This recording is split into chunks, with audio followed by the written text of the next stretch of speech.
This name is well known to every person in the wizarding world. An uncontrollable swordmaster locked within four walls, gradually going mad there. We're talking about Count Bertium's useless eldest child Gislin, and he certainly wasn't as harmless as he seemed. Unfortunately, even the strongest knight of the North was convinced of this. Even though he fought desperately against this spoiled brat, he still couldn't achieve victory, and he fell into the insidious fire trap of the Count's eldest son. Even though the guy was wearing armor and his helmet covered his face, the man easily recognized him. The cruel Gislin not only knew about the knight's plans in advance, wanting to catch him, but also found out something else.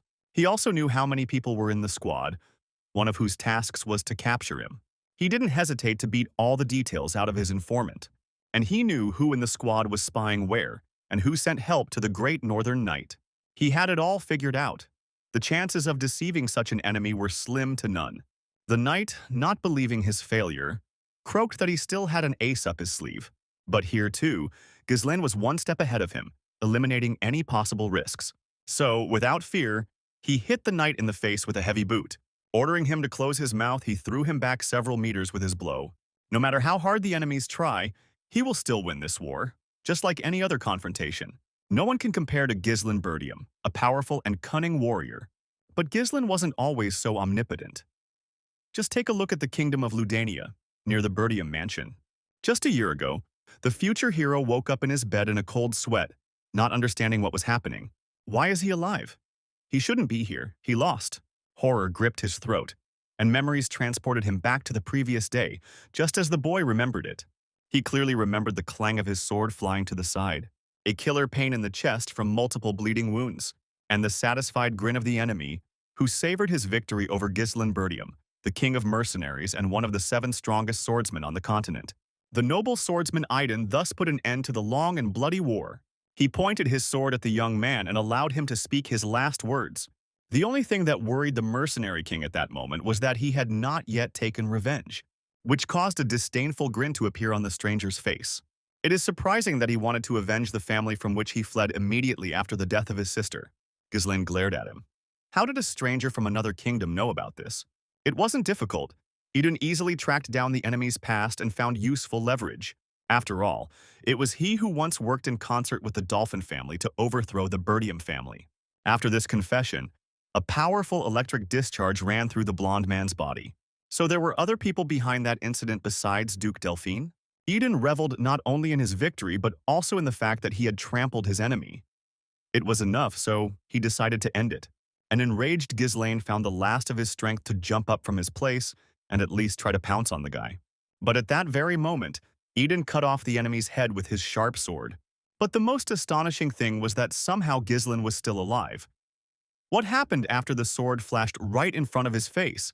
Looking at his reflection in the water, he wondered if he was just hallucinating. Besides surviving, he'd also looked younger. Maybe they gave him to the magicians for experiments, and this is part of their experiment? However, at that very moment, all his crazy guesses had to be cut off. A knight of the Bertium family named Ricardo entered the tent where the young man was. He came simply to tell the owner the news, but froze in the doorway when he felt a sword pressed to his neck. Gislin hugged him and said that he would leave him alive only if he obediently answered the questions posed. However, surprisingly, the boy wasn't afraid. He simply sighed heavily and told the young master to stop messing around. The guy was completely confused and loosened his grip. Ricardo took advantage of this and tore himself away from his grasp. He irritably reminded Gislin that yesterday he had worn everyone out with his hysteria and then fallen asleep. And now he's even talking nonsense half asleep. Yesterday he threw a tantrum because he wanted to lead an orc cleansing squad. The blonde's eyebrow arched and rose questioningly. He had absolutely no idea what they were talking about. He still had no idea why he was alive and what he was doing here. Meanwhile, Ricardo began to hurry him for some reason. He took some important things from the tent and, leaving it, said that they were heading to the Bertium mansion. A shiver ran down Ghislaine's spine. He stopped the brown-haired man and asked him to elaborate. The only memories that remained in his memory were of the destroyed Bertium mansion, which fell in the war between the families. However, as soon as the guy ran out of the tent and stopped at the edge of the nearest cliff, he saw that it offered a beautiful view of, for some reason, an entire settlement. It really was the Bertium family mansion. But why was it safe and sound? The boy had personally witnessed the devastation that reigned there. Ricardo, still thinking that the Count's son was simply taking a long time to wake up, advised him not to call his own house a ruin. Ghislaine pinched his cheek in fear, thinking it would help him wake up. However, he felt real pain and realized he wasn't imagining it. Suddenly, the puzzles in his head began to come together to form a single picture. First death, and then a carefree awakening, a rejuvenated face, a completely intact mansion. Could his guess be correct? He's gone back in time. When Ghislaine was young, everything in his parents' house irritated him. Feelings of inferiority stemming from his own immaturity led him to create problems. Over time, more and more of the mansion's residents began to turn against him. Then he couldn't stand the criticism from those around him and ran away from home. A few years later, he became a mercenary, survived many battles, grew in strength, and made a name for himself. He then returned to the lands of Bertium to atone for the mistakes of the past, but found only the ruins of the mansion, which had been razed to the ground. Then he lost everything, his family, his home, and a significant part of himself. But how is it possible that now he woke up and everything that was lost was back in its place? It's not just the county, but the people he cared about are here too. The longer the boy looked around thoughtfully, the easier it became to believe that everything around him was real. He couldn't hide his sincere smile and almost cried with joy. However, no matter how joyful this event was, it was too early to rejoice. Ricardo just mentioned that an orc purge was planned for today. Ghislaine would never forget those events. That day, most of the expedition's participants died. In his past life, he tagged along with the cleanup squad to gain fame. Intelligence reported that there were only 3 orcs, and he decided that even for someone like him who had no experience in command, it would be easy.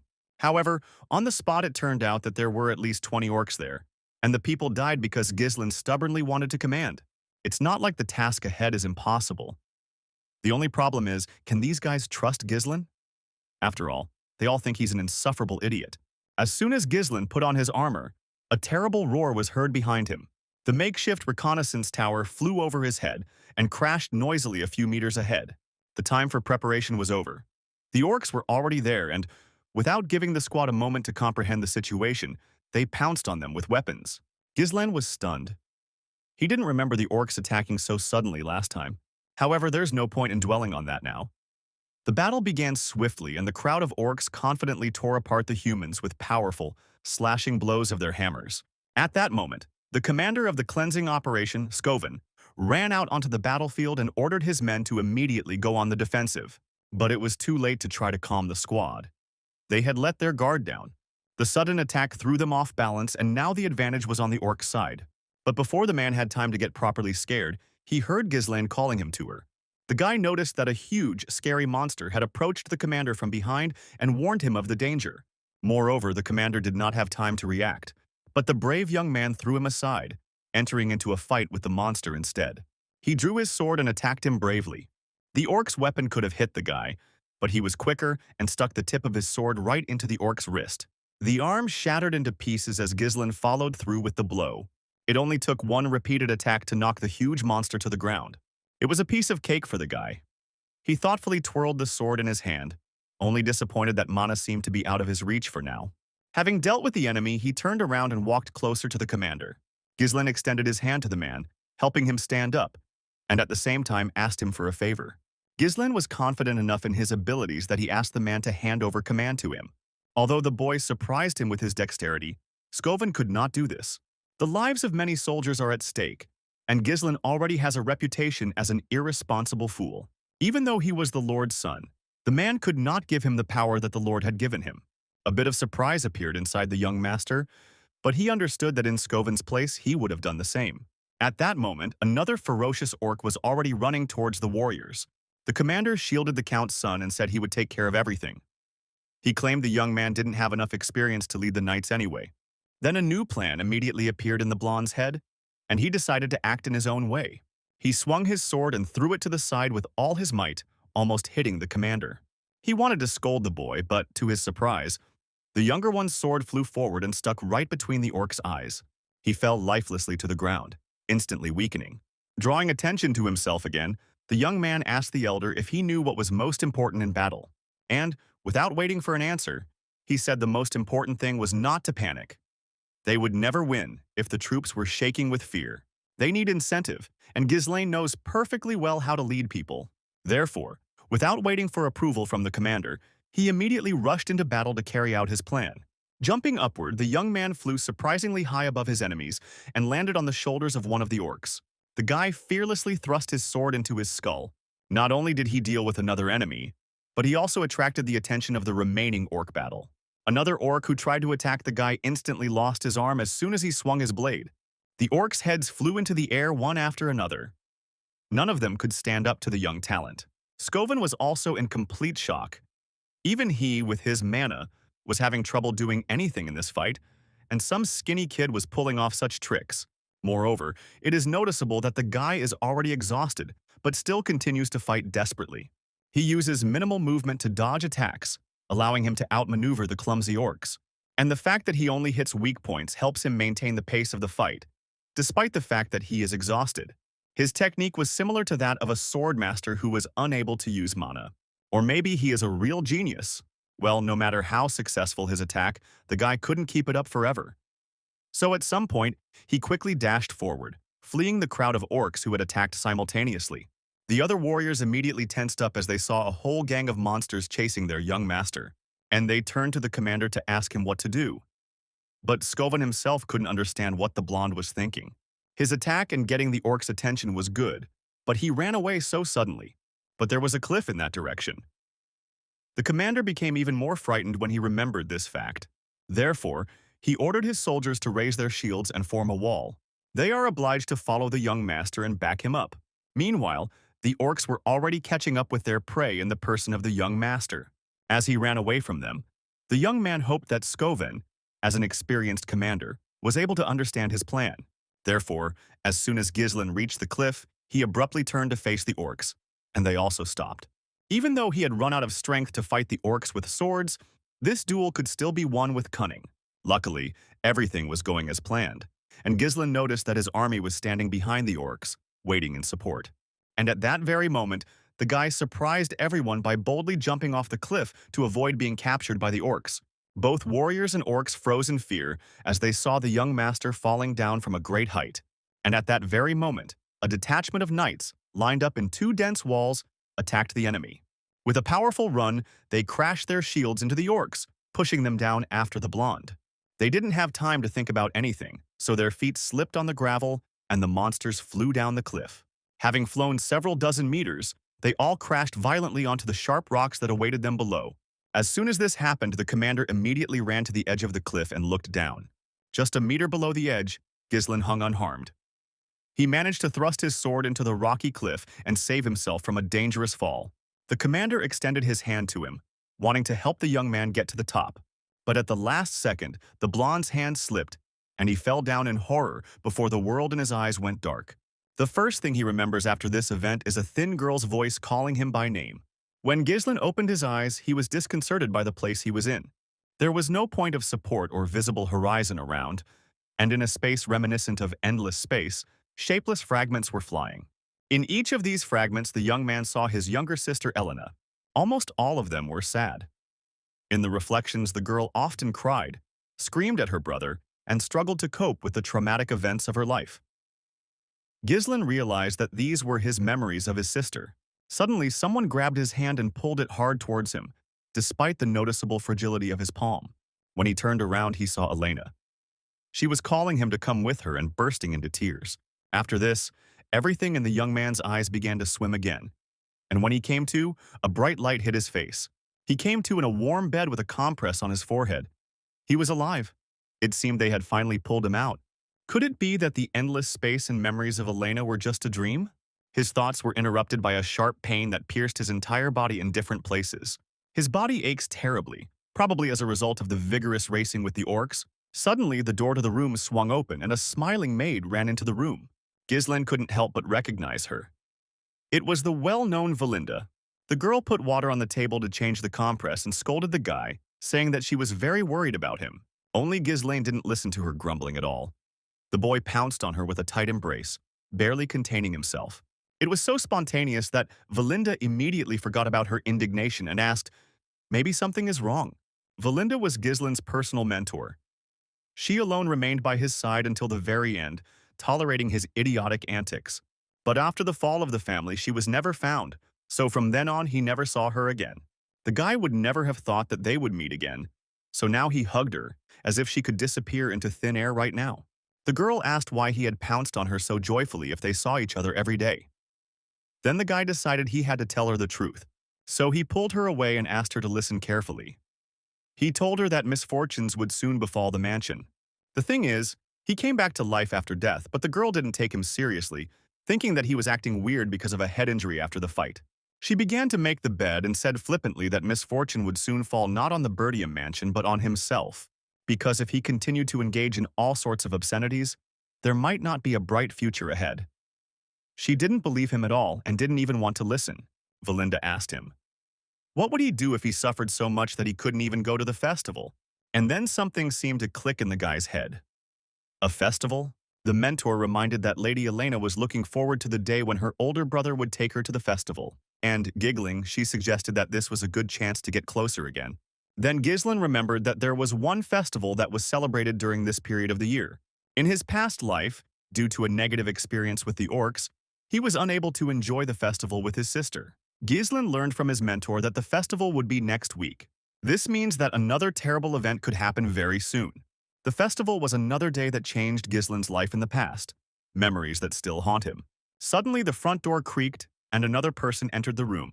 Memories of a tearful Elena, begging him to go to the festival with her, flashed before the young man's eyes. The girl died at that festival because he wasn't there with her. And then the veil of the past cleared, and the boy saw his younger sister in front of him, still rosy-cheeked and alive. He also rushed at her with a strong embrace, pressing her closer to his heart. Like Valinda, the girl was confused. Unlike her, however, she thought her brother was trying to play a joke on her.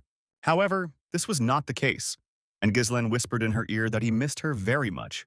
Taken by surprise, the younger one pushed him away so hard that he flew to the side. How could so much power fit in such small hands? The girl shook herself and said that Valinda had asked her to come in. For some reason, she was deeply upset with her brother, and she reminded him that not long ago they had a fight, and the elder one had told her a lot of stupid things. Ghislain remembered that he and Elena weren't very close in their past life because of his nasty personality. So, not wanting to repeat the same mistakes, he apologized to his sister for his words, which shocked both her and his mentor. They had never heard Ghislain apologize first. They thought it was because the orcs had hit him on the head. But the guy pouted and said he was the one who defeated them. But I didn't have the strength to quarrel for long. My body was again pierced by pain and fatigue. That's why my little sister laughed, thinking that she was right after all. The guy didn't even want to try to convince her of anything anymore. The most important thing for him was to see the smiles of his loved ones again. They were the same as he remembered them. Why had he made such a big fuss over such trivial things last time? The festival, which will take place in a week? He refused Elena's request to go to it, citing the disappointing results of the trip. And then he saw her for the last time. Tearful, pleading, alone. The girl was found in pieces after the festival, along with the bodies of her bodyguards. He was supposed to be with her, to accompany and protect her. This time, he had to make things right. His thoughts were interrupted by another loud knock on the door. It was his younger sister's bodyguards, Jamal and Philip, who entered the room. The servants asked Elena to evaluate the preparations for the festival, so the boys conveyed their request to the girl. Ghislain was surprised. Why are they asking Elena about this? Valinda noted that due to his idleness, the younger brother was unaware that the mansion was short of workers. Sometimes even ladies had to work because of this. He hadn't cared about any of this in his past life, so he obviously didn't know the details. He was therefore quite surprised by this news. But he offered to help his sister with organizing the holiday since it came down to it. Elena turned to him again in surprise and her eyes widened. His brother's voluntary help with the work was another event that was akin to fantasy for Ghislain's loved ones. In any case, Elena went to the main square and her brother followed her. The workers were alarmed by the fact that the Count's son had also come to supervise the preparations, so they worked fearfully and sluggishly. Elena tried to drive him away, but Ghislain insisted on taking part in the work. One of the main goals was also to find out who could be the potential killer of the young lady. He also made a mental note to find all the entrances and exits of the castle to prevent a surprise attack. While the brother and sister were arguing on the steps, a knight ran up to them, whose face seemed familiar to the boy. And when he came closer, Ghislain remembered old Fergus. The old man ran to the blonde to make sure that the young man was okay after the campaign against the orcs. Elena decided to take advantage of the opportunity and told her eldest that her brother had woken up and was acting strange, so she asked him to take him to bed. Ghislaine didn't want this to happen, but arguing with Elena was pointless. So he decided to quietly gather information about the castle for now. I also decided to ask the old man where the abandoned training ground in their castle was. He knew that such a thing existed, and he would like to take advantage of the opportunity to get some privacy and practice on it. Although this desire discouraged the elder, Fergus obediently took the boy there. The spacious training hall turned out to be much better than the guy had imagined. He had never encountered anything like this in his years as a mercenary, so he was very happy to find such a place. Fergus said the knights were keeping a close eye on the equipment in case the Earl's son wanted to use it. Fergus was one of the few who believed that the young man's difficulties would sooner or later be resolved and that he would want to learn the art of swordsmanship. And at that moment it dawned on the boy that the poor old man had maintained order in the training hall at the castle in his previous life, hoping that the master would take advantage of it. The blonde suddenly felt very ashamed of himself in his past life. He patted the old man on the shoulder and said that he wanted to live a long life, so he needed to be able to stand up for himself. It's as if he died and then was reborn, so it would be stupid not to appreciate what you have. After this, he released the knight and said that he was going to train alone. In his past life, Ghislaine was always hostile to those around him. But now, after such a long journey, he realized how blind he had been. So, he only has a week to train and prepare to protect his little sister at the festival. In a past life, the Bertium family managed to find out that one of the neighboring lords was behind Elena's death. Because of this, the Bertiums got involved in the war and lost it. The death of Helen was the starting point of the fall of their family. This means that if he is going to change the future, he should start with this event. First, he should work on his body. It's a shame he doesn't have much time for that, but he must at least have time to open the mana paths. Mana is a supernatural power that allows people to surpass their limits. Many people believe that unlocking and accumulating mana is a difficult task, but Ghislaine was able to do so even in the midst of the chaos of battle. He must first sense the mana particles floating in the air and then concentrate them, as if winding threads onto a spool. For someone who has fought thousands or even tens of thousands of battles, creating a mana core is a piece of cake. But it wasn't only this that allowed Ghislaine to become one of the 7 strongest swordsmen on the continent. There was one method that he read in a half-burnt book he found.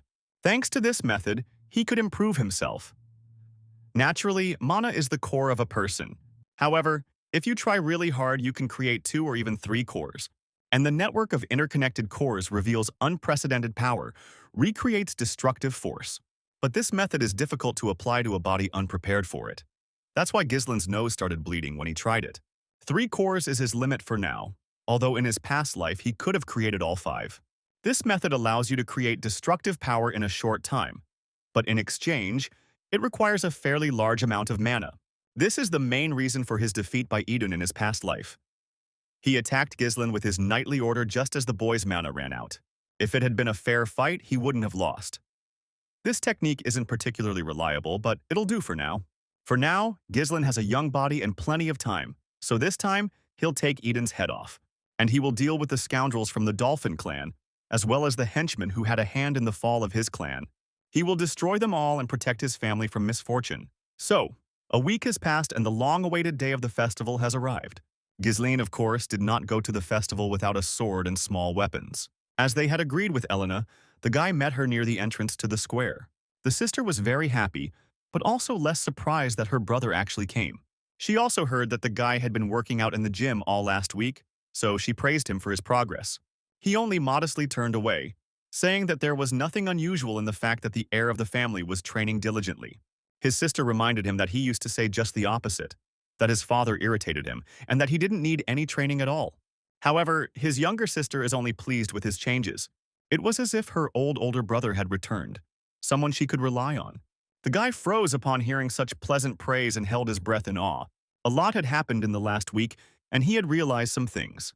Due to changes in his behavior, his present and future also change. Most likely, the big events will not change, but he cannot predict how his actions will affect smaller events. He is obliged to use the knowledge of the future to his advantage.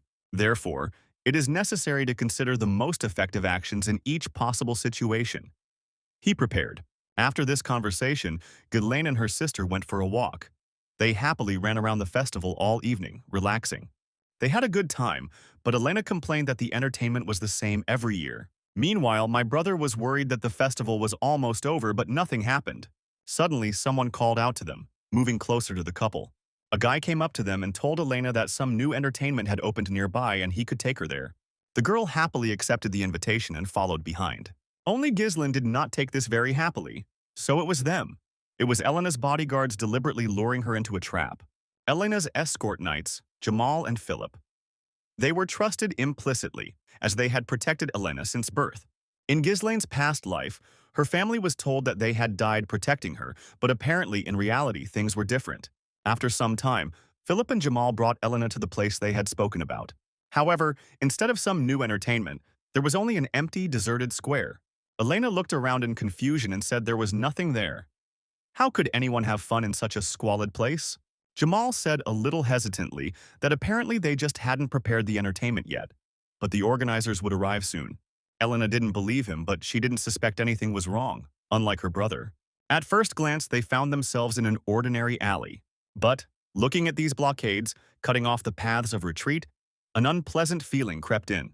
It seemed that everything had been prepared here in advance to catch the Count's children off guard. But Ghislaine did not have time to think about it. The dissatisfied sister grabbed him by the arm and suggested that they leave here, since there was nothing interesting here. Ghislaine was once again surprised by the little girl's unnatural strength. But just as she was about to leave, Philip blocked her path. His face became not only agitated but also very creepy and threatening. He asked Elena to wait a little longer. The knight's ominous aura became so strong that even Elena noticed that something was wrong. Jamal said hesitantly that they didn't mean to scare her, and they really were her bodyguards up to some point, but recently they received a tempting order. And, as if seizing the moment, new people appeared behind the company who were their customers. Two men in black cloaks emerged from a dark alley into the light, and in front of them walked their leader, wearing a hat that hid his face. Coming closer, the man raised his head and Ghislaine could see his face, but his cunning eyes were hidden behind sunglasses. Jamal smiled contentedly and offered to complete the deal. They fulfilled their part as agreed. They brought the young lady. But first of all, the customer paid attention not to the little girl, but to her older brother. He doesn't remember ordering the delivery of the eldest son of the Bertium family. Jamal grinned and said that the guy was a bonus. He tagged along with them and made things worse for himself. Ghislaine looked reproachfully at Jamal and said that he would not get away with such impudence. But it was clearly not the knight who should be worried in such a situation. Jamal is getting rather fed up with these impoverished lands of Bertium. The barbarian raids aren't a source of joy either, so the Count's family's setup could have provided him with an opportunity to escape and start a new life. After all, the county's fortunes were deteriorating daily. Not wanting to listen to this treacherous speech any longer, Ghislaine cut the elder's body in half with one powerful movement. Without having time to utter another word, Jamal fell lifelessly to the ground. The aura around Bertium's eldest son seemed to become electrified, and his eyes lit up with a fierce fire. Philip grabbed Helena in horror, drawing his sword, hoping to defend himself. But this action didn't save him either. Ghislaine accurately threw his sword straight at the knight's forehead. The blonde hugged his frightened little sister closer.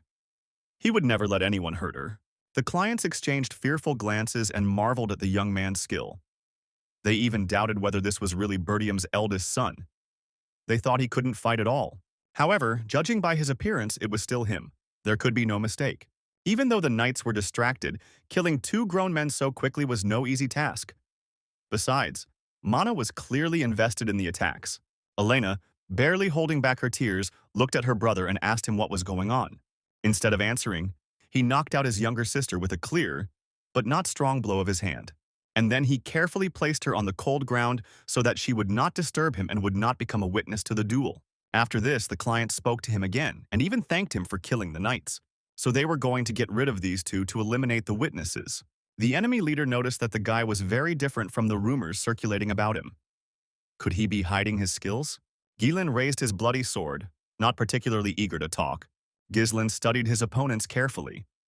The two cloaked figures were nothing, but their leader radiated an abnormal amount of mana. It's better to deal with them quickly so that you have the strength to fight the elder. Ghislaine asked all three if they were really the masterminds behind the plot, or just pawns for someone more powerful. But, as expected, his opponents were not going to confess to him. Then Ghislaine got really heated up and decided that he would beat the information out of them by force. The leader grinned and ordered his henchmen not to kill the guy but just to grab him for now, and maybe break his bones. He said with a crazy smile that in order to create a masterpiece, you need to learn a lesson in pain. Following the order, the black cloaks pounced on the young man. Remaining in a defensive position, Ghislain threw a firecracker towards one of his opponents. It flew at great speed into the man's forehead, leaving a trail of blood. And, taking advantage of the fact that his enemy had let his guard down, Ghislain thrust the tip of his sword into the bridge of his nose. The first one is ready, now we just need to figure out the second one. He tried to strike the young man in the back, but the young master dodged in time and blocked it. With his free hand, he skillfully grabbed the blade of the other player's ball. And with a jerk, he snatched it away, disarming the enemy. One more swing of the sword, and he was already lying on the ground, decapitated. But the last enemy snuck up from behind and at that very moment stunned the young master with a blow to the head. Only when he tried to strike him in the back did he hit only the young man's second sword, which was clamped between his arm and shoulder blades. The man was very impressed. How did he block his attack from such a position if the older man had come from a blind spot? Having caught the elder, Ghislain turned sharply, launching a counterattack. His blade whistled right past his opponent's ear. The blow landed squarely on the man's neck but somehow didn't injure him. It only grazed his arm, and the pipe the gray-haired man was smoking was cut in half. After this, the enemy's swords clashed again in a desperate confrontation. The gray-haired man seemed not at all frightened, but rather impressed. If he hadn't had mana, such a blow would have surely decapitated him. Ghislain landed a direct hit on his neck, but the old man concentrated his mana around it and reduced the possibility of damage. The old man grabbed his sword with both hands, imbuing it with magical energy. No matter where the young master got such unusual skills, he is no match for an experienced enemy. Besides, Ghislain had a rather meager mana reserve compared to the old man. The man, increasing the pace of his attacks, already felt the sweet taste of approaching victory.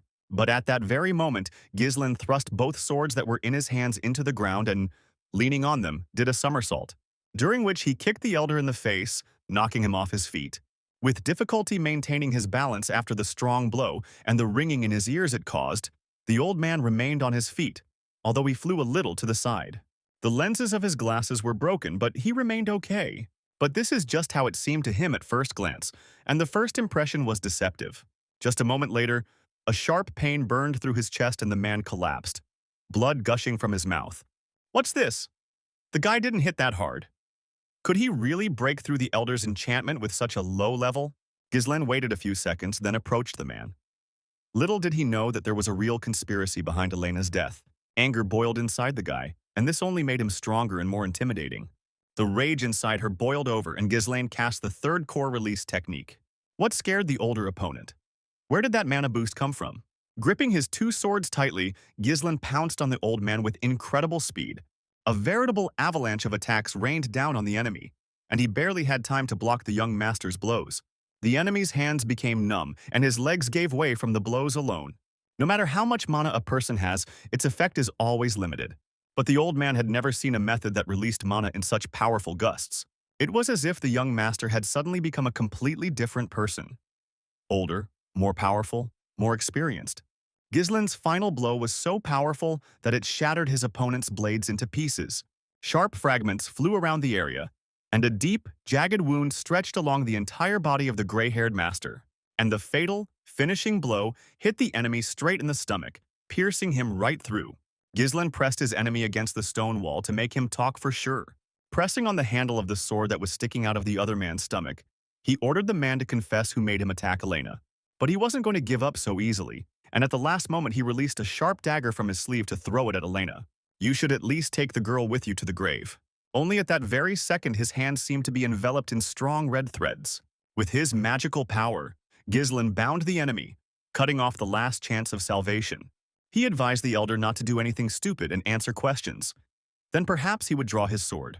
The old man tried to move, but he couldn't move even a millimeter because of the strong threads of mana that enveloped him.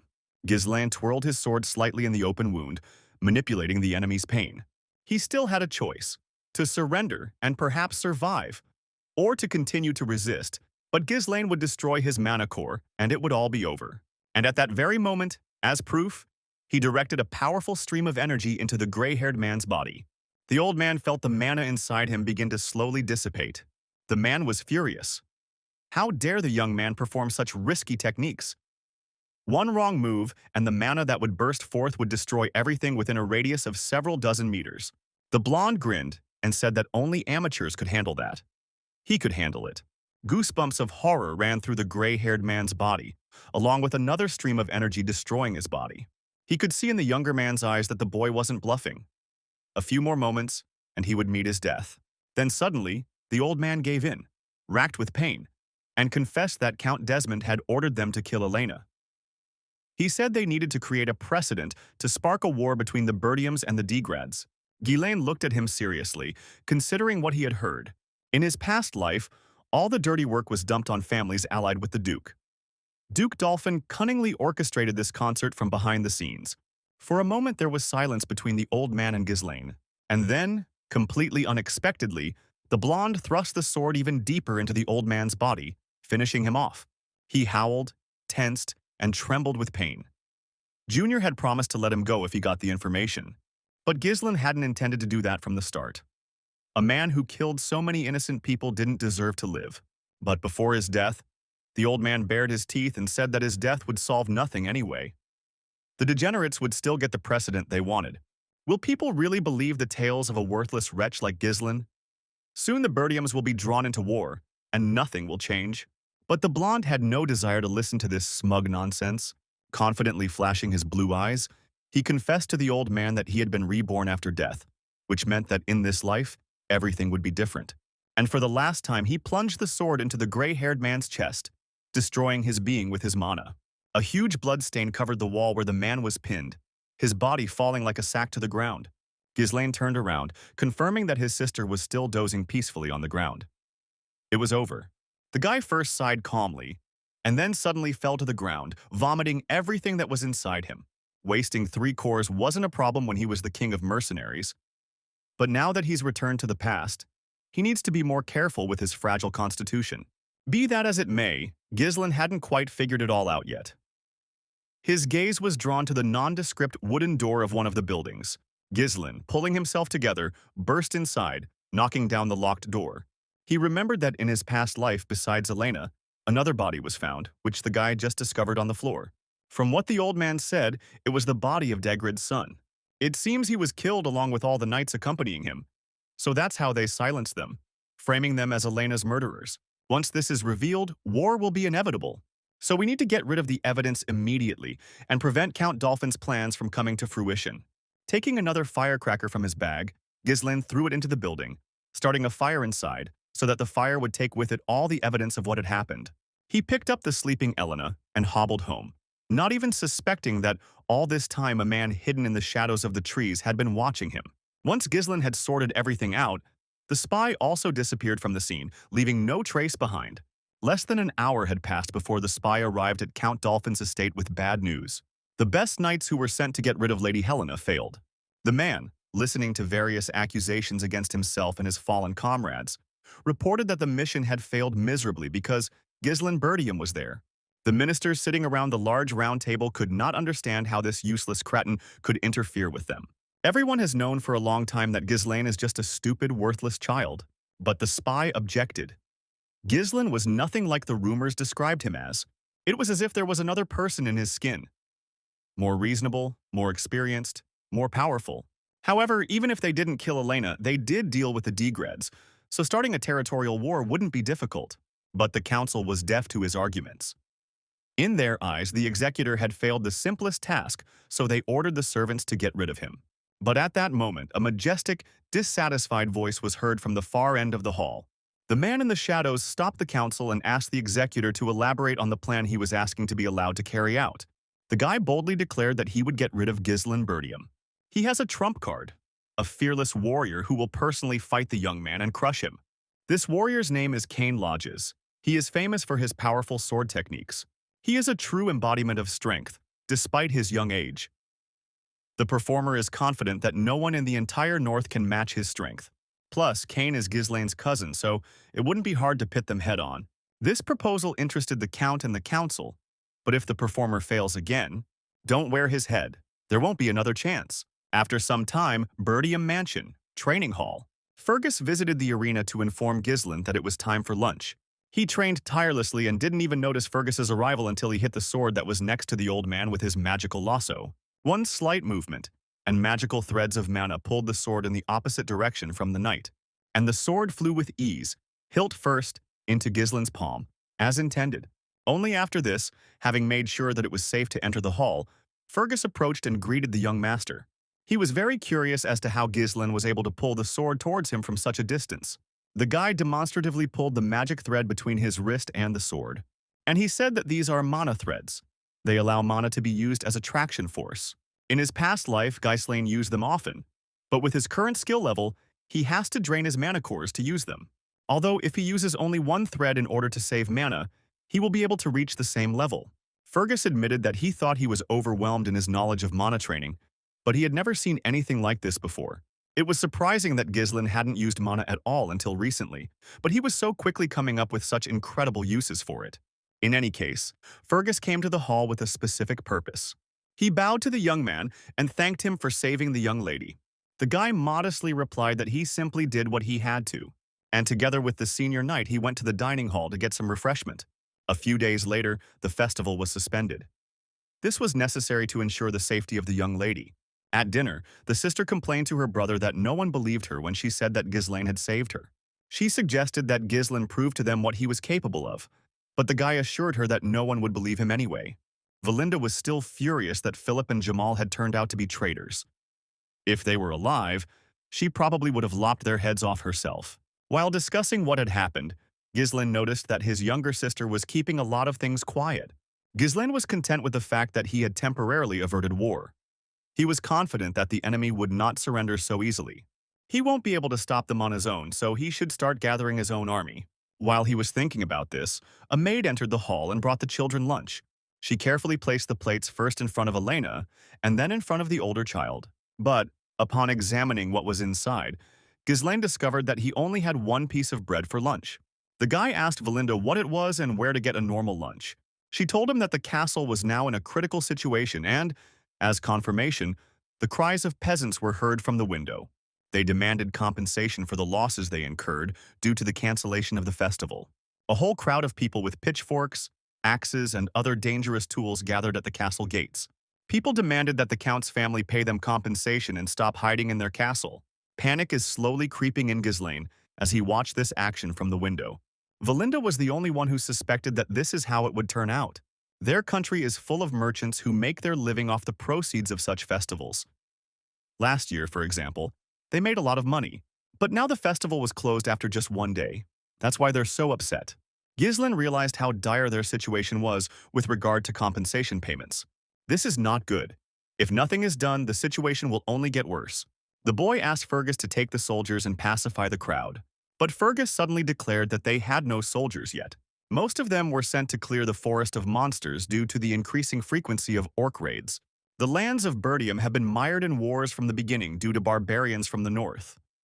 On the other hand, they have forests teeming with monsters that could attack at any moment.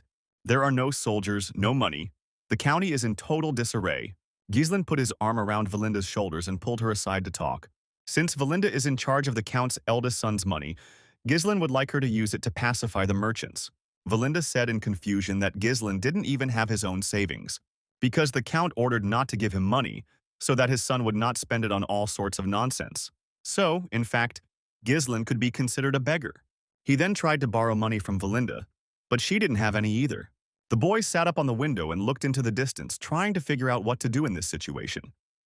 They had absolutely nothing left. Without a penny in his pocket, Gislin, even with knowledge of the future, can't do anything here. He needs to somehow get some money. But is there a way? There's bound to be something in the estate. At that moment, Ricardo ran into the young gentleman's room, out of breath from running so fast. He paused for just a moment, catching his breath. And then he said they had another problem. Young Master Kane wanted to see Ghislaine. While Gislin was descending, Mr. Kane had already begun to unceremoniously beat Scoven, simply out of boredom. When the guy went down to the hall where his cousin was waiting for him, Scoven had already been beaten to the point of insanity and was lying powerless on the floor. A tall and very muscular guy stood in front of the blonde, trying to put pressure on the younger one with just his appearance. He smiled crookedly and greeted Gislin, his snake-like vile eyes shining. Gislin remembers that face. Standing before him was the heir to the Lodge's lands, with whom his family had an alliance. Cain Lodges. In his past life, he was Gislin's only friend, but that was only in words. In reality, they were sworn enemies and rivals. Gilan, looking sternly at his brother, asked Ricardo to explain what was going on here. Ricardo said they had received reports of unrest at a local tavern. At the scene, they found Cain in the company of his escort knights. He began to question whether the rumors about the young master were true, and then Commander Scoven began to tell everything in detail. And at that moment, Cain grabbed the commander's face with his large palm. After asking how Scoven dared to lie so brazenly to the heir of Lodges, the man beat the commander unconscious. Cain proudly recounted Scoven's stories about how Gislin, who hadn't even trained properly, managed to defeat the orcs with his bare hands, and then the traitors as well. So he decided to give Scovan a once-over to awaken the remnants of common sense. And he shamed his cousin, saying that this would not have happened if he had not spread the tales. Ghislaine remembered that this was exactly how his brother had always been, always treating him like his lackey. He caused trouble every time he visited Bertium's lands. Even when he went too far, no one could say a word to him.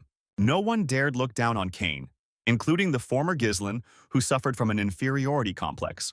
Cain's confidence and arrogance were seen as traits befitting an heir. This only increased the criticism leveled at Gislin.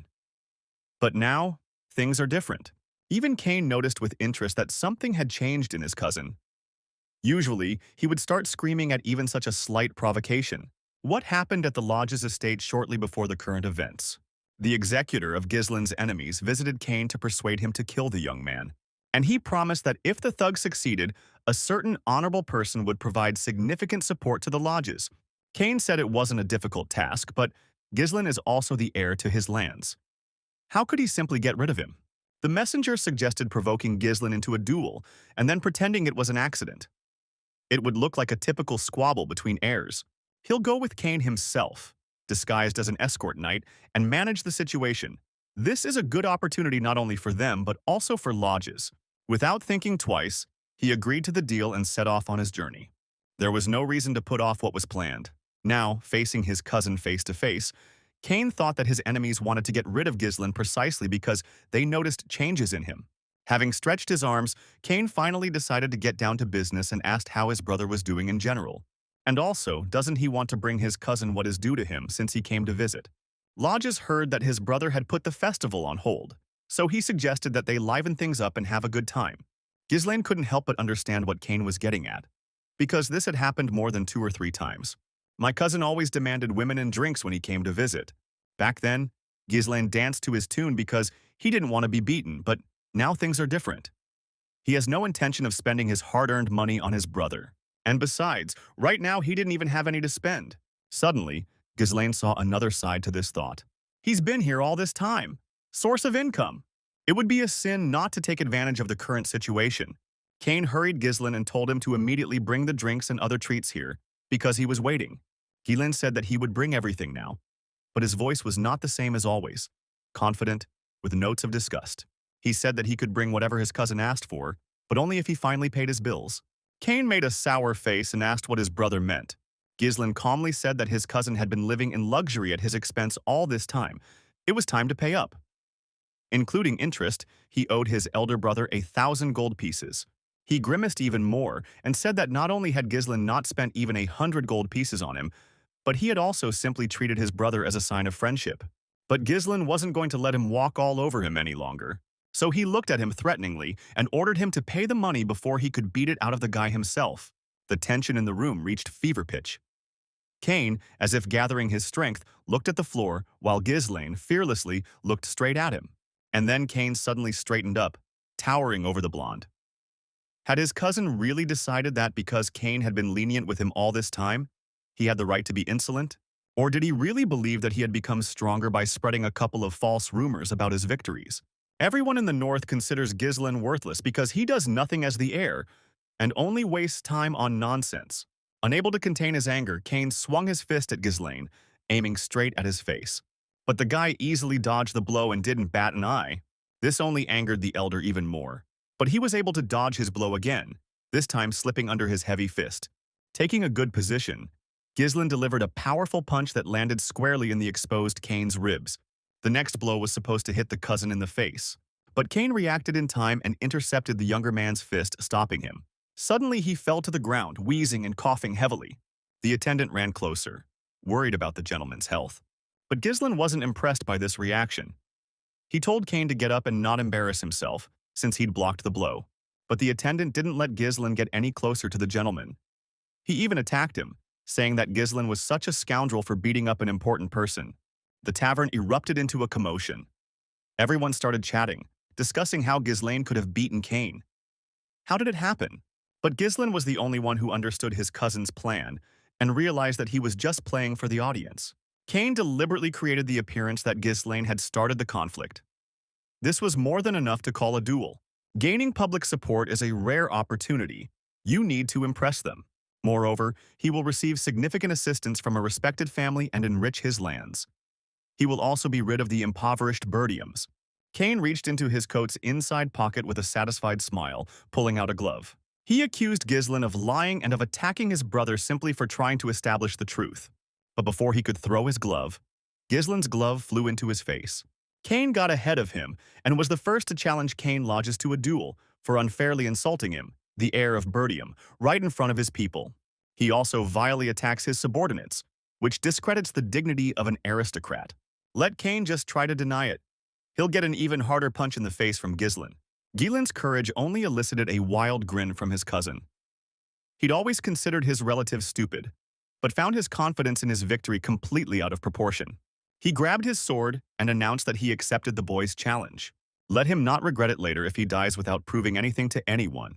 But Ghislain's face made it clear he wasn't the one feeling sorry. His blue, even dark blue eyes were filled with passion and a hint of arrogance. Ghislain turned to Ricardo and asked him to bring all the merchants protesting at the castle gates to the tavern. And he asked to tell them that the Count's son would soon get money for them. So, it's known that the festival was cancelled too abruptly. The festive atmosphere, which had been reaching its peak, suddenly subsided, leaving behind disgruntled people who were letting go of their regrets. They remained in a state of tension because they were unable to idle away their time and spend money. In such a situation, a good show would help them let off some steam. So, quite a crowd gathered in the square where the cousins were planning to duel. The crowd was jubilant. They all wanted a good show. The merchants didn't complain either, as their sales increased after the residents gathered in the square. Many people also bet on the fight, and not surprisingly, the overwhelming majority bet on Kane to win. In their hearts, they all wanted him to teach their master a lesson, and they didn't believe Ghislain had any chance against the brute lodges. Only Kane was displeased with the crowd gathered around them. How dare his cousin turn their duel into a cheap show? Before the duel began, Kane warned his brother that his blade would not stop, even if he begged for mercy. And at that moment, Ghislain realized that his death was the real goal of his cousin and his henchmen. Ghislain didn't intend to delay the start for long, so he proposed to begin the duel, but he was interrupted. Lodges' escort stopped the boys and said that the bet on the fight was not entirely fair. Nobody bet on Mr. Ghislain, so the bet cannot win. All the spectators thought that the boy had no chance against Mr. Kane, but they needed at least one fool to bet on him. Kane found it very funny that no one even valued his brother at the market. People have even started thinking about changing the bet and betting on how long Ghislain will last against Kane, when suddenly a man finally appeared and threw a whole bag of gold coins on the table. It turned out to be Commander Scoven. He had bet his entire savings on the victory of Ghislain's heir. And on top of it, another little bag landed on the table, even fatter than the previous one. It was Elena's money. She also wanted to bet on her brother. Valinda tried to dissuade her, but the girl was adamant. Everyone around was surprised by this outcome, but no one said anything against it. The fight can finally begin. Since Ghislain is considered the elder, he's decided to let Kane take the lead. They both drew their swords and Ghislain told the younger one to attack. Kane did so immediately, directing a powerful slash with his sword at his opponent. In his opinion, Ghislain had already fallen too low to try to save face. Ghislain blocked the first blow and deftly dodged the second, slipping under his opponent's sword. One more blow and the same thing happens on the battlefield. Kane jumps back to regroup with such a crash that the tiles beneath his feet crumble. The crowd is murmuring that they are not surprised that Bertium's son doesn't even take a punch from Kane, but only dodges it. Valinda and Ricardo, unlike Elena and Scovan, feared for the life of the young master and even offered to stop the duel. But it was too late. The envoy smiled as he thought that anyone who decided to cross blades with Kane was doomed. Such a huge advantage in strength makes a counterattack impossible, so all Ghislain can do is dodge. And as soon as the opponent gets exhausted from endless dodging and opens up, he will meet his end. Kane always won in exactly this scenario. This time, Kane didn't strain himself at all and wasn't even impressed by the guy's agility, although he admitted that he had improved his skills a little. Deciding it was time to knock his little brother down, Kane grabbed his sword not by the hilt, but by the blade, in his style, and struck Ghislain with all his might. The blow landed right on the guy's blade, and he, as if by inertia, suddenly rose into the air. But while everyone thought that this was the end for Ghislain, he deftly turned around in the air, and he landed firmly on his feet without losing momentum, preparing for a counterattack. He confidently glided across the arena, running behind his cousin. The spectators were amazed at how skillfully he maintained his balance by concentrating his mana in his legs. And after that, Ghislain even dared to say that Kane was a terrible swordsman and that he only intimidated his enemies with his strength, not his skills. So Ghislain is ready to open his brother's eyes to what he is truly capable of.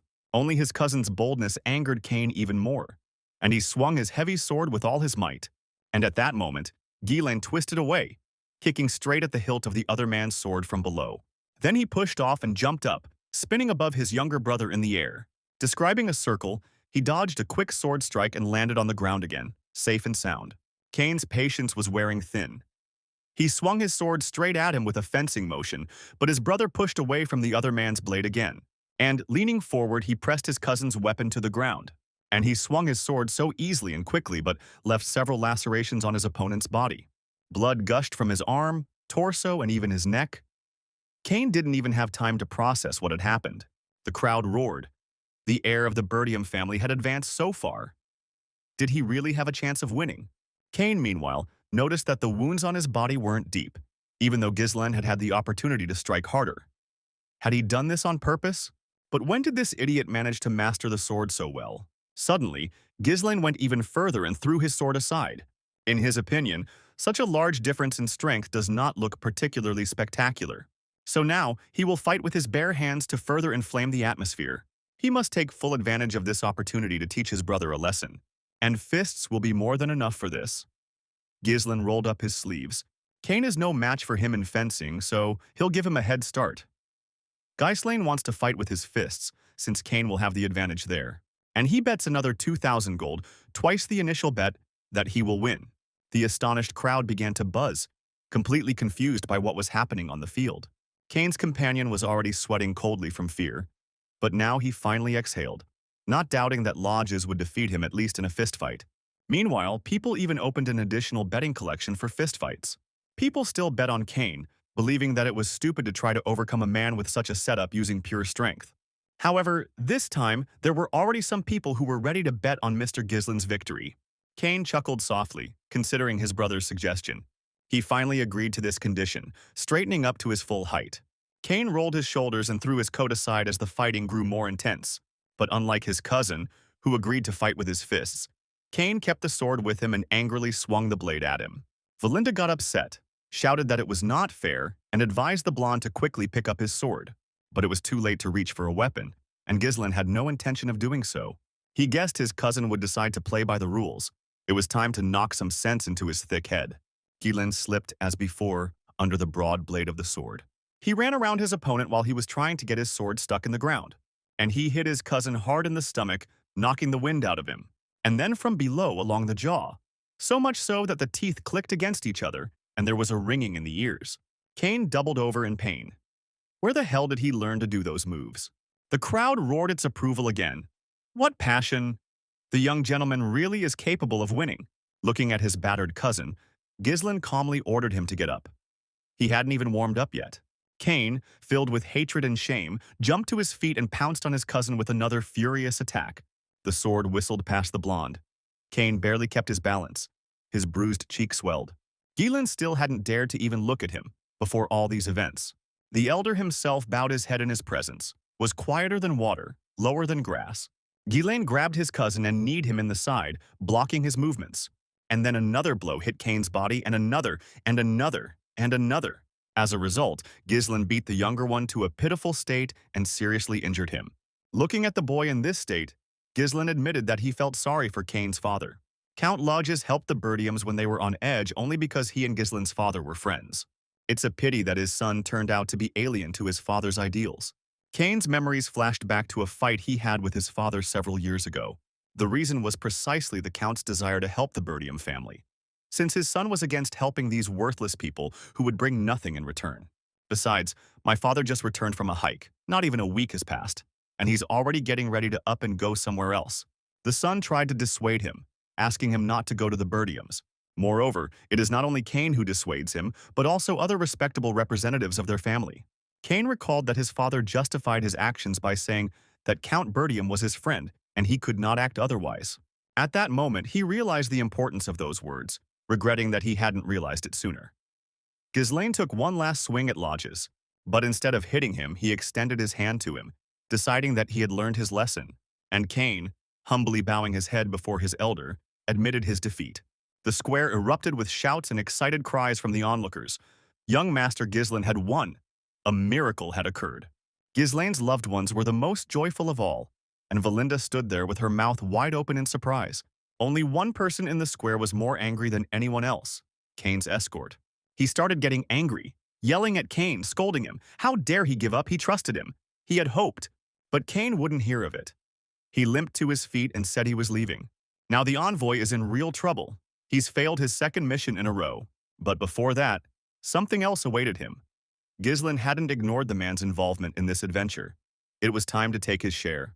Ghislaine looked at the crowd and announced that the man in the blue cloak had volunteered to pay for the meat and drinks for everyone who came. The man trembled, almost choking from horror and indignation at the same time. He angrily shouted at Ghislaine that he had not given his consent to this and ordered the blonde to take his words back. Ghislaine said it was the price for defeat. Surely he should at least have accomplished something. And to be clear, it won't count toward the bet.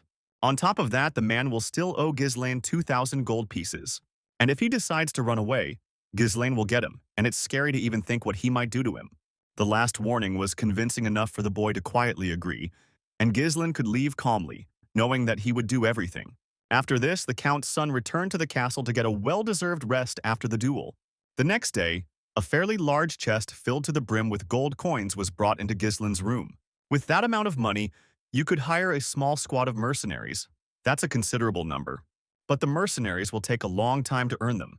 This approach is unsuitable. To implement his plan, Ghislaine needs to complete the preparations quickly. Suddenly, right next to the guy out of nowhere, Elena and Valinda appeared. His younger sister innocently asked him what he was going to spend the money he had won on. Valinda suddenly said that she knew exactly what the guy would spend it on. Lady Amelia's birthday was coming up soon, and Valinda thought Ghislaine would want to surprise her. The sister grumbled discontentedly that there was no need to put on such a show just to please the bride. At this point, Ghislaine raised an eyebrow in surprise. He'd forgotten he had a fiancée. He did not hesitate to ask the girls who they were talking about. Those close to him have already come to terms with his oddities and forgetfulness lately. So Elena simply told him that they were talking about Amelia, the daughter of Count Reinfold. Amelia is the noblest of aristocrats, loved by the people for her kind nature and actions that go beyond the ordinary for social classes. However, she would later lead a rebellion and become known as the Witch of the North. She also assisted Duke Delphine in his plan to overthrow the Birdium family. For some reason, Ghislaine asked Valinda that his father would be returning home in about a week. Before that time, the guy still had some things to finish. He immediately said that he was going to go to the Reinfold estate. Even though Lady Amelia's birthday is not so soon, he needs to have time to collect some debts from her.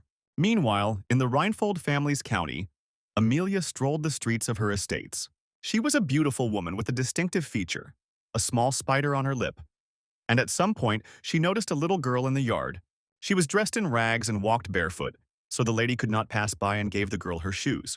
In her opinion, if anyone should walk barefoot on her lands, it should be her. In addition, Amelia ordered her servants to provide the poor residents with shelter and food. Numerous boxes of provisions were immediately brought to the impoverished village, and material assistance was provided in every possible way. People responded with gratitude to the lady's support and were once again convinced of their hostess's kindness. Afterwards, Amelia returned home. The girl's garden was quiet and peaceful, and her personal servant kept her company in the gazebo. The person closest to Amelia was Bernard, her bodyguard. The girl did a great job today. Her father always demands absolute obedience from people. Therefore, It was necessary to give the impression of a merciful hostess, because the stupid gray mass more willingly follows those who provide them with warmth and bread. Bernard praised her and promised that, thanks to this, he would definitely be able to turn the race for the inheritance in her favor. Instead of gratitude, the girl only unprincipledly kicked her faithful servant in the face. He obediently washed her feet when she asked what was going on with his duel against the Northern Swordmaster. The man apologized for losing. If he had won there, he would have certainly attracted unnecessary attention.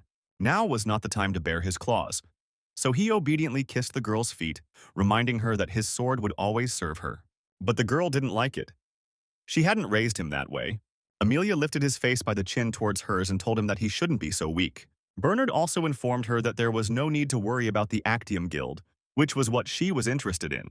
They successfully purchased all the materials needed to build a checkpoint in the wild forest near the Bertium lands, which was half destroyed by the orcs. In this way, they would reclaim all the funds Count Reinfold had sent to their family as support. They also bought off all the soldiers and knights who had left the Bertium lands. They have many trained fighters, so it's a good investment. But they need to maintain the image of a regular trading guild to prevent their plans from being revealed prematurely. While they were discussing this, Lady Amelia's butler appeared in the garden.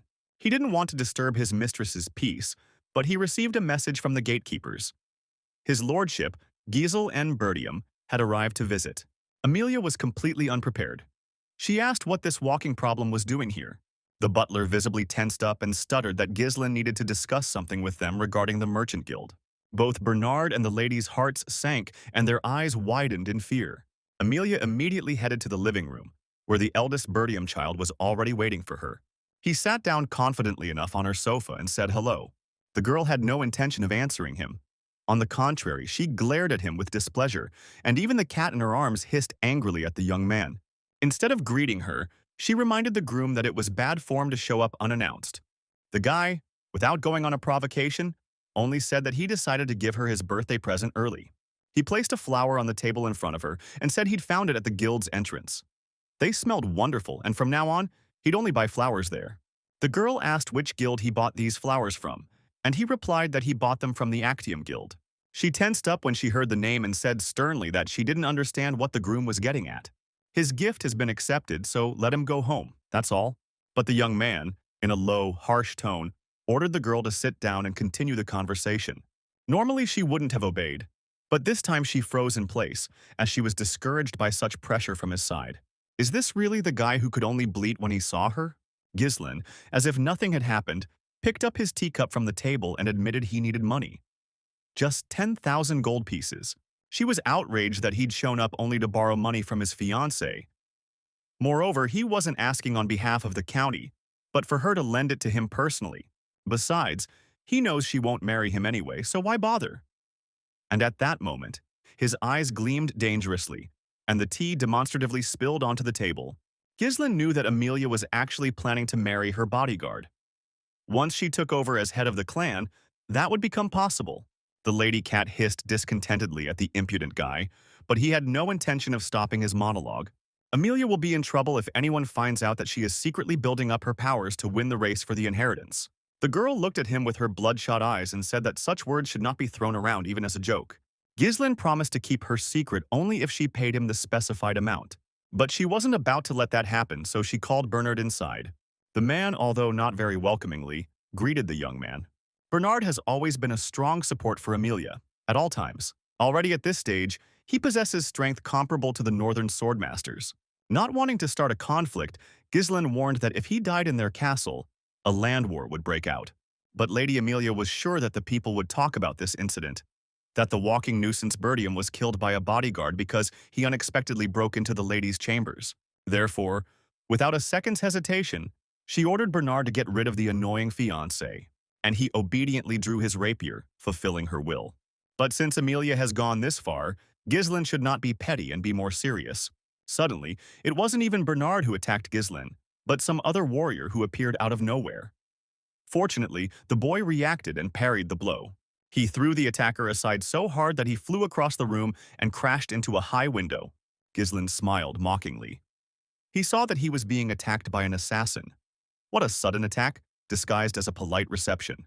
Lady Amelia showed her fiancé terrible hospitality. Giselle and Bernard's swords crossed, filling the entire room with the ringing sound of blades.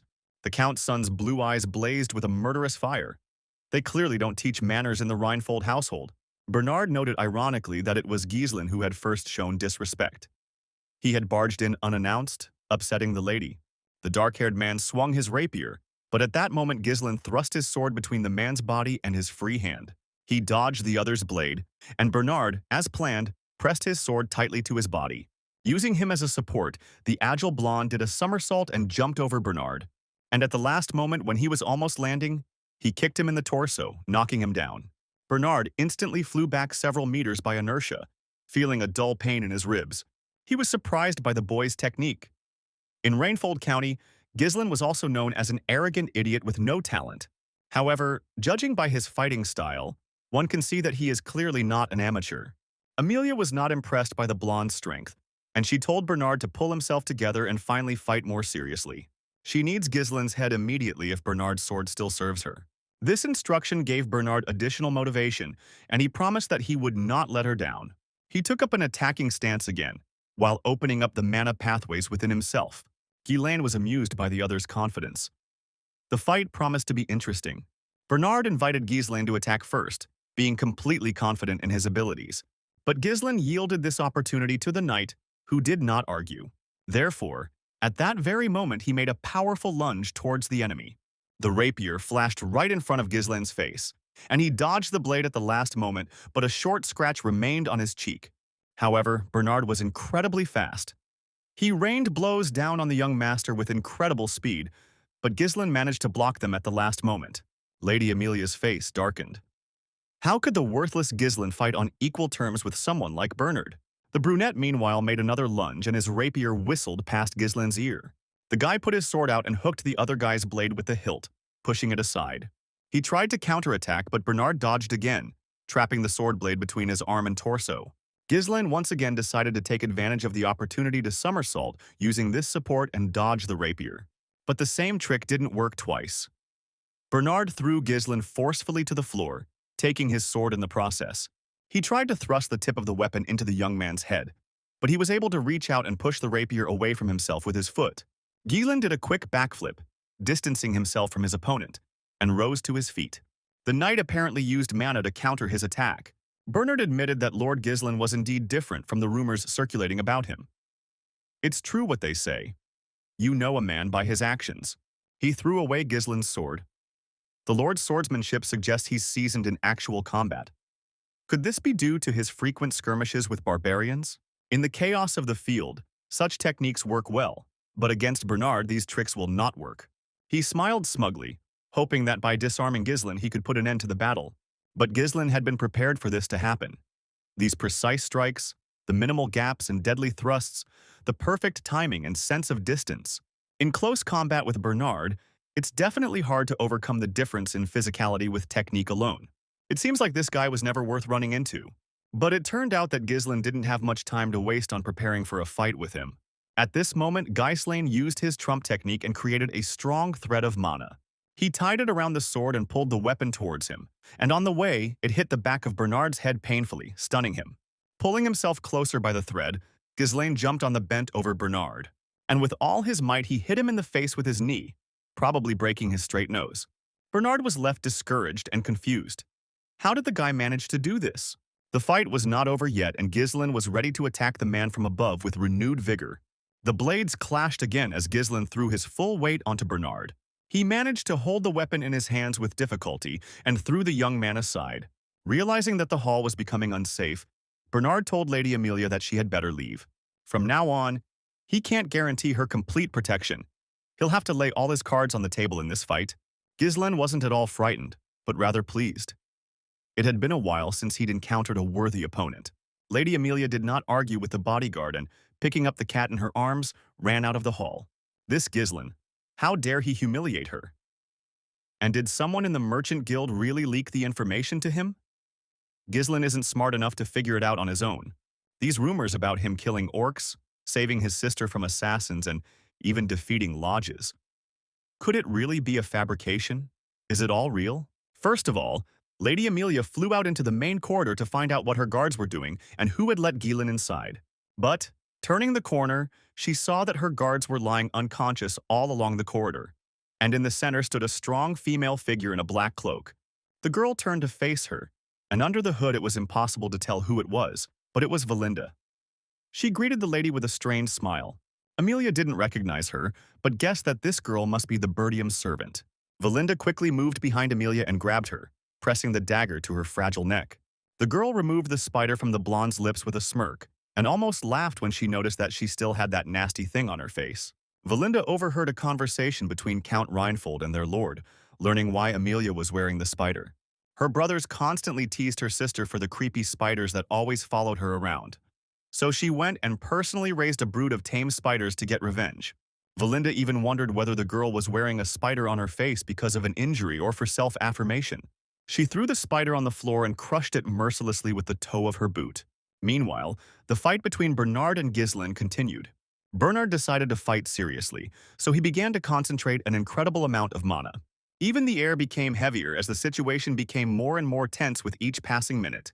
Bernard grimaced and said that Ghislaine's phrase about a worthy opponent was only suitable for a pathetic mercenary and not for a young aristocrat. Ghislaine said that such phrases did not humiliate him in any way, and he did not understand such a claim from the lips of an ordinary bodyguard. With a quick lunge, Bernard dropped the ceremony and openly attacked Ghislaine, not hiding his anger. And then his blows and lunges became so fast and powerful that Ghislaine's vision began to swim.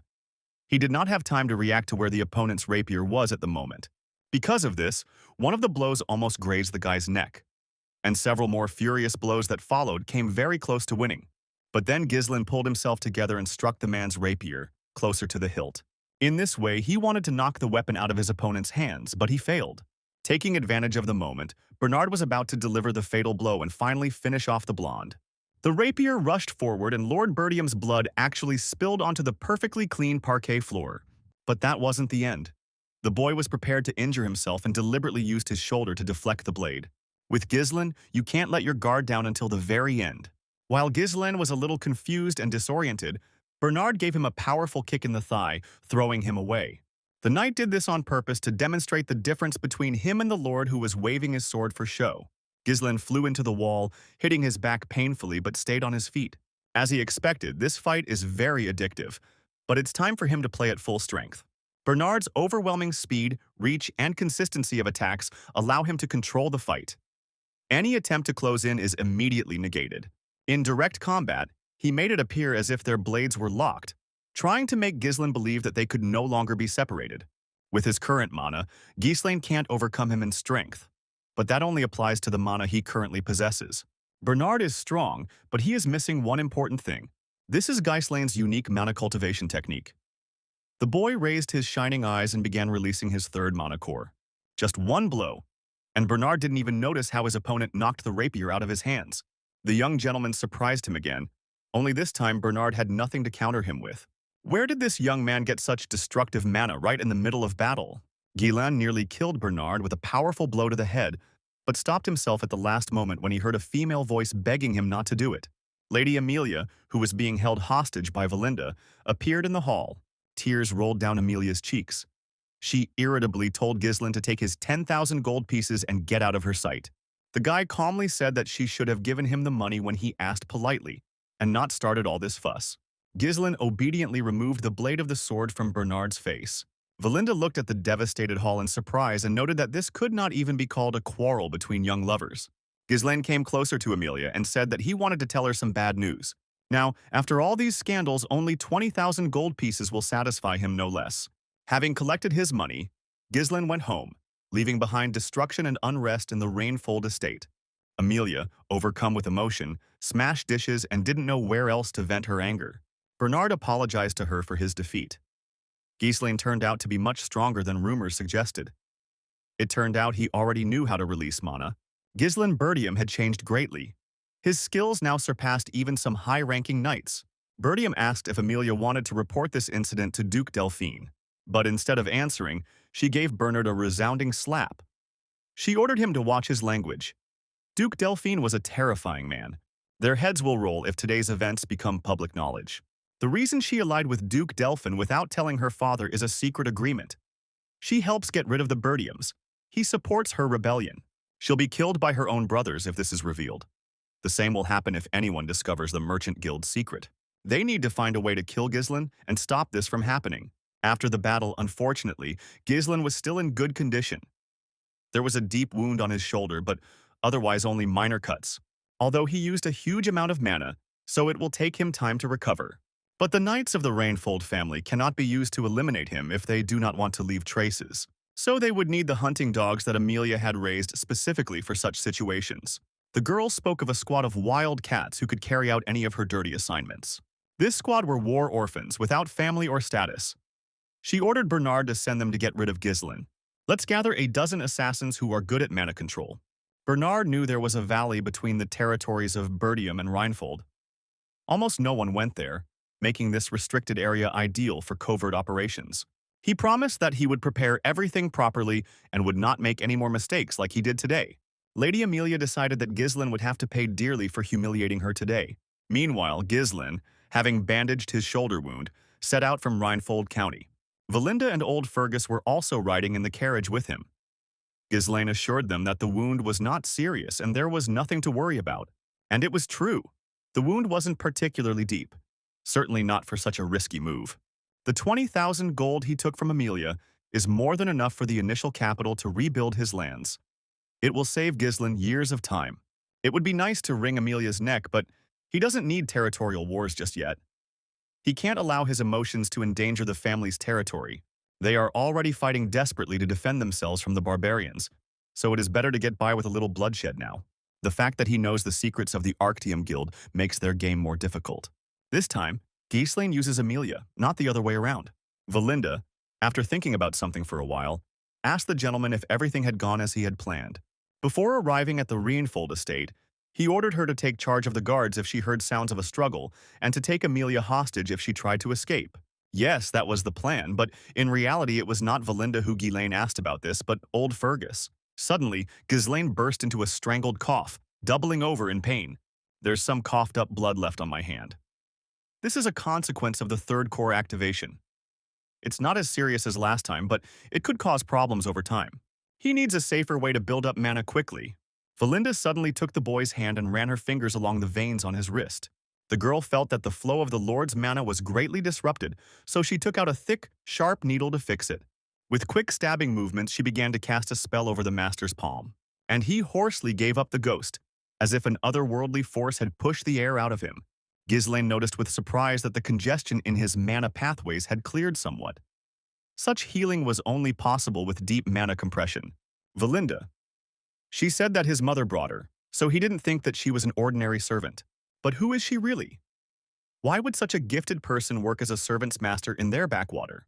And yet, the more powerful allies he has behind him, the better. The talented people Ghislain has met along the way are just the beginning. Valinda suddenly said she believed in Ghislain and would always help him, no matter what he did. But she wanted to know why she took so much money from Amelia. Ghislain said that he needed a large sum of money now, and Amelia was the only one who had it in such quantity. Valinda scolded him, saying it was too dangerous to get involved in trouble without a specific goal. But Ghislain assured her that everything would be fine. Amelia will never tell her father or anyone else what happened. Valinda believed him, but she was still dissatisfied. She asked him to at least tell her what he would spend the money on since she too had risked her life for it. And Ghislain surprised her when he gave her a truly worthy reason for needing money. He was going to use the resources he received to clear the forest of monsters. Fergus stated that it was impossible. Attempts to clear the forest had been made since the time of his case, but Ghislain interrupted him. And he asked what was going on with the request that Ghislain had completed before leaving. Fergus wearily confirmed that the man he was interested in was exactly where he'd mentioned. But his condition left much to be desired. Ghislain said that the only thing that mattered now was that he was alive, and he ordered the carriage to leave immediately. Valinda suggested that they first return to their lands and patch up the Lord, but he said that it was not safe to return there now. Though Valinda had sworn to protect him, like his other subjects, it was better not to take any risks. Besides, circumstances had changed. Ghislain needs a responsible commander, and soon they will get one. Soon enough, the carriage arrived at the place Ghislain had designated. It was a small house in the forest, surrounded by mountains. Valinda said that the place looked abandoned, but Ghislain still came closer and knocked on the door. There was a commotion inside, and soon a tall, large, gray-haired man opened the door for them. Ricardo, Valinda, and Fergus stared at him, because this was not the responsible commander they had imagined. Valinda asked the guy if it was definitely not a mistake, since the old man looked rather pathetic. But he was exactly the man they needed. The man hurried the guests so that they would quickly tell him why they came, or get lost and not delay him. This old man was the captain of the Ratatosk mercenary group. His name is Jillian.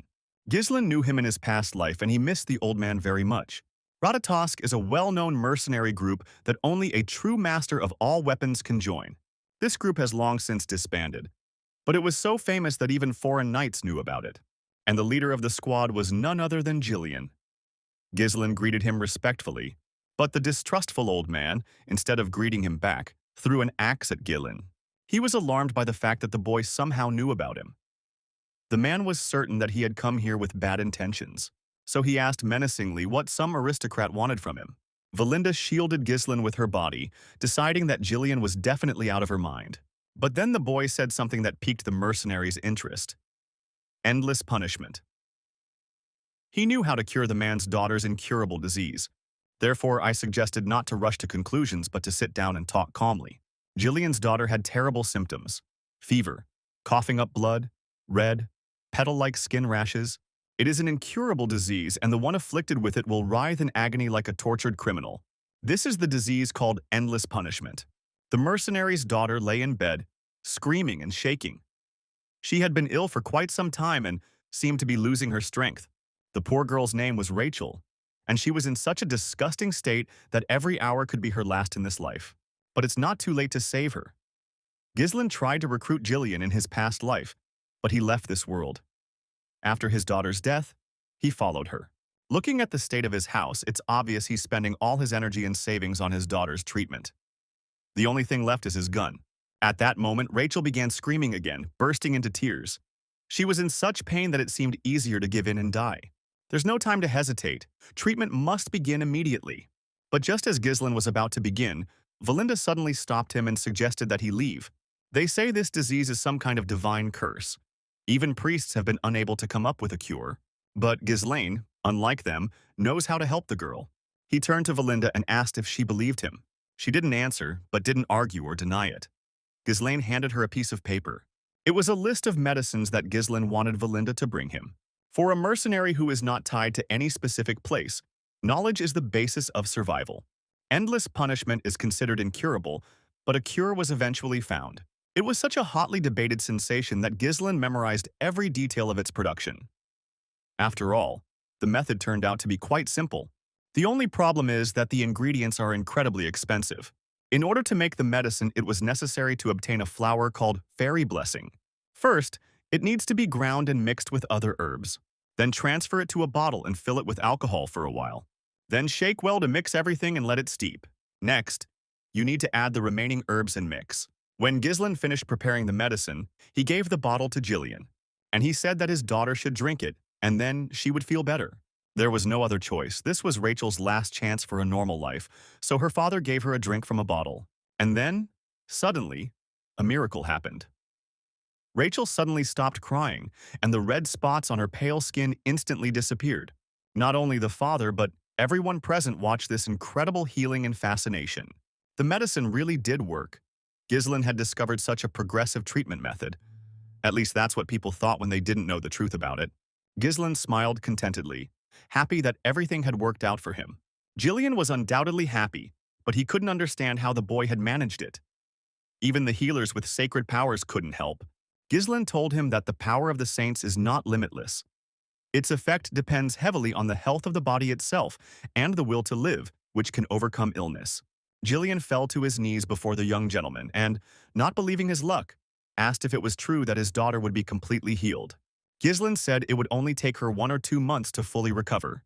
Then the old man bowed respectfully before the young man and asked what he wanted in return. He had probably come all this way because he wanted to ask the old man for something. Unfortunately, the only thing he has left is his own body. But if the guy asks, he can become either a slave or a dog. But all Ghislain needs is the real Jillian, the leader of the Ratatosk mercenary squad. The man looked Ghislain in the eye and tensed slightly. What were they looking for? But at that very moment he grabbed an axe and chopped off his gray braid of hair, which he had not cut since he retired from military affairs. Those around him froze in silent surprise, looking at him. The man straightened up, squared his shoulders, and his gaze became alert and fresh. He looked like a completely different person. Looking back at Guilin, he asked if anyone else was following their small group. Enemies, perhaps? But Gislin said that everyone was here with him. There was no one else in the forest at the moment. Then the old man asked if the gentleman had any envious people. He answered honestly that yes, and there will only be more of them in the future. Suddenly, the man took the spear closest to him and threw it at the wall with such force that it broke through the wall.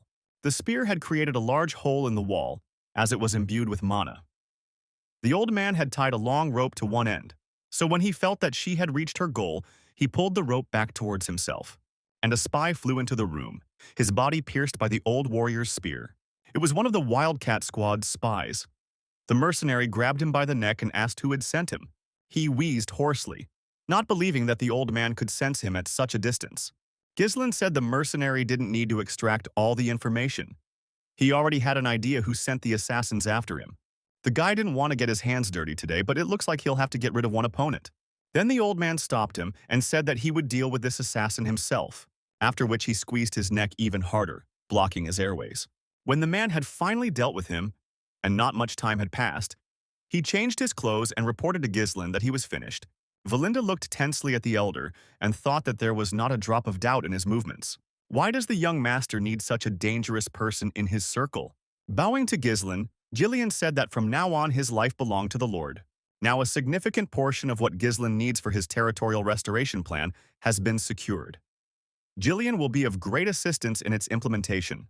But bad news arrived in the Wildcat's lair.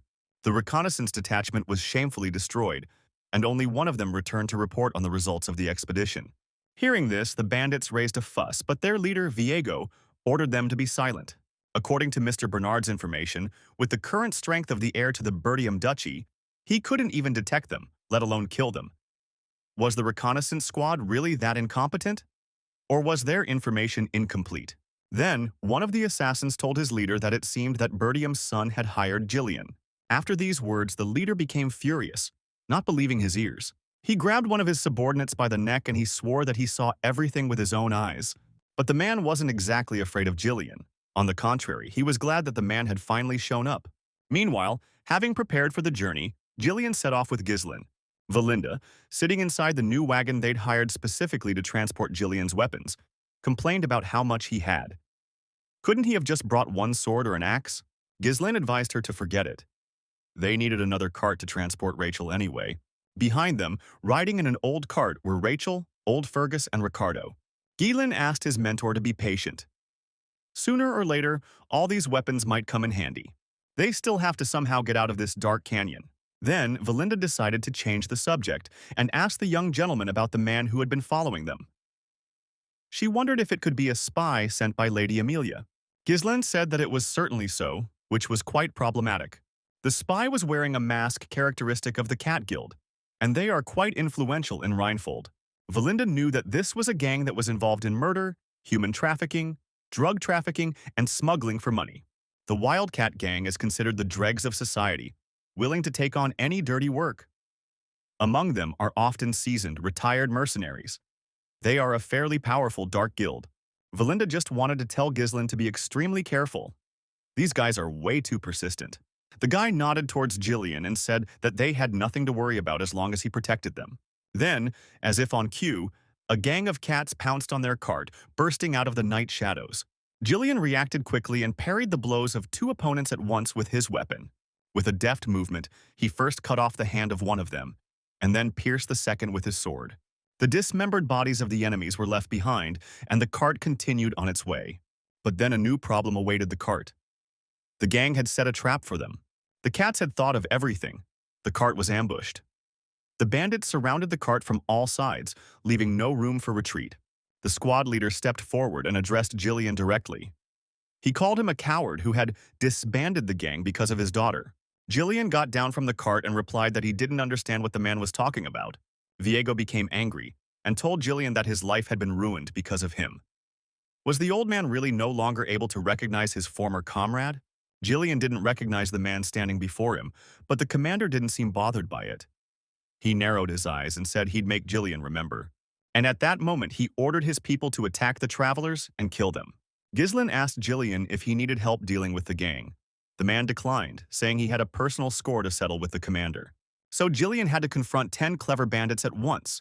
But with his strength, he could kill 3 people at once with one swing of his axe. The opponents ran towards him in a line, and each one in turn received crushing blows from him, which landed in the most sensitive places, depriving them of life. Ghislain was right when he said that they had nothing to worry about as long as Jillian was around. The commander, looking at this, thought that the strength of the greatest mercenary had not gone away from Gillian. However, he wasn't so simple either. The man suddenly ordered his squad to split up and approach the old man from both sides. But at that moment, Jillian deftly jumped onto the horse and reached for the next weapon, also an axe, but heavier and sharper. He rushed forward on his horse and with powerful chopping blows knocked down the assassins who were standing on the ground. And as the icing on the cake, he skillfully coordinated the horse so that it spun around its axis. Like a killer tornado, he got rid of another group of enemies. One of the mercenaries tried to pounce on Jillian from behind, but nothing escaped his keen eye. The man put up his shield and stopped his attack before the mercenary could reach him. The bandit said contemptuously that Jillian could have at least not interfered with the one whose life he had destroyed. Leaping back, he plunged his daggers into the neck of the horse Jillian was riding. She kicked and threw the warrior off her, but he managed to recover his composure and stay on his feet. The mercenary commander took advantage of the moment and tried to strike the old man with his sword. He hit him back and said that he was no longer the leader of the Ratatosk squad and should not be held responsible for this. Viego hissed. What nonsense. If not Jillian, then who? The old man said he had put that behind him. Now he was nothing more than the arms and legs of Duke Ghislain Bertium. Rage boiled inside the commander, but this was definitely not the feeling one should be guided by in battle. He made many attempts to attack the old man, but not a single blow hit his target. The commander shouted angrily that with Jillian's departure, the mercenary squad had disintegrated. Because of him, Viego lost his purpose in life and continued to live a miserable existence, barely surviving in this damn world. The old man tried to hit him with an axe, but the man slipped right underneath him, and he took advantage of the old man's vulnerable position by kicking him in the leading arm. But this blow only made a hole in the warrior's shield. The commander said that he had dedicated his entire life to Ratatosk and put everything he had into it. How dare Jillian ruin all of this to become some nobleman's errand boy? The bandit's eyes blazed with a red, all-consuming fire. He said he would never forgive Jillian for this. Several more daggers fired at Jillian shattered against his armor. The short sword's slash also missed his body. Jillian had certainly been strong when he was a mercenary commander, but was he still as skilled? Viego doubted it.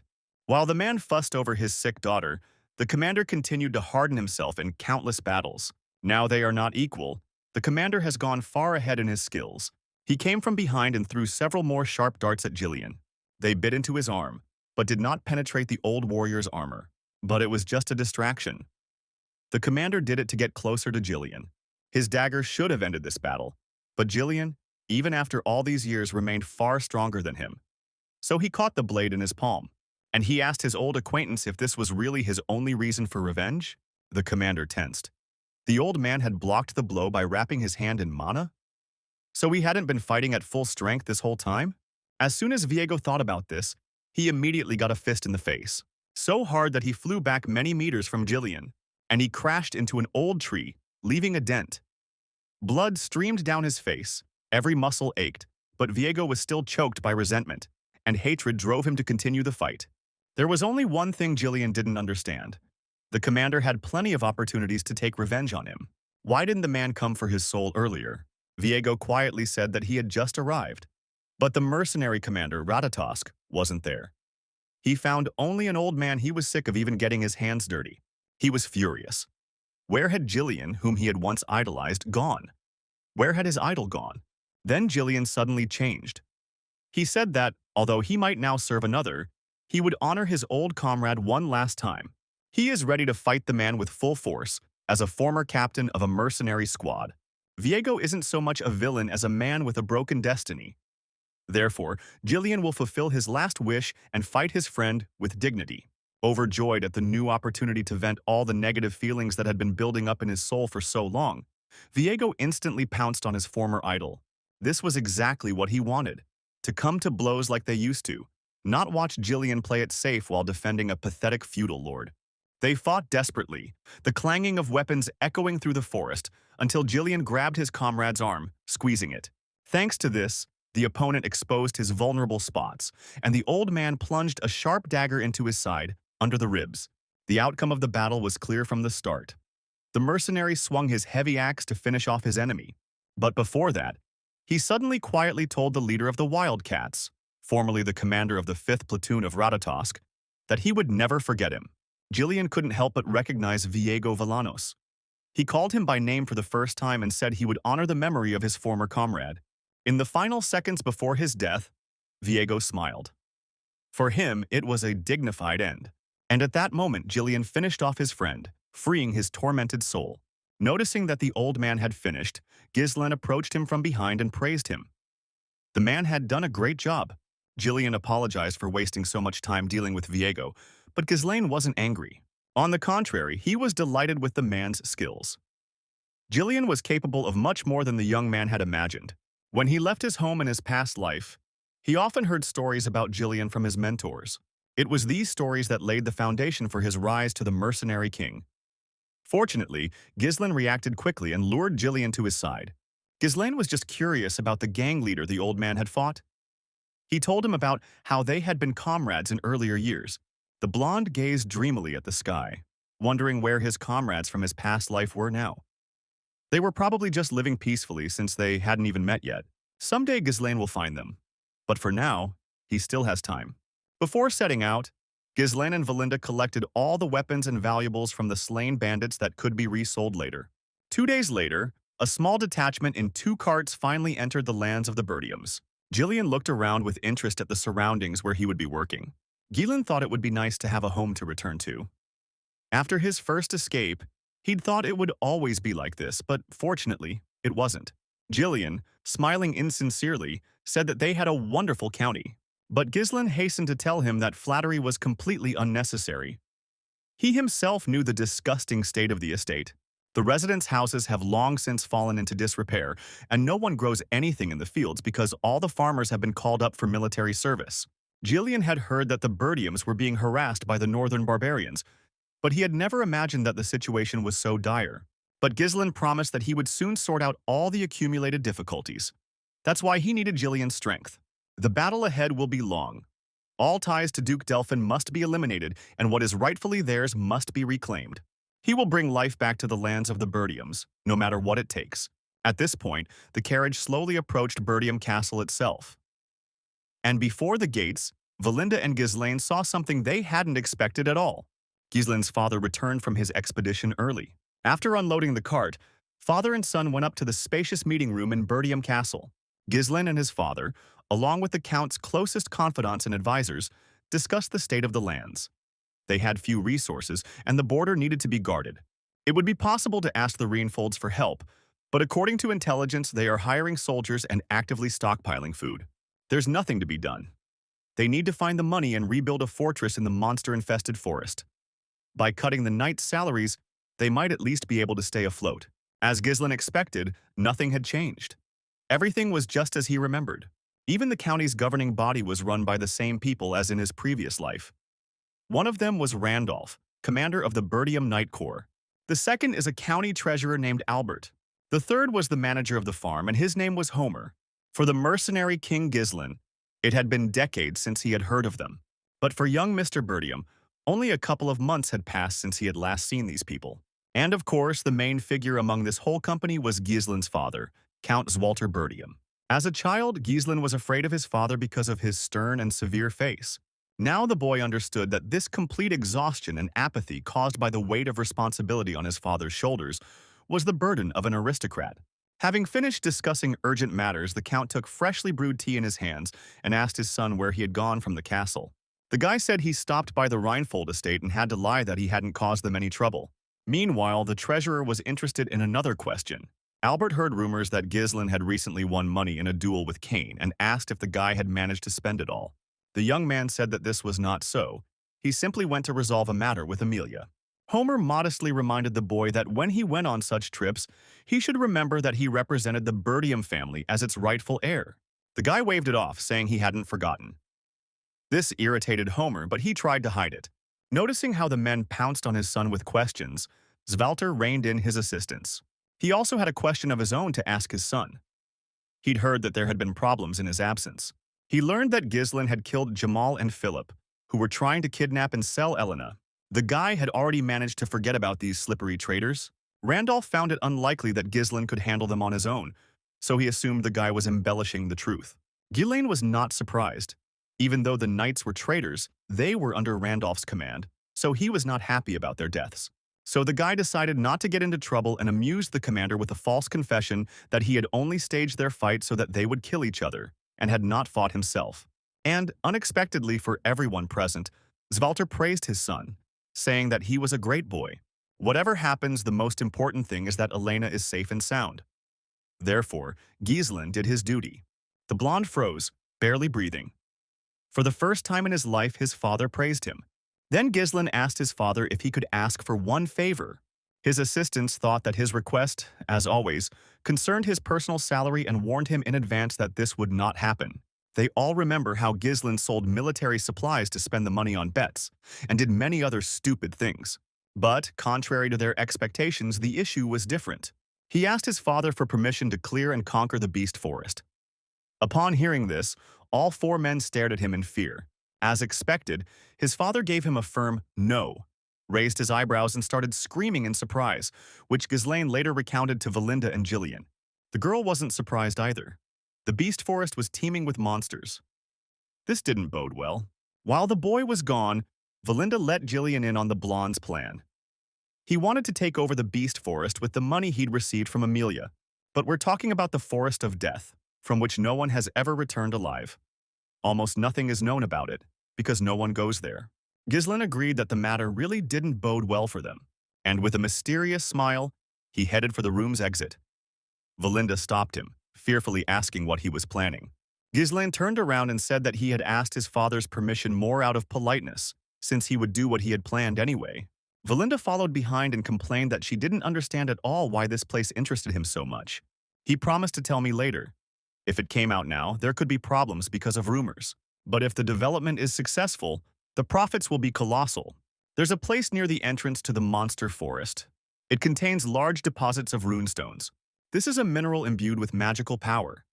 An incredibly rare stone that makes all magicians obsess over it. It is used everywhere, for example, to create magical instruments, and also for magic circles, scrolls, in alchemical research. Anywhere magic is used. In Ghislain's past life, the Dolphin family took control of these deposits. But now only Ghislain knows this valuable information. Valinda would have liked to argue with the young master, but he managed to convince her that he had thought everything through.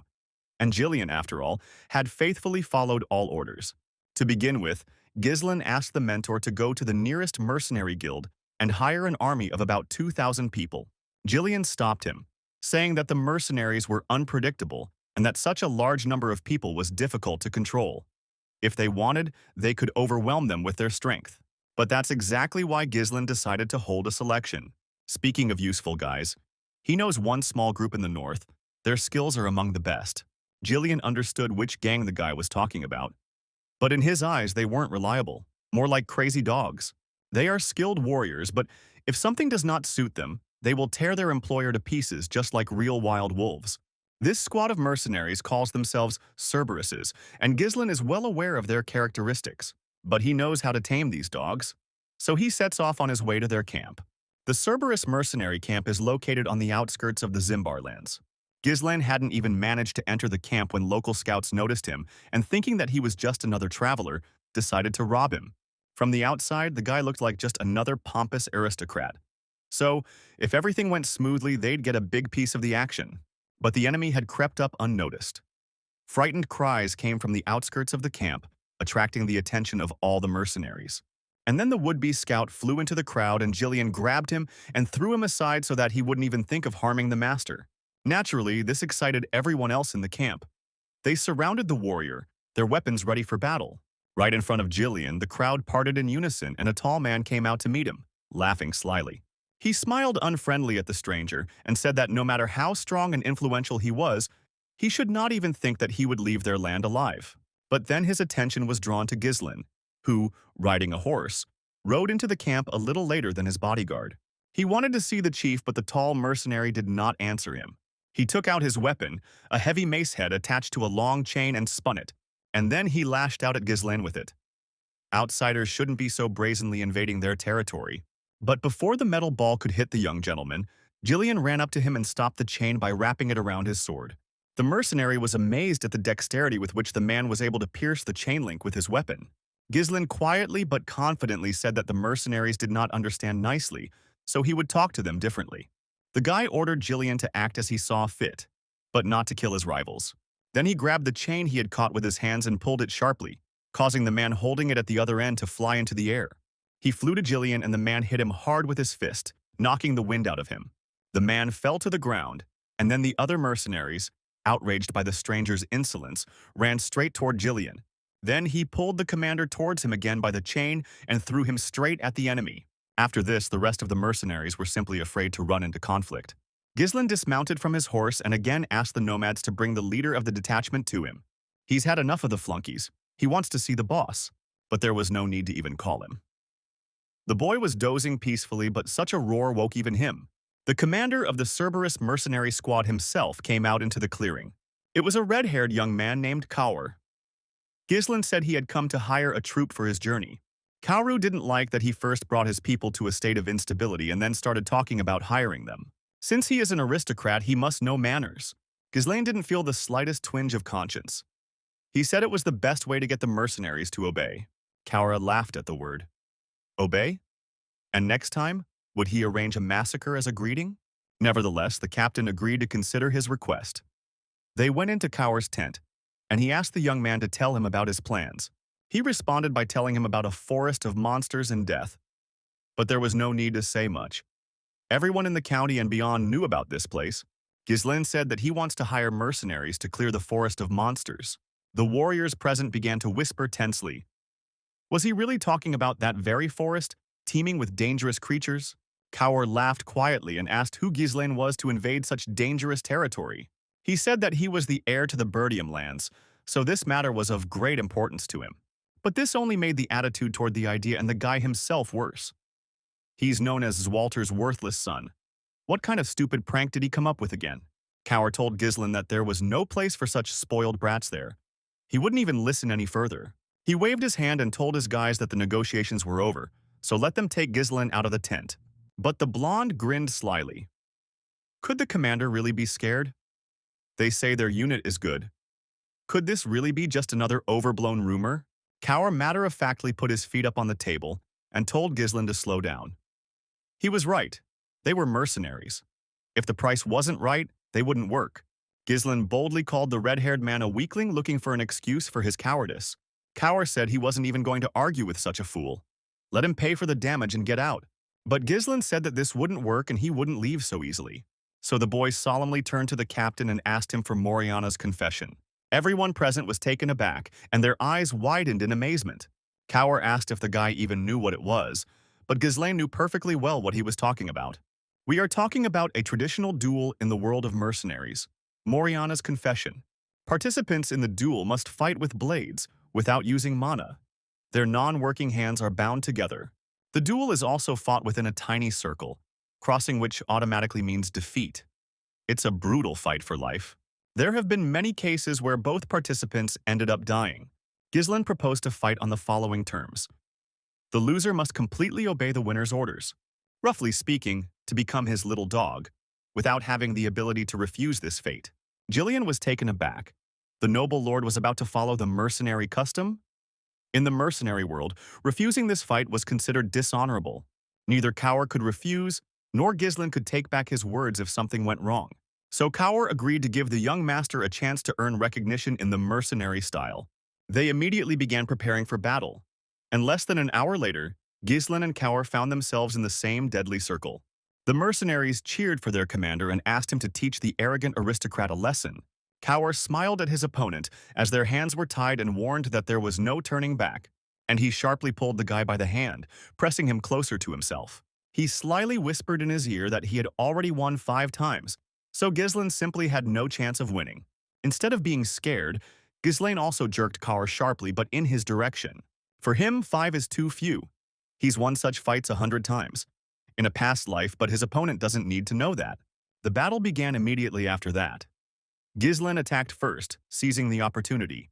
But Kaur bent down, and Ghislain's hand fell on his shoulder. Several times the daggers quickly collided with each other, making an unpleasant grinding sound, and then bounced off each other just as quickly. Then Kaur suddenly leaned to the side and swung his left leg.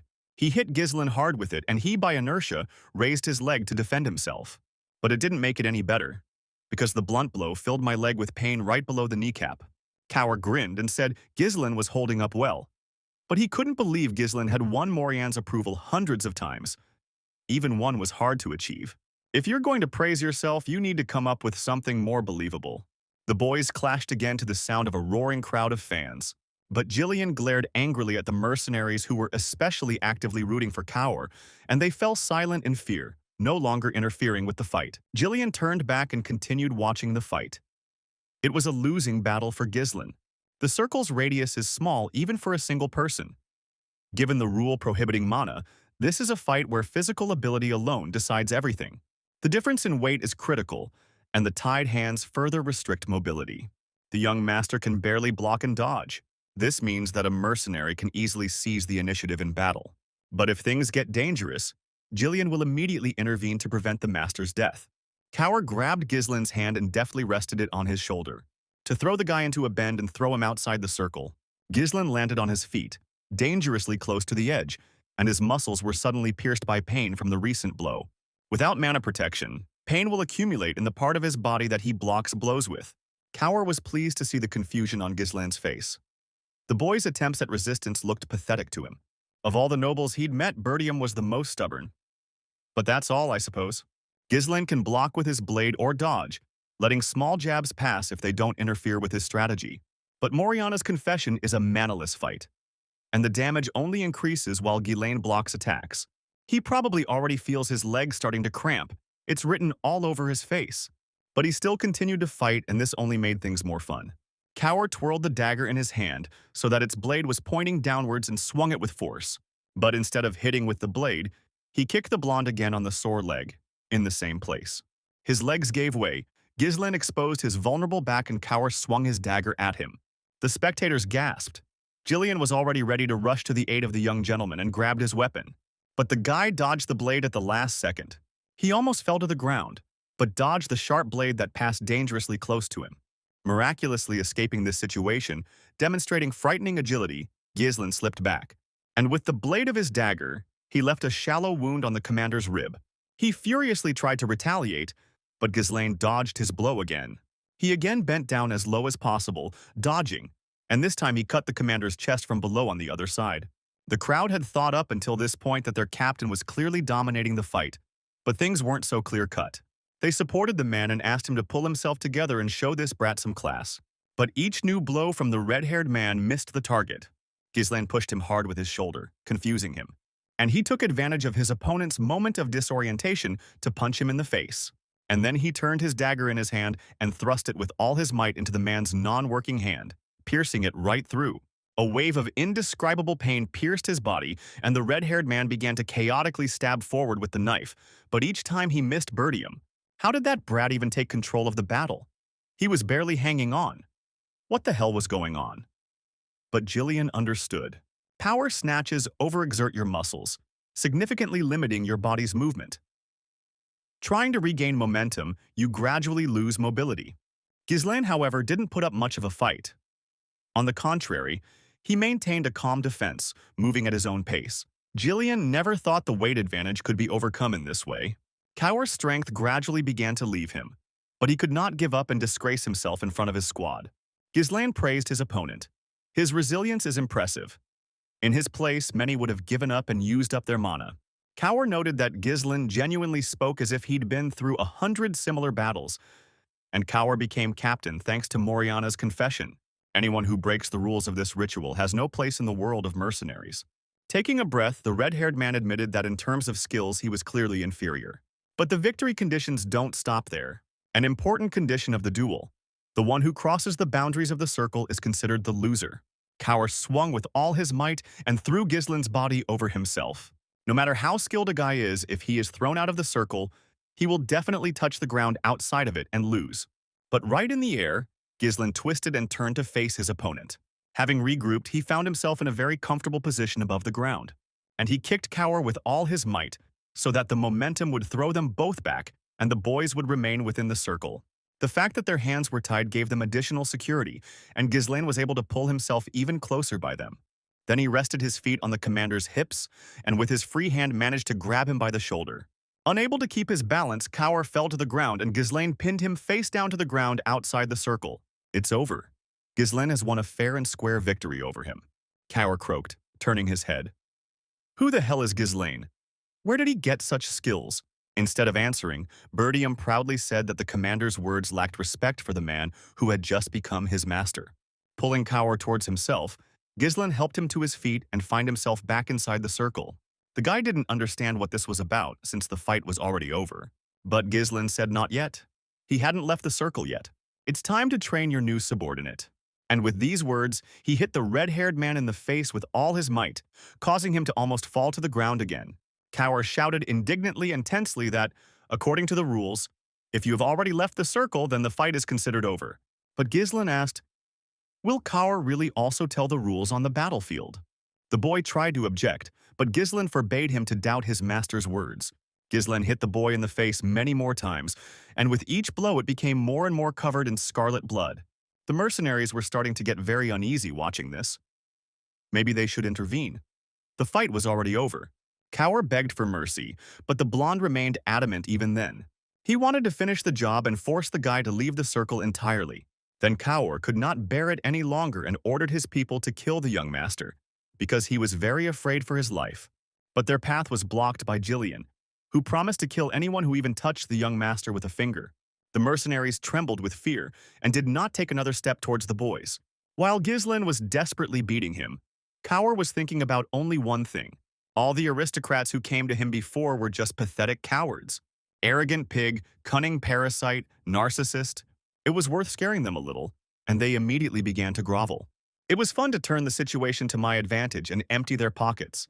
This is how he earned the reputation of a mad dog, by demonstrating his strength. But how did he fail so badly in front of this wayward nobleman?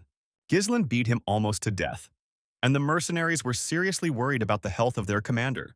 But the boy didn't do this for his own pleasure or out of a terrible character. He needed to intimidate both him and the squad into obedience. Therefore, having finished beating the captain, Gislain ordered his subordinates to bring water, bandages, and compresses. If he is not helped and his wounds are not treated, he may die. So it is better to hurry. The mercenaries immediately jumped up and immediately ran to look for everything that the Count's son had told them. Even Jillian was surprised by this and finally understood why Gislain had shown such cruelty. Thanks to this performance, the rebellious mercenaries instantly obeyed the order of the Duke's descendant. In the world of mercenaries, the fist is mightier than the law. It has always been that way. The young gentleman imprinted his authority on their minds in the most effective way. He showed who was in charge. When Cower came to his senses a little, Gislain forced him to sign the agreement drawn up between them. He signed the paper with displeasure and handed it to the young gentleman. He didn't like how carelessly the redhead did it, so Gislain looked at him sternly. Cower timidly corrected himself and asked Gislain to take care of him and his squad. Suddenly, the blonde grabbed Cower by the hand and pulled him towards himself. He smiled broadly and told the commander that from now on, they were family. Therefore, they act together and do not put each other in danger but help each other. A couple of days later, the outskirts of the Bertium lands. The detachment of mercenaries that Valinda found the other day arrived at the border of the Bertium lands on the orders of the eldest son of the Count. The men weren't particularly happy about being called in so early, but what could they do? Some of them wondered why they had been called here in the first place, and only now learned that they had been hired by Gislain Bertium. There was talk among the mercenaries that they would finally be able to shirk work but still get paid for it, since the Duke's incompetent son would be leading them. One of the warriors decided to draw attention to himself, taking advantage of the moment, and he announced that they needed to choose a representative who would communicate with the employer. So he, a muscle man named Gordon Muscles, put his candidacy forward. He recalled that last time, due to disorganization, their communication with the employer did not go well. Therefore, this time we need to be more focused and not cross the boundaries of reason. Gordon Muscles will act as their representative and slightly interrupt the employer, and the mercenaries will simply have to agree. Everyone happily agreed, since Gordon, with his massive appearance, could really exert the necessary pressure on the employer. Then they heard someone coming towards them. The sound of hooves hitting the ground reached their ears. It was Count Bertium's son himself approaching them on horseback. The mercenaries looked at him with sly smiles, already anticipating how the frail aristocrat would tremble before their Gordon. The leader nodded to them, telling them to also create the right atmosphere with their unwavering appearance. This nobleman must be taught a harsh life lesson. But when Ghislain Bertium came even closer to them, they suddenly noticed that he was not riding alone, but with a whole huge detachment behind him. And these weren't random people, but the Cerberus squad itself, who terrified not only ordinary people, but also other mercenaries. The mercenaries' knees began to tremble. What had to happen that the Cerberi, the notorious rebels, would begin to peacefully obey a nobleman? All the determination of the nameless detachment vanished as if by magic at the sight of this majestic picture. Therefore, when Ghislain approached their leader, he responded timidly and submissively, and not as he was originally supposed to do. Ghislain looked him over with an appraising glance and asked him to introduce himself. The man said his name was Gordon Muscles, looking nervously at the young gentleman from under his brows. Ghislain gave him a friendly slap on the shoulder and complimented his cool nickname and physical fitness. And then he introduced himself and was pleased to see that the hired squad was looking at him submissively and with a bit of tension. So everything was going according to plan, and there was no need to worry about their behavior. Ghislain turned around and ordered Gordon to gather his men. They set out to clear the forest of monsters immediately. Soon, Ghislain was making the final preparations for the campaign and putting on his black, durable armor. All preparations for exploring the forest are complete. A temporary base for the expedition has been established. Supplies have been secured, and the troops are ready, both the Cerberus detachment and the secondary one. Taking a quick look at his small army, Ghislain asked Valinda to do a head count. In the end, they had 148 contract mercenaries, and another 41 fighters from the Cerberus squad. Including Ghislain and his personal assistants, the total will be 192. He approved the report and clarified whether the girl had clearly conveyed Scoven's position. She confirmed. Valinda thought he would object, but he even volunteered to cover their entry into the monster forest. Having received confirmation that everything was arranged as it should, Ghislain took command and ordered the warriors to line up. Right before them is a forest of monsters they must clear. The mercenaries have surely heard of it. Unknown dangers lurk within. Monsters, secrets, and perhaps something even worse. Nevertheless, clearing this forest is a necessity. At that moment, a wave of intense fear swept through the squad. What if they didn't return from there alive?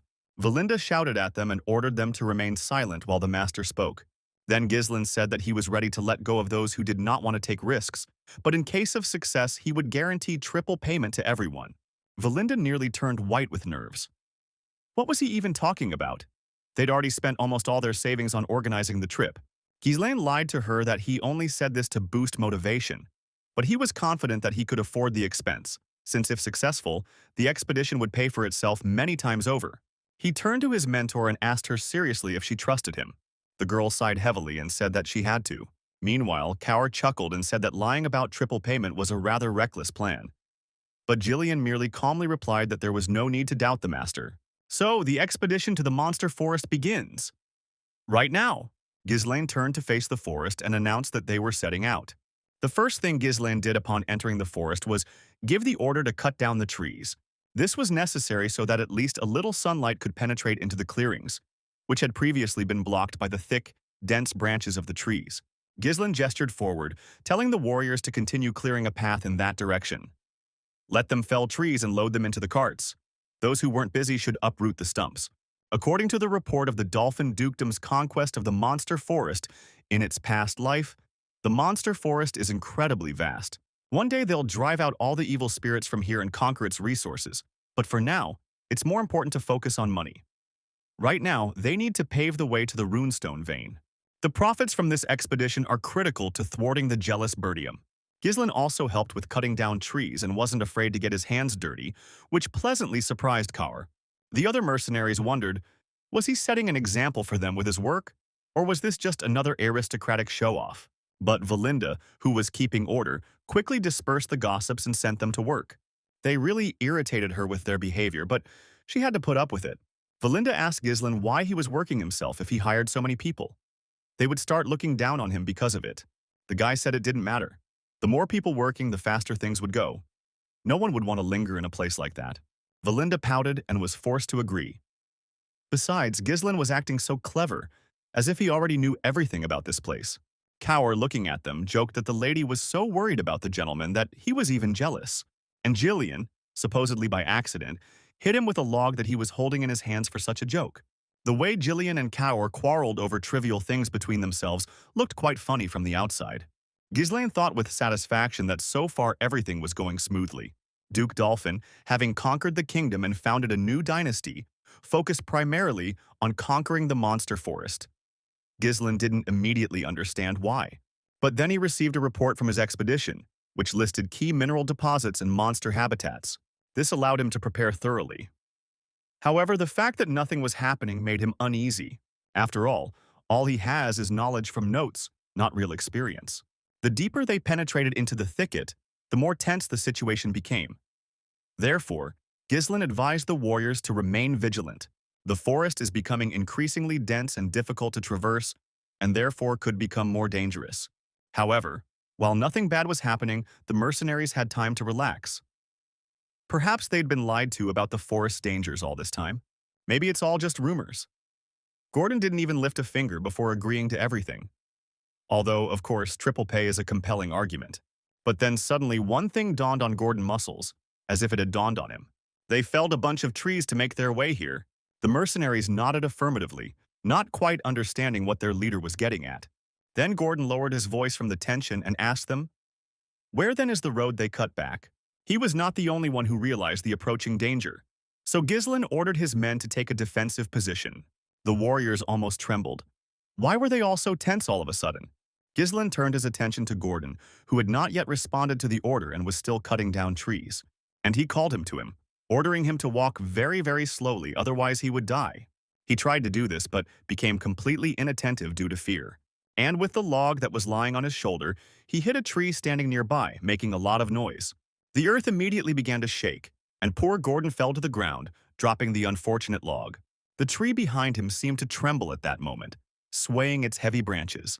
The mercenaries noticed this and realized that something was clearly wrong with these trees. Others, on the contrary, just laughed at this fear and said that their hapless boss was afraid of every little noise. One of the contract mercenaries pointed towards the trees and told his comrades to look closely. "There's nothing there. They lost their way because everything here is the same. This isn't a forest of monsters, it's just a dense forest." Ghislain ordered him to move away from the trees, but the mercenary accused him of instilling fear in people to make it easier to control them. But right in the middle of his speech, something from behind hit the man hard on the back and wrapped its tenacious, rough paws tightly around his waist. And then there was a sudden pull so strong that the mercenary could not stay on his feet and screamed in horror. A strong paw lifted him up, and then the monster with extraordinary ease threw the man into its huge fanged mouth. Their presence is completely unnoticeable. No one could predict their arrival. This is an entity for which you will become easy prey if you don't take precautions. A large, bloodshot and maddened, inhuman eye with a thin, elongated pupil stared at the squad of mercenaries. Ghislain looked sternly at the monster and said that they were dealing with Ent, Dearest, and not just one. Suddenly, all the trees standing before them came to life and began advancing in an orderly formation toward the squad. Their hollows opened up, and mad eyes appeared amidst their bodies. The tenacious roots, like tentacles, slid between the people and grabbed the warriors one after another to devour them. If you get caught in the tentacles, you'll never live again. The trees deftly tossed their prey into the terrifying fanged mouths, like funnels among the roots. Gordon was also unlucky enough to fall into the monster's clutches. Feeling a powerful grip on his stomach, he immediately grabbed the roots of the nearest normal tree. His partner ran up to the man and began chopping at the wooden monstrous roots with an axe. But the vines proved much harder than he expected and wouldn't cut. With just one blow, his axe blade shattered. The tree gave Gordon another strong tug on his body, and he could no longer hold onto the tree with his tired arms. He was very lucky that at the last moment, Ghislain managed to jump up to the vine and, using mana to strengthen the blade, cut off the monster's paw with his sword. And having flown over it further, he cut the blade with all his might straight across the monster's eye, and it howled desperately in pain.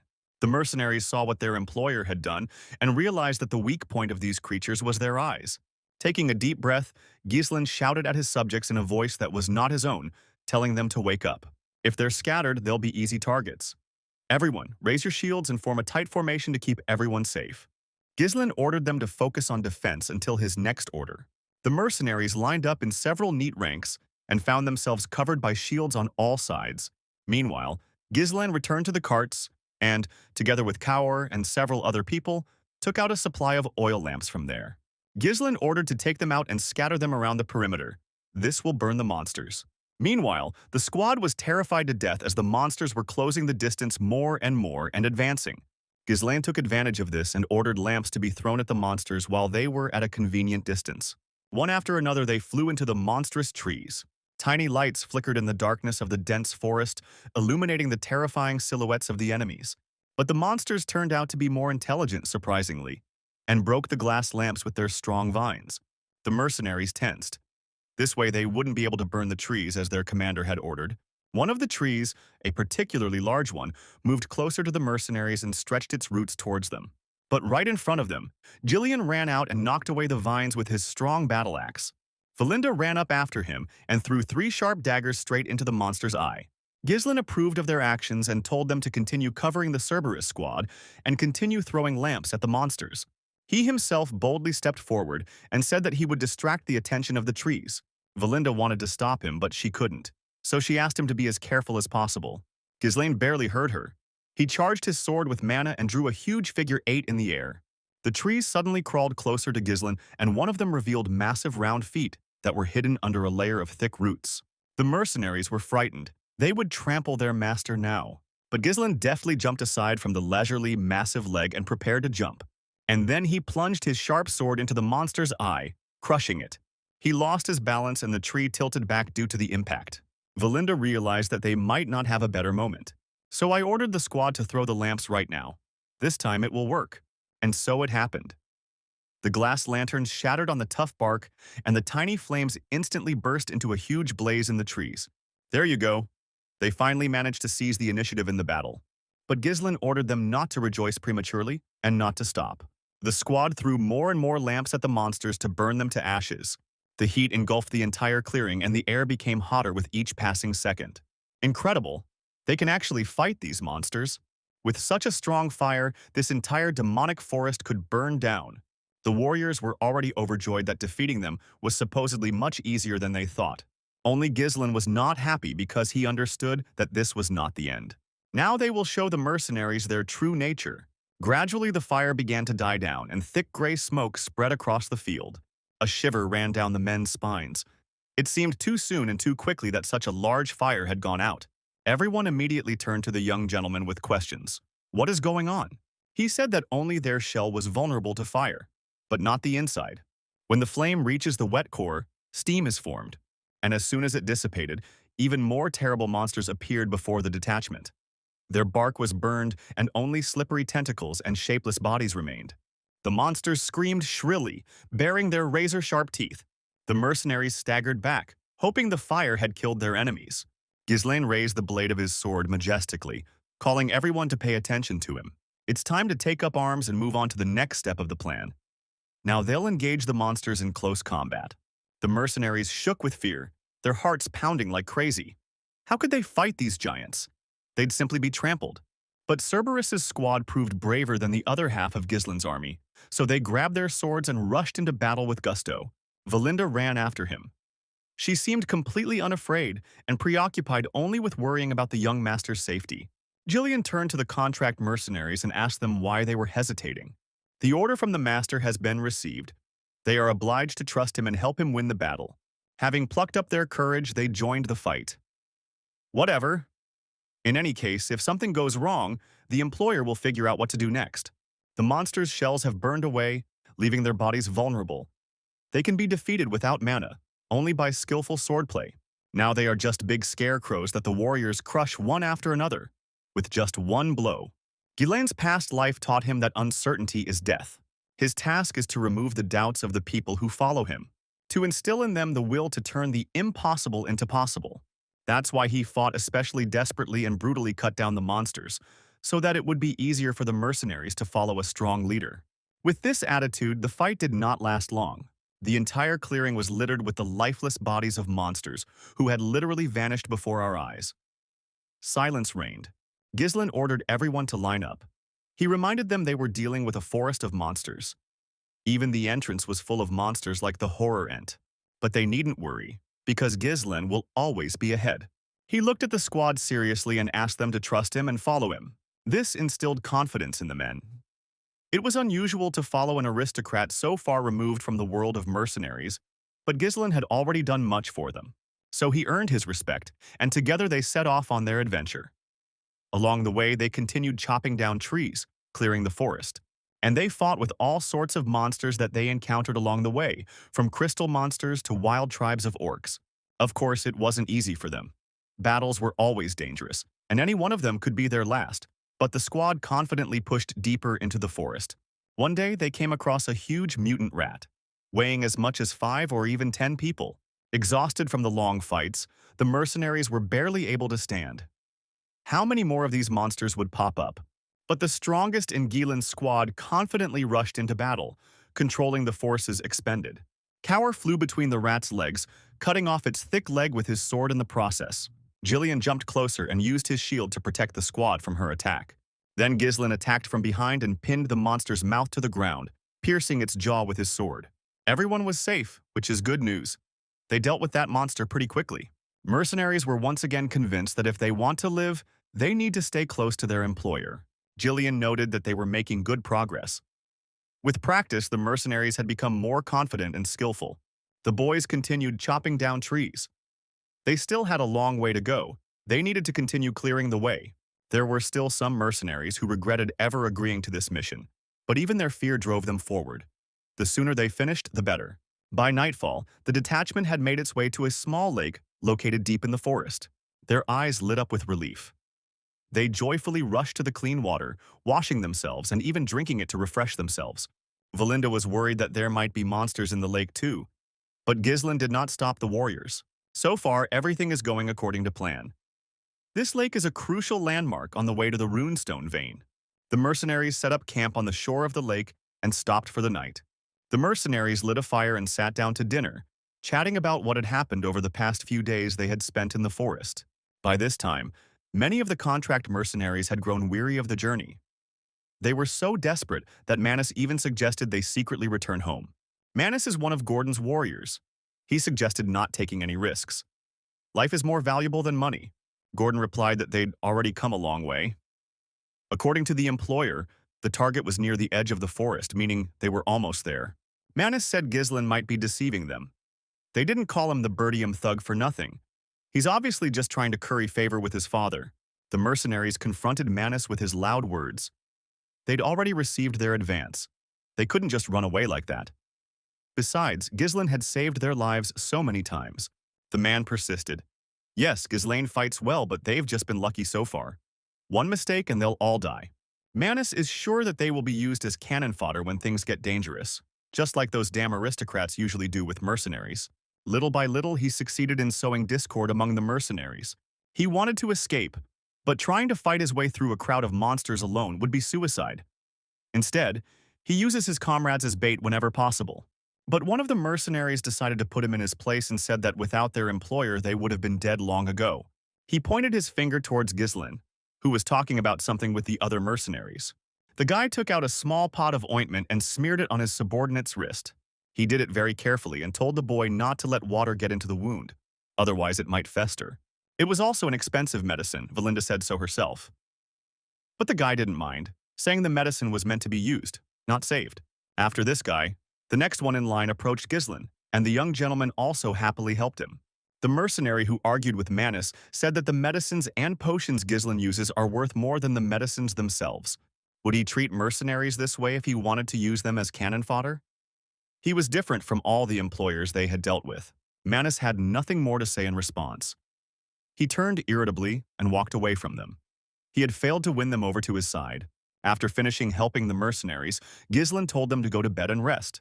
He himself called Gillian and Cower to him to talk. Cower, who had overheard Manus and company's conversation, brought this to Ghislain's attention. But he said that there was no point in worrying about him now. This coward won't do anything about the monsters for now anyway. There are more important matters. On Ghislain's orders, Gillian, Valinda, and Cower counted the remaining lamps. There were about 24 of them. As Ghislain thought, Their numbers had diminished slightly, and this was after the battle with the Ents. Ever since they entered the forest, monsters had been attacking day and night, but the last 2 nights had been calm. Of the entire company, only Jillian understood where the commander was leading with his conclusions. This means they have entered the territory of night monsters, and very powerful ones. Ghislain nodded gravely. The coming days promised to be very busy. He gazed thoughtfully at the dark, dense forest. The silence didn't calm him, but rather frightened him. The only sound was the quiet crackling of the burning fire. A real danger awaits them ahead, but for now, the mercenaries went to bed, stocking up on strength for the new day. At some point, Gordon woke up because a lamp suddenly started shining in his eyes. And what was his surprise when, opening his eyes, he discovered that this very lamp was literally floating in the air in front of his face. He jumped back in fear from the flying lantern, trying to understand what was happening. Suddenly, a slippery and terrible monster appeared from behind and bit him on the neck with its sharp teeth. A frightened cry was heard, and it attracted the attention of those members of the squad who were not sleeping and were on duty. There wasn't just one terrifying monster, there were several, and Gordon drove them away with whatever came to hand. The officers on duty immediately ran up to the man and asked him what had happened. Gordon, barely able to speak from fear, said that a large monster had just been right next to him. His comrades looked at him as if he were crazy and were clearly speechless. What is he talking about? There's no one here, not a single monster standing next to Gordon or even possibly nearby. Gordon looked around and swore that this was not just a nightmare. He had just seen the monsters with his own eyes. His comrades thought that Gordon was having a nervous breakdown due to their constant battles with monsters, but this was not the case. But then Gordon was supported by one of the Cerberus squad. He said he woke up feeling someone's presence, and the lantern disappeared right before his eyes. Then other members of the squad began to remember that similar situations had happened to them too. Be that as it may, one thing can be said for sure. There is something here lurking right inside the camp, and they need to quickly figure out what it is. At that moment, Ghislain appeared out of nowhere and said that they were right. He walked importantly between the rows of excited mercenaries, and despite the rather late hour, he ordered everyone to gather. To begin with, he gathered his main assistants in this expedition for negotiations in his tent. Ghislain informed them that they were already surrounded by monsters. Moreover, they were invisible. It is their peculiarity to hide from the eyes of strangers. They probably started pursuing the detachment from the lake. This is a special kind of monster that rules the night forest. Phaler, Hunter of Darkness. They are able to blend into the darkness. Not only are they invisible, but physical attacks also impervious to them. Hundreds of them follow their prey, absorbing the light around them. Their method of hunting is to drag their prey into the darkness where they have an advantage. That's why the lanterns are slowly disappearing. These creatures are simply toying with their victims. Kaor, unwilling to tolerate this any longer, proposed smashing these monsters to smithereens. Wouldn't it be better to strike first than to dance to their tune? But Ghislain said it was better to wait until they attack themselves. That way, it would be easier to fight back. Valinda said that more than half the lanterns were already gone. Is it really possible to just wait? But Ghislain knew that a reckless attack would only anger them. They would retreat, change tactics, and torment them even more. Then they will miss the chance to finish them off in one blow. Jillian was surprised. Was there really a way to destroy hundreds of invisible and invulnerable monsters at once so easily? That's right. For that, they'll need the magic scrolls Ghislain had already acquired for the expedition. Valinda had already distributed one to each mercenary. Then Ghislain gathered everyone closer to him to explain how to fight them. He took his sword and sketched on the ground a swarm of Phalers besieging their camp from 3 sides. They were stealing lanterns and gradually narrowing the encirclement. Mercenaries, outnumbered, won't be able to cover the entire territory, especially against such opponents. If they're met in force, they'll be crushed from the flanks. Thanks to the fact that the camp was set up near the lake, the mercenaries cannot be surrounded from all sides. The situation is not the most advantageous, but not hopeless either, because the initiative in this battle is on their side. Ghislain continued to explain the plan. First, they needed to split the squad into 3 parts. The defense squad will hold the line and cover the others. The crossbowmen will stand separately and hold back the enemy. And the last shock detachment led by Ghislain will attack. Shield bearers and crossbowmen in the center will hold back the enemy in a tight formation. Meanwhile, the strike force will concentrate all its firepower and quickly break through from the left flank. By joining forces with the central forces, they will surround them and defeat them. The plan wasn't perfect, but it was solid enough.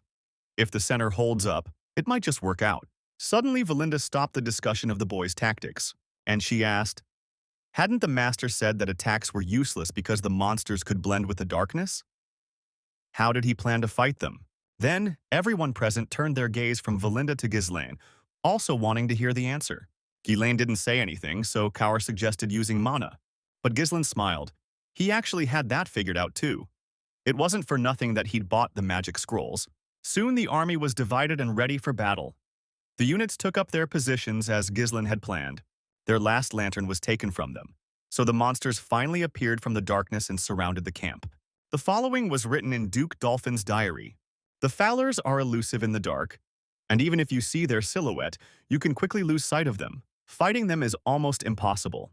But after they learned that the Failers couldn't stand the light, and when they directed it at them, the monsters appeared. Everyone who was given a first circle magic scroll activated it by tearing it, and the sheets emitted a weak but fairly bright bluish light. A multitude of neon sunbeams illuminated the area, spilling across the clearing. A bright light illuminated the monsters, revealing their withered, bony bodies. The darkness the Failors had created suddenly dissipated, revealing their true form as terrifying snake-headed monsters. They wagged their vile tentacles and tails and pounced on the mercenaries. The crossbowmen immediately grabbed their weapons. Their task was to hold back the onslaught. And the defense team, having firmly covered themselves with swords, stood in line, protecting the camp. Now it's up to the attacking team. The monsters have finally revealed their true form. It's time to show them who's boss and cut off the heads of these terrible monsters. The strike force attacked the bloodthirsty monsters with all its might, cutting them down with their swords. Failers. They can blend into the darkness but are physically very vulnerable.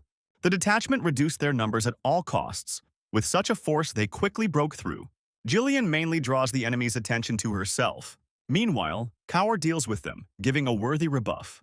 No less useful person on their team was Valinda, which, with the help of its throwing daggers, creates a breach in the enemy's defense. Bloody shreds fly in all directions. The army of monsters was unable to cope with the onslaught of the mercenaries. They are all the finest warriors in Birdium. Ghislaine was fortunate to have such a team. The crossbowmen continued to fire at the monsters from a distance, which significantly delayed their attack.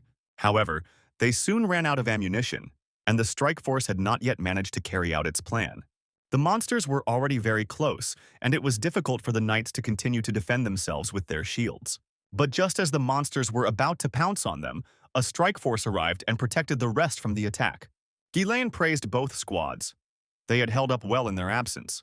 The mercenaries' frightened faces suddenly lit up with relief. Finally, their employer had arrived, and now they were safe. Ghislaine ordered them to expand their formation and surround the remaining monsters from all sides. They tried to desperately resist, attacking the guys, scratching them with their sharp paws and claws, but the mercenaries bravely held their defense. Feeling that the advantage was not on their side, the Failors decided to flee.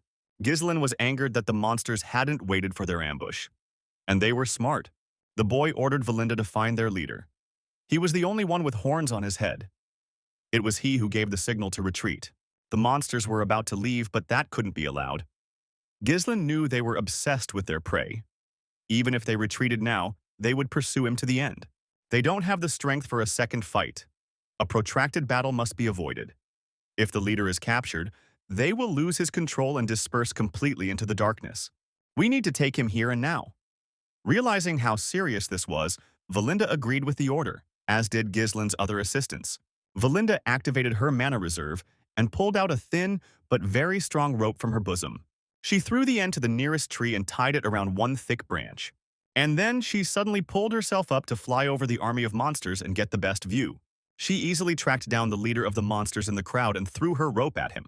Hovering in the air, Valinda shouted to the young master that she had found the king, and Ghislaine immediately rushed there, following the rope. He quickly flew towards him and swung his heavy sword.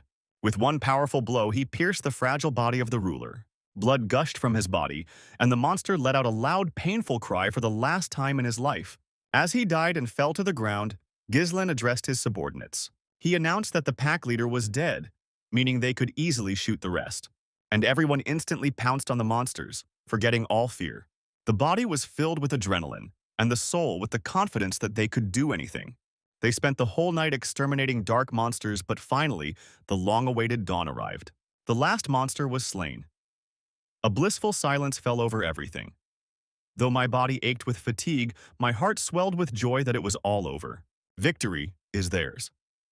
This nightmarish night has come to an end. The mercenaries rejoiced, throwing every ounce of energy they had left into celebration. They had survived. Victory! Gislin's team looked at each other wearily, and they thanked each other for the work they had done.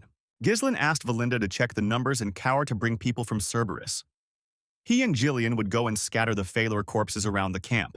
Their scent will repel monsters. Phalars are among the highest-ranking monsters on the outskirts of this forest.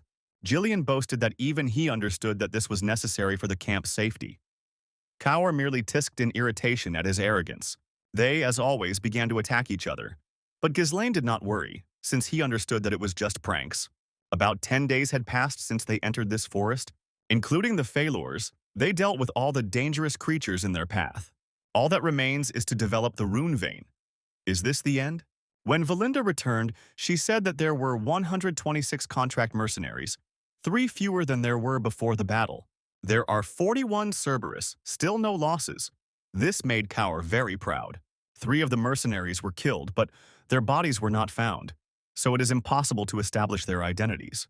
But the mercenaries noticed that Manus was nowhere to be seen, so they assumed that he might have died in battle.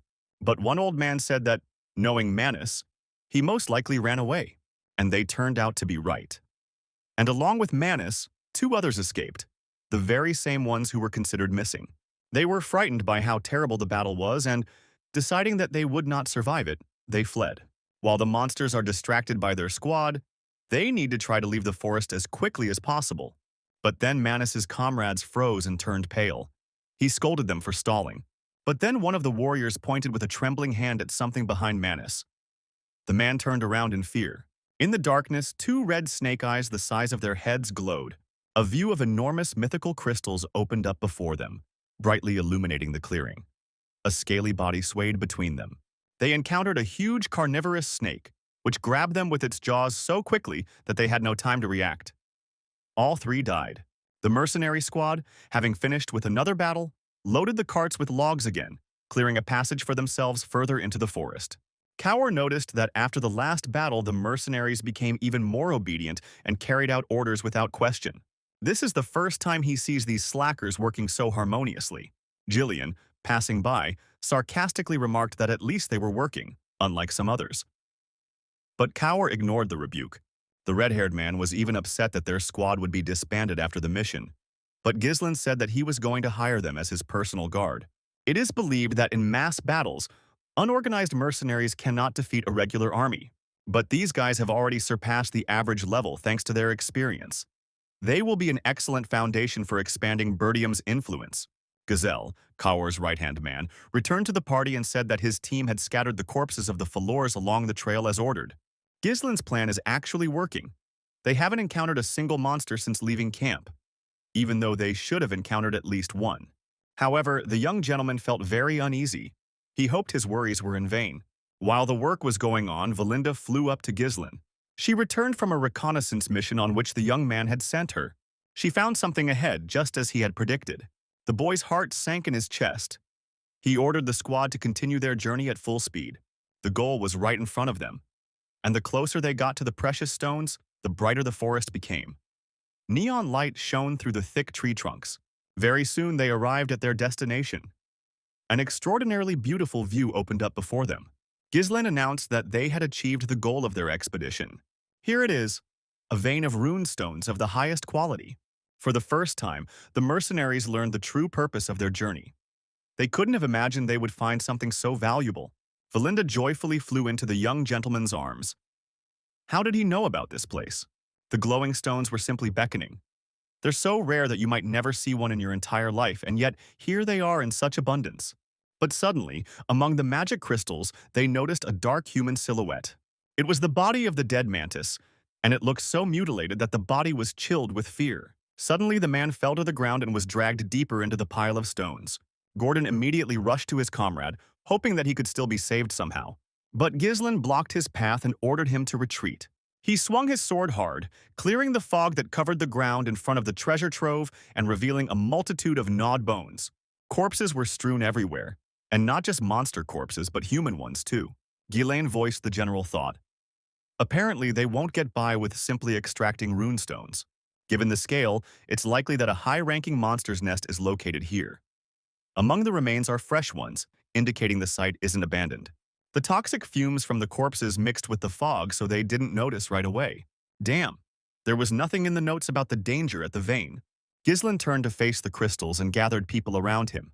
But before he could announce his plan, he saw the head of a huge snake emerge right above him, its mouth alone larger than his own. The monster opened its throat and tried to grab Ghislain, but he spun in the air and cut the snake's forehead with his sword. Ghislain strengthened his sword with mana and attempted to plunge it into the snake's head, but it stopped abruptly. Only a small wound remained on the head. Even magic couldn't pierce the monster's scales. Such a powerful blow left only a shallow scratch. Faced with failure, Ghislain jumped off the snake at that very moment. But she turned her face towards him and opened her mouth wide, spraying poison at the knight. The boy barely managed to twist so that the poison only landed on his cloak. The fabric immediately corroded, and the edges were so frayed that they practically disappeared. The snake then tried to pierce Ghislain with its sharp tail, but he held up his sword and parried the blow. The guy himself flew to the side by inertia, and his tail dug into the ground and left a fairly deep hole behind him. The snake's body began to stir. Its enormous bulk shuddered, trying to crush the squad with its weight. The mercenaries were not prepared for this and had difficulty dodging the attacks, running around to avoid being caught by the snake. Kaur directed the movement of the detachment. Valinda used her strong rope to pull the particularly slow mercenaries away from danger, and Jillian parried the blows as best he could. They all dodged and tried to escape as best they could. The situation became so chaotic and tense that no one noticed Ghislain was missing. Now that the young master has seen everything with his own eyes, everything falls into place. This is the true master of the rune vein, the bloody python. He surrounded Ghislain with his body when he tried to attack, so now the guy was isolated from the squad and was in a kind of cocoon. The blood python was one of the monsters Ghislain hadn't expected to encounter on this expedition. The python usually lives deep in the forest, not here. The chances are slim. Of course, we could retreat and come back later. That would be wise. But Ghislain has no time to waste. He needs to return from his expedition with good results.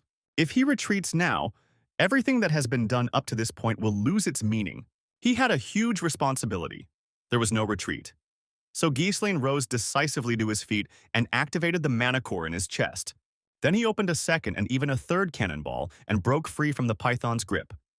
He drew his sword across its head, this time wounding it. The monster's scarlet blood gushed from its head and the eye that Ghislain had hit. He counterattacked and tried to swat Ghislain with his tail, but the boy used his sword as a shield, strengthening it with magic. The one-eyed python got really angry and tried to eat the guy again. But even if the chances of victory are slim to none, there are battles that simply cannot be avoided. Before Ghislain's eyes appeared the image of his father, who, albeit with pain, proudly and bravely fulfilled his heavy duty. He should follow his example. The time has come to fulfill his duty and protect his squad. So Ghislain ran up the snake's body. The squad finally saw the boy, and Ghislain fearlessly sliced the monster's upper palate with his sword. The slashed python paused for a moment, catching its breath. It didn't look like it was about to strike. Keeping the third core awakened for so long is too risky, so Ghislain's mana will run out before he can kill this creature. But then his squad ran up behind him, and the guy was distracted from the monster. Kaur and Jillian covered him with themselves. The squad surrounded him from behind, and Valinda ran up and began to check if he was okay. Valinda told Ghislain to retreat and promised that they would hold off the monster so that he could escape. But Ghislain couldn't do that. His plan was the exact opposite. He stood up and ordered all his comrades to get out of there. Even Ghislain can't guarantee that she can protect everyone from a monster of such size. He can't afford to lose so many people in this fight. He won't forgive himself if they all die. Valinda was worried about the safety of the young master, but he resolutely said that he must kill the python with his own hands. Valinda understood that the fact that they were all still alive was already a miracle. Then why does Ghislain go so far and not give up, even in the face of such monstrous danger? At this moment, the monster came to its senses a little and again sprayed its poison at the enemies. Ghislain ordered his squad to retreat, but instead they rushed forward. They put up their shields and protected Ghislain from the streams of poison flying at him. The boys told the commander that they would not run away. They wanted to fight with him. They had never met an employer like Ghislain. He had saved their lives so many times. The Cerberi and Valinda also rose to the defense. Just kill this snake, and all the treasures will be theirs. Jillian also stepped forward and said that he would distract the monster and create a gap. They all prepared for battle and asked Ghislain, just as they trusted him, so let him trust them. After just a moment of silence, Ghislain sighed heavily and agreed. Monstrous size, deadly poison, and its blood-red scales so strong that they reflect even blades enhanced with mana. If even one attack hits, they'll all surely die. But the snake has an open wound, and one of its eyes is damaged, so it could be struck there. Ghislain raised his sword and led the squad. Since they all agreed to fight together, then let them all return from the expedition together. And immediately after that, they all pounced on the monster at once. The battle was difficult, but they were all determined to win. First, Kaur leaped up to the monster's face and pierced the python's already wounded eye. It howled in pain and shuddered. Jillian pounced from the other side and chopped through the tough red scales with his axe, causing a new wound. And Ghislain walked around the snake's side and pierced its second eye with his sword, blinding the monster. Even with a good strategy, things don't always go according to plan. But if Ghislain doesn't act, many will die. The mercenaries knocked the python's head to the ground and together began to strike again and again at its wounded eyes. But this couldn't continue for long. The serpent suddenly rose up and threw off all the warriors, letting out a terrible scream. Ghislain couldn't allow the enraged monster to attack them. Only he knew the future of these lands. He was obligated to lead them forward. So Ghislain bravely jumped straight into the open mouth of the monster. The snake immediately slammed it shut, feeling the heaviness on its tongue. The squad didn't even have time to be properly frightened when the tip of a sword suddenly appeared from the snake's head, and then it cut a long stripe across the snake's head, blazing with blood. Ghislain cut her head clean through and escaped the poisonous maw, using up the last of his strength. He is the future of Birdium. This blow proved fatal for the snake. At this point, the expedition into the monster forest could be considered almost over. Several more days passed since then. It took time to obtain the crystals and return home. Meanwhile, things were very unsettled in Birdium Castle. Albert was furious. Ghislain had committed a grave crime. He had ignored the manager's orders and entered the monster forest. They knew about the young master's willful nature. But they didn't expect that during their absence, the boy would imagine himself a lord. But it's too late to complain now. The young gentleman has been missing in this forest for 2 weeks now. If not for Scoven's false report, they might have responded sooner. But he distracted them, and now he's in prison with Ricardo. Albert and Homer demanded that Zwalter take some action. They said that as soon as Ghislain returned, if he did not die in the forest, they were obliged to put him in prison and punish him. And just in time, Randolph burst into the hall to ask the gentleman to go out into the yard. Young Master Ghislain has returned. The gentlemen were surprised that he had survived 2 whole weeks in the forest, and he returned safe and sound with his sword at the ready. The boy was immediately brought to his father's hall so that he could report to them on the results of his expedition. Zwalter, instead of greeting, said reservedly that he had forbidden Ghislain from entering the monster forest. Ghislain bowed his head respectfully and apologized. But he had to. Randolph, like others present, was indignant. Did the boy really have a good reason to disobey the Duke's order? Entering a forest of monsters is a serious crime. And it's not just the young man's life that's at stake. What if these monsters emerged from the forest and attacked the mansion? There was no point in arguing about anything, so Ghislain just confidently cut him off. He was alive after all, and the monsters were still not on county territory. The young man's insolence angered his father's assistants even more. Albert asked if Ghislain was really amused by the current situation. Be that as it may, for now, they can turn a blind eye since everything went without incident. However, they received a letter about another case that was no longer justifiable. Ghislain took the outstretched sheet of paper and read that it was a letter from Reinfold County. It said that Ghislain had extorted money from Amelia. This was unforgivable, given that her family supports them so much. Count Reinfold is furious with Ghislain.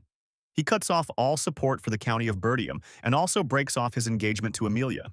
The letter was written personally by Count Reinfold, whose favorite Amelia is not. But it doesn't look forged. The emotions evoked by the manipulation of people obsessed with money are perfectly understandable. This means that Amelia has allied herself with her enemy in order to destroy Ghislain. All leverage against Amelia is currently useless.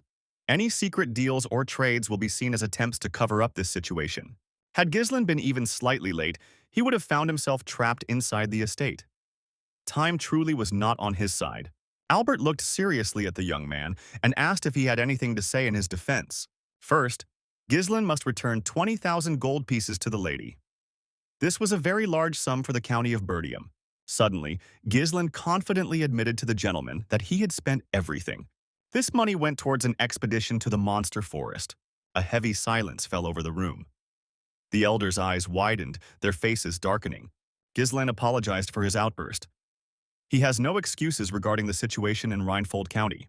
Here, unable to bear this conversation, Randolph ran up to Gislin and angrily grabbed him by the collar. What kind of heir is Gislin if he sells the future of the county with his own hands? Homer then pounced on him.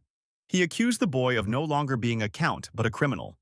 He ordered the boy thrown into prison immediately. But Gislin interrupted them in a calm, even voice and said he could pay for everything. From now on, he would personally allocate funds for the mansion's needs. Svalter, who until this moment had sat quietly, gloomier than the night, asked his son what his words meant. Gislin called Valinda, who was just waiting for the signal outside the door. Randolph released Gislin, and the boy said that if he had wanted to simply go into the forest and return, he would not have started this at all. But he had a specific goal. He opened the box Valinda had brought to the elders. It was filled to the brim with runestones. The men, in disbelief, picked up the crystals and confirmed they were genuine. But where did the guy get them? Did he really buy them with stolen money? Ghislaine told them that he had found a vein of runestones in the forest. Albert said that if it was a real runestone, the price for it would be enormous, but it would not be enough to completely maintain the mansion. Then, Gislin brought the elders outside to show them what else he'd brought back from the expedition. Not only had he brought back more than a dozen cartloads of runestone, he also brought back a lot of wood that they had obtained in the forest, as well as the huge carcass of a bloody python. The father's assistants were so shocked by the sight of all this treasure that they thought they were imagining it all. And the young man obtained it all in just 15 days. Valinda confirmed that all of this had been discovered during the expedition. Gislin personally prepared everything necessary and led the men. The horrors of the Ents, a huge number of blood python remains, and much more. But these carts of runestones are a small fraction of what they obtained. Gislan proudly declared that all his actions were aimed at benefiting the county. Naturally, all of this would go toward the upkeep of the mansion. Albert quietly said that, given the rough estimate of what had been acquired, with that amount they could stop struggling to keep the county afloat. At that moment, the father's assistants softened very sharply and realized how wrong they had been to scold Gislin. They joyfully praised him and offered him a rest after the journey. He must have been very tired from this long expedition. But then Gislin said that he had several conditions if they were going to use Gislin's loot. First, they free Ricardo and Scoven. The knights were only following his orders. Second, access to the monster forest will remain closed to outsiders. Unnecessary rumors could only harm the county. The assistants, after thinking for a while, agreed that all this was quite reasonable. The final condition is that Gislin will be personally responsible for security and recruiting mercenaries. He'll be wasting his time waiting for permission to take every step. The aides were outraged. So Gislin will have a personal army? That's unacceptable. Who knows what Gislin's goals are? Albert said that while Gislin deserved respect, he should apologize for his arbitrariness, rather than demand complete freedom of action. Gislin said he wasn't trying to distance himself. He was simply creating the conditions under which they would become independent of Count Reinfold. And if small problems like the one Albert voiced negatively impact Burdium's finances, will they be satisfied with this option? Unable to come up with an appropriate response, Albert asked the Count for help. His son was literally bargaining over the future of the county, but Zwalter didn't have time to say anything. His team ran up to Gislin. They reported to the guy that the loading of runestones was almost complete. They are just waiting for his order to move on. As Gislin said, the Ent's dreadbark can be stored without further processing. Then the boy gave another order. The python's carcass would soon be completely butchered. The venom, blood, flesh, and skin needed to be separated from each other to prevent rotting. The Earl and Randolph looked at each other, listening to the younger man's conversation with surprise. The number of the young master's mercenaries is impressive, but they do not understand how he was able to get such strong individuals to work together. Suddenly, Zwalter turned to his son and said that his subordinates looked like an elite squad. Getting unruly mercenaries to willingly follow orders was difficult, but Gislin said that wasn't true. Without their help, that expedition would have been extremely difficult. Father smiled faintly. Then he turned to his assistants and ordered them to return to the castle. Finally, he told the younger one that this time he would turn a blind eye to his son's behavior. But if he disobeys his order again, then he should be prepared for the consequences. Gislen smiled and thanked him for his favor. As he left, Svalter reminded his son that he would one day inherit this mansion. And, a little more quietly, he added that the spirit of the Northern Wolf truly did reside within him. The Northern Wolf is a title given to the Count of Burdium, who guards the northern border of the Kingdom of Lutania. But no one has ever reached the level that Gislen's father demonstrated.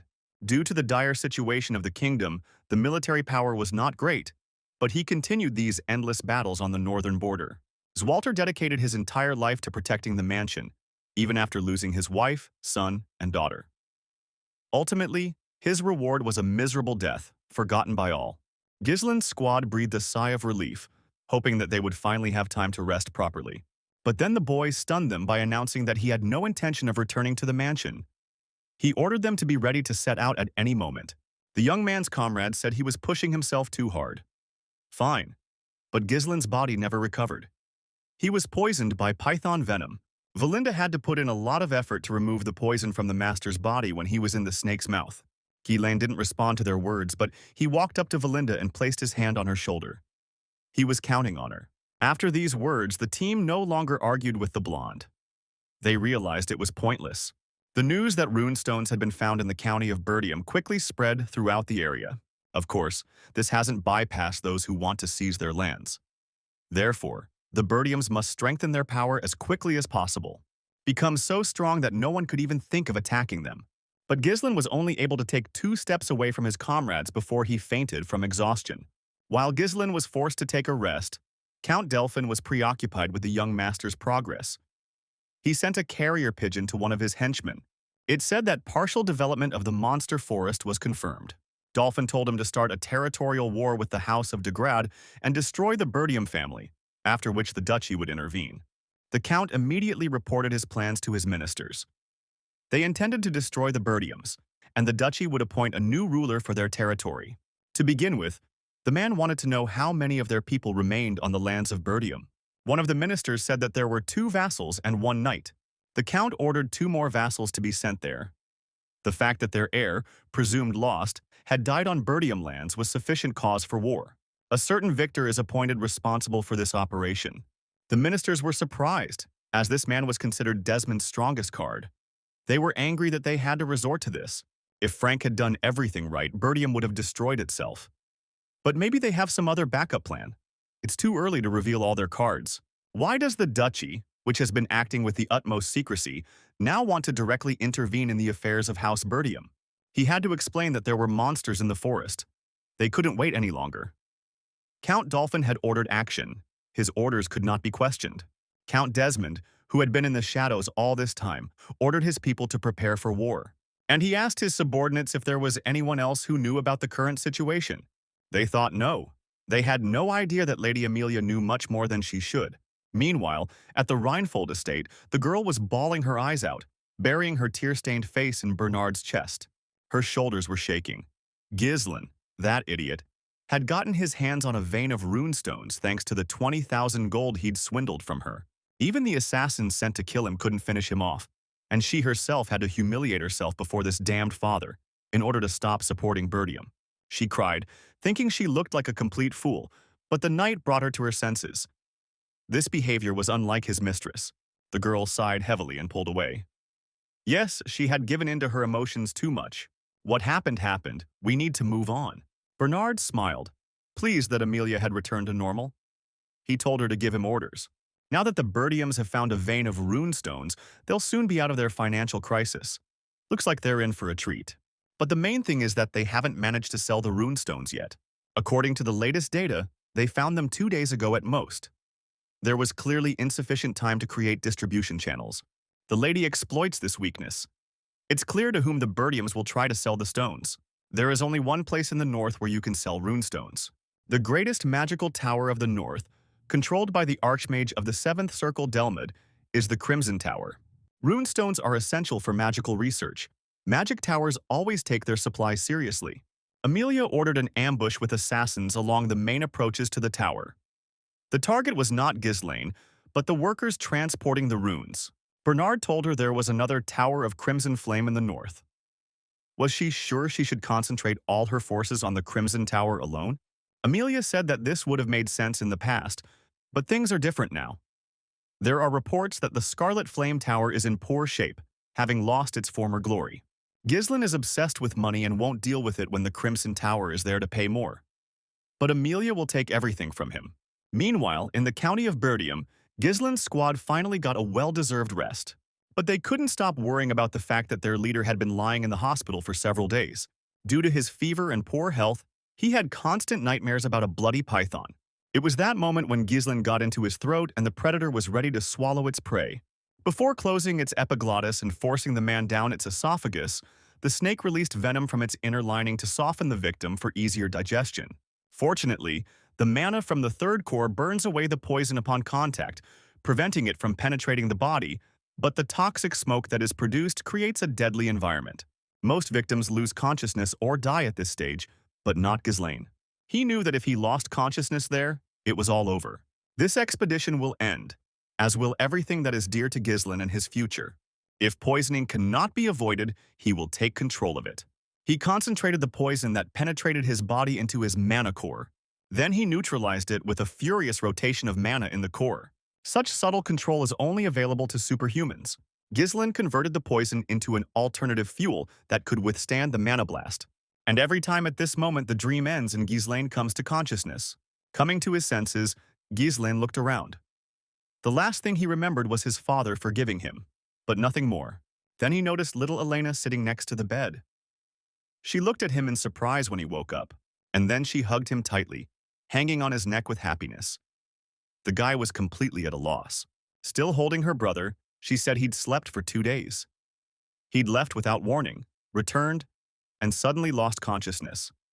She was very worried, but soon enough, she became embarrassed and pushed her brother away from her, so that he would not notice how deeply moved she was.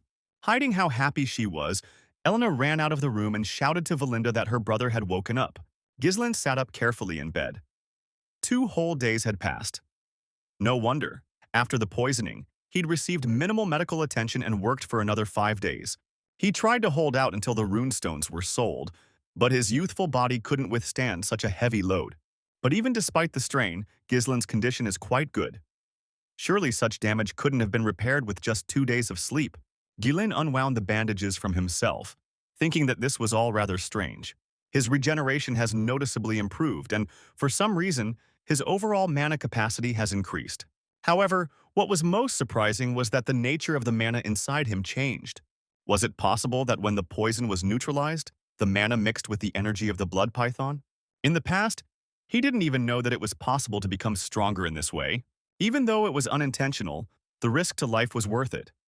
Several checks need to be carried out. But with this, you can become stronger tens of times faster. However, the priority now is to quickly sell runestones. Within 2 days, everyone who needed to know about them would have already found out about them. He urgently needs to gather mercenaries and get down to business. He has already lost a lot of time. Then there was a knock on the door. Ghislain thought it was Valinda, so he said she could come in without knocking. But it wasn't just her. Along with the girl, Ghislain's father and younger sister also entered the room. The guy looked at them in surprise and almost jumped back in surprise. Valinda told Zwalter that Ghislain had jumped into a python's mouth and suffered poison. Therefore, he was interested in knowing how his son was doing. Ghislain said that he was fine, and thanks to this, his father was finally able to breathe a sigh of relief. Valinda ran up to Ghislain and examined him. She, along with his comrades, were terrified when the boy lost consciousness. Then suddenly Zwalter spoke again, turning to Ghislain. He said he needed to talk to his son alone. The Count had a small favor to ask of him. Ghislain agreed to talk, and then they went down to the training hall together. Surprisingly, Zwalter asked him to train together. This is the first time they've done anything together alone. In his past life, Ghislain did nothing but avoid his father, fearing reprimands. Entering the arena, the father apologized for calling his son so suddenly when he had just woken up. He said that he felt great after the rest, but his father's request was not only for joint training, but also for something else that Zwalter did not dare to talk about. That's what Ghislain's mother told him when he was a child. So that's what she meant? One day, while sitting at the edge of the lake, Ghislain's mother told him that their father did not know how to openly show his feelings. He says that he must be an unbending support for the people of the estate. always puts others before himself, never shows true feelings. The only exception was confessing his love to her. And even that was achieved with great difficulty. So Mom asked me not to be angry with Dad for his awkwardness and to forgive him. He simply doesn't know how to express his feelings. Distracting his son from his memories, Zwalter prepared for training and told his son to raise his sword. Ghislaine followed his order and they both took their starting positions to begin the fight. Zwalter was the first to attack, but Ghislaine blocked his blow with his sword. Zwalter swung a slashing blow at Ghislaine, but the boy easily deflected his sword. They fenced, not giving in to each other, but with due ease, masterfully dodging each other's attacks. Ghislaine noticed with interest that his father's sword was quite heavy and that this was clearly felt in battle. It has enough power to pacify the wild barbarians from the north. And at the same time, there is a softness in it that can protect everything and everyone. Ghislaine admired his father, though he was sometimes a little afraid of him. He looked up to him in everything. Their blades clashed again with renewed force. Zwalter showed no mercy at all to his son, and there was no need. Ghislaine suddenly twisted the sword in his hands and attempted to strike his father's back. He pushed his son away, but Ghislaine still managed to pin his father down, pointing the tip of his sword at his neck. They found themselves facing each other again. This moment could be considered a victory for Ghislaine, so the father lowered his sword and said that his son's skills had improved significantly. However, when Ghislaine crosses swords, he should try to ease off the pressure on the blade a little. He has the strength and reflexes to deal with the huge monsters in the forest, but a real opponent can easily figure out Ghislaine's intentions. Come to think of it, this was the first time his father had ever taught him anything. That's why Ghislaine was so surprised. Ghislaine's swordsmanship is based on practice and experience, so it can be called instinctive. Due to a lack of proper training, he could have missed some important points. His father accurately pointed out his shortcomings and helped his son recognize them. He always thought he could only rely on himself and suffered alone. But it turned out that learning from others is not so bad. Ghislaine smiled and thanked his father for his instructions. He thought for a second, and then honestly said that he had actually intended to scold his son. Whatever his merits, he broke the rules. If everyone starts disregarding them because of their achievements, it will only lead to more chaos. But the father also noted with a smile that Ghislaine had changed a lot. Unlike the time when Ghislaine was causing trouble in pursuit of fame, he feels that his son's goal has become much larger now. He praised his son and told him to continue in the same spirit.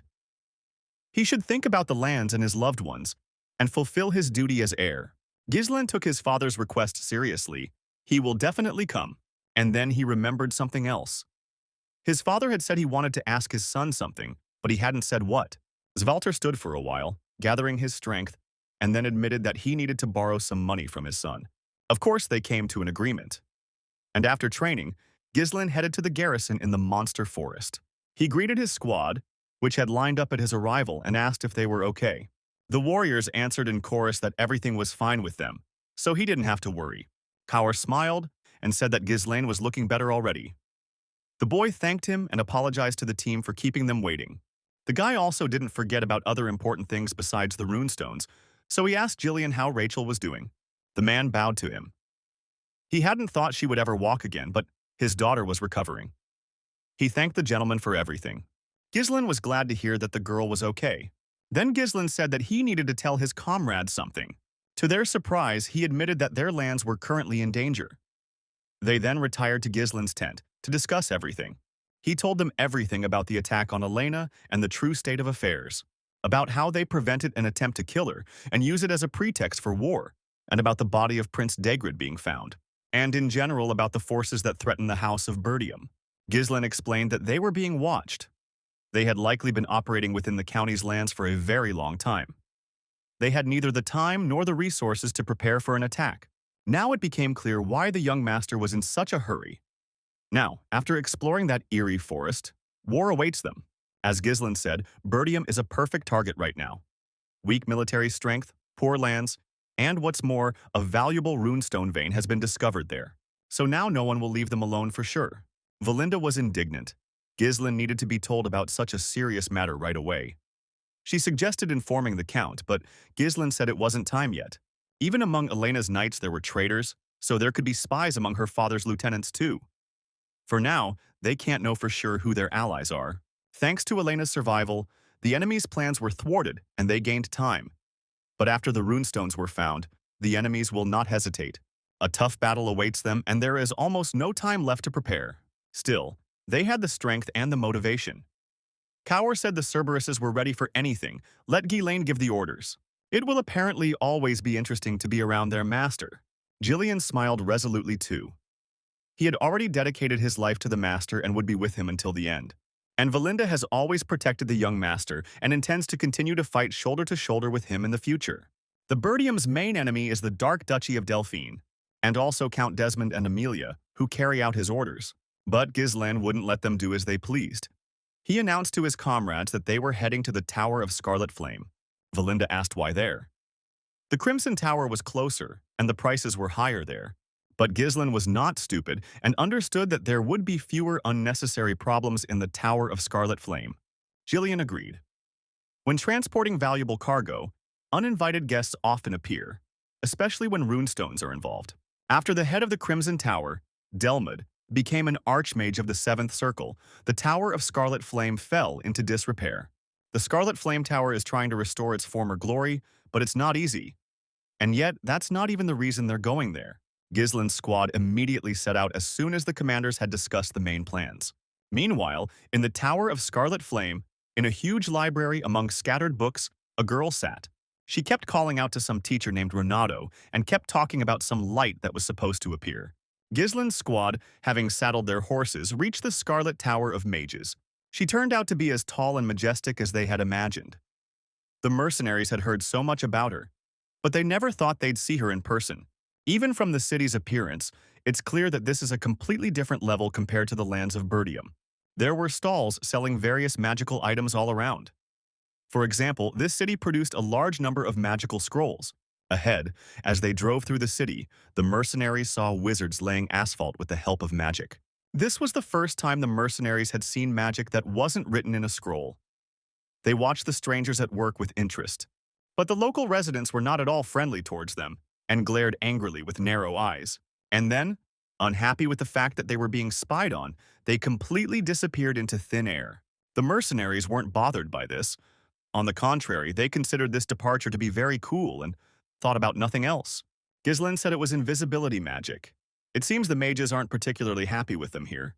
Valinda, however, was focused on the tower. Although it had lost its former grandeur, it was still impressive. Gillian said that the lands of Brivant are considered some of the richest in the kingdom. On the outside, yes. Who would have thought that this mighty tower would fall into disrepair? They finally arrived at the entrance to the Wizard's Tower grounds, though they still had a long way to go to reach the main gates. But there was one odd thing here that was alarming. There was no guard at the entrance. Only armor lay scattered on the ground. But as soon as the squad drove a little closer, a wizard appeared on top of the gate and ordered them to stop. With the help of magical threads, he suddenly lifted the lying armor into the air and began to control it. They quickly gathered into shape, as if a real invisible guard had put on his armor and stood in line.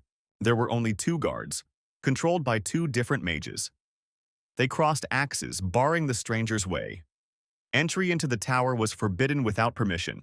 The wizard ordered the travelers to state their name and the purpose of their visit. The team looked in surprise at the armor floating in the air like dolls. And then Gillian announced that the hereditary Count of Birdium, Ghislaine, had come to visit them. And he asked to speak to the person responsible for sales. They have excellent goods. But the guard, without even listening to him to the end, said that they were not interested in their proposals. Valinda yelled at them. They didn't even see what they were about to be offered. The guards knew that Birdium was an impoverished holding in the north. The only things they could bring back from there were materials from low-level monsters. There was no point in wasting time on the likes of them. So the armored puppets stepped forward and threatened the travelers with their axes. The guards ordered them to get lost, which angered Valinda even more. Then Ghislaine looked seriously at the magicians and asked if they were in their right minds. The guy took a rune crystal out of his pocket and said that since the guards were also magicians, they should understand perfectly well what it was. Their eyes immediately lit up. A rune stone? But where from? Only then did they realize that all the carts that were pulled behind Ghislaine were filled with valuable runestones. The guy grinned smugly. Now they were interested in collaborating. The squad was immediately allowed inside and given a warm welcome at the tower. They even apologized for the guards' arrogant attitude. Valinda and Ghislaine were greeted by Sylvan, who was in charge of trade in the Magic Tower. Ghislaine said there was quite a lot of merchandise, so he needed someone to see the deal through.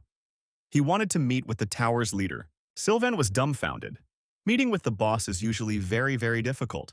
But since they were considered important guests, Sylvain suggested that they go into the guest room while he called the chief. Valinda basked in the respect shown to her after the guards dared to insult their domain. As the guests were being escorted to the waiting room, strange loud sounds were heard from the upper floors. Ghislaine became worried. Could something have happened? Perhaps someone needed help. But the wizards said that these were the usual sounds of magical research. Meanwhile, other wizards rushed into the lab to check out the noise. There they found the same girl from the library. The leader of them irritably reminded her that he had forbidden her to appear here. The girl was just taking up space and didn't know how to use magic properly. How dare she ignore the orders of Alpha, the heir to the tower and master of the third circle, and she's still considered an accepted student. Alfoy's assistants laughed at her and told her to be grateful to be there at all. The girl looked at them timidly from under her brows and said that she too had the right to use the lab. After all, she was a mage. Alpha looked down on her and said that then the girl should prove to him that she was a normal magician. He will direct a simple fire spell at her and let her try to reflect it. He knew she couldn't, and he cast a far from simple spell. He simply wanted to teach her a lesson, punish her, and assert himself at her expense. He created a small fireball and threw it at the girl lying on the floor. She tried to cast a protection spell, but it didn't work. And if it weren't for Ghislaine, who appeared out of nowhere, she could have been seriously injured. But the guy flew ahead and dispersed the fireball with his sword. Ghislaine understood that no one here was currently conducting magical research. Just in case, he personally showed up to check out the noise. As it turned out, it was worth it. Ghislaine couldn't stand it when the younger generation was bullied and the weak were mocked. Meanwhile, a meeting was taking place in the tower's head's conference room. The tower's leader, Hubert, had just been informed that their runestone supplies were running low. If this continues, the gap with the Crimson Tower will only widen. Hubert told the elders that they needed to stock up on runestones in advance. But no one gave them the money, saying there were more important matters. All this time they did nothing but spend money on jewelry and luxury items to communicate with the nobility. One of the elders said that it was not only the stones, but the fact that the head of the Crimson Tower had already reached the 7th circle, and their master was only at the 6th. Hubert shut him up and shifted all the blame onto the elders. He said that if he had the runestones, he could have reached the 7th circle in a flash. Now the chief realized with disappointment that Delmid, the head of the Crimson Tower, must have already bought up all the runestones in the area. But then, Sylvain burst into the room and said that he had urgent business with the chief. Hubert yelled at him for interrupting the meeting, but he had urgent business to attend to. He said that a huge number of runestones had arrived at their tower, so Hubert immediately shut up and stopped swearing. That was exactly what they needed. Meanwhile, Alpha seriously attacked Ghislaine for daring to interfere in their squabble. Another fireball flew at Ghislaine, but he deftly smashed the flames in front of him. Then more and more magic balls flew towards him. The guy cut them down too, creating 2 powerful streams of magical flame around himself. Alpha was furious that some knight was humiliating him like that. He wanted to pounce on Ghislaine in anger, but Valinda appeared from behind and tied him tightly with ropes. How dare some wizard attack a young master without reason? Fortunately, at that moment the head of the tower burst into the hall and ordered them all to stop the fight. He was outraged. What kind of mess was going on here? Especially with their important guest. Ghislaine ordered Valinda to let go of the blonde man, and she casually pushed him aside. As soon as Alpha saw the leader, he immediately ran to his teacher to complain about the vile offenders. They say he tried to keep Vanessa out of the lab, but she suddenly attacked him. He supposedly just wanted to protect Vanessa because she doesn't have magic and they're so bad. Valinda laughed and said that Alpha was whining just like a girl. Vanessa timidly and fearfully said that she just wanted to enter the lab and had done nothing wrong. Ghislaine's eyes didn't deceive him. When he heard the girl call him Alpha, he knew she was the one he was looking for. In Ghislaine's past life, Vanessa was nicknamed the Red Nightmare and was one of the most powerful mages. So even the one who became a real nightmare had difficult times. Hubert always trusted only his student and therefore decided to use a spell to burn Vanessa to ashes because she not only came to their tower, but also attacked Alpha. Valinda looked at her master and asked what they would do. The situation looked dangerous. Then Ghislaine stood between Hubert and Vanessa and asked for the opportunity to introduce himself. He is Ghislaine Berdium from the county of Berdium, and he came to them from afar to discuss that very deal on runestones that Sylvain mentioned. Alpha was furious, mixed with contempt and surprise. Runestones? Someone like him? Gislin said that his workers were waiting at the castle with carts full of crystals. Then they all went down into the courtyard so that the head of the tower could evaluate the goods that had been brought. He and the elders were speechless when they saw how many of those very runestones Gislin had. There were at least 10 carts of them. The elders quietly asked the master what they intended to do. At first he stood quietly with a completely inscrutable face, and then he suddenly squealed with joy, seeing such a good product. It was like a sign from above. With them, his tower would finally be able to surpass those damned competitors. But he didn't say it out loud. To maintain his image as a tough guy, he said there were fewer crystals than he expected, and the quality wasn't very good. Kaur was truly angry. How dare he treat something they had worked so hard to obtain this way? Vanessa, standing behind the chief, said that there was actually a huge amount of stones. Even one cartload would be enough for several weeks. Hubert yelled at her and sent her away for daring to reveal his secrets. He said it wasn't even true, and he became even more angry when he remembered her teacher, Renato. He said he'd left them with such a headache in the form of this Vanessa. The chief winked at his elders and asked them if they thought the same thing about stones as he did. The old men pretended to take a closer look at the crystals and also agreed that the stones were of poor quality. Perhaps they were even fake. Valinda entered into an argument with them and said that her master had obtained them with great difficulty, and no one had the right to insult his efforts like that. The elders said that these are quite difficult times and there are a lot of scammers, so they cannot trust only the seller. Gislin asked if this meant that they refused to buy these stones from him. If that's the case, they'll go elsewhere and sell them at a higher price to the Crimson Tower, which knows more about this. But Hubert and the elders could not allow this, so they decided that they had to agree to the deal after all. They again pretended that the quality of the stones was not very good, but they, as good people, agreed to buy them from Gislin. Only they can pay for all these carts a price slightly below the market price, no more. Then Gislin turned his back to him and said that there had apparently been a misunderstanding. He ordered Kauru to leave one cart and remove the rest. He smiled conspiratorially at his friend and said that they had agreed to sell only one cart. Hubert and the elders almost had a heart attack from fear. Kaur smiled haughtily, understanding what the master's plan was, and said that he had completely forgotten that they had agreed on only one. At his command, the Cerbri drove all but one of the carts back. Hubert ran up to Gislin and, horrified, asked him what was going on. The boy apologized and said his subordinates had simply miscalculated the number. They say they're heading to the Crimson Tower and just need a little cash for the journey. The chief almost ground his teeth in anger when he heard that they were heading towards their competitors. He suddenly became very nice and polite and invited Gislin to come to his tower and discuss the terms of the deal again. The guy, along with representatives of the wizard's tower, went into the negotiation room. Hubert politely introduced the tower elders to Gislin. They are all fifth circle mages, his loyal advisors and assistants. Gislin smiled and said that mastering fifth circle spells was impressive. Amazing power, as expected from the second most powerful tower in the north. Hubert cleared his throat awkwardly and said it was just a rumor. The Scarlet Flame Tower still held the lead in the north. Valinda thought that Ghislaine was being unfair about her future partners, but Jillian convinced her that the guy had his own opinion, so let him do as he pleased. Trying to change the subject, Hubert returned to the discussion of the price of the stones. He tried to convince Gislin that he wouldn't get half of what Hubert was offering anywhere else, but Gislin interrupted him. The guy said that, on the contrary, he would take money from Hubert twice the market price. As expected, the head became furious and said that these were completely unfair conditions. He doesn't know who taught Gislin how to bargain, but that's not how things work. Negotiations are necessary, not unilateral impositions. Gislin, remaining calm, said that for the Scarlet Flame Tower, such a price seemed fair. The elders were already outraged at this point. Who does he even think he is?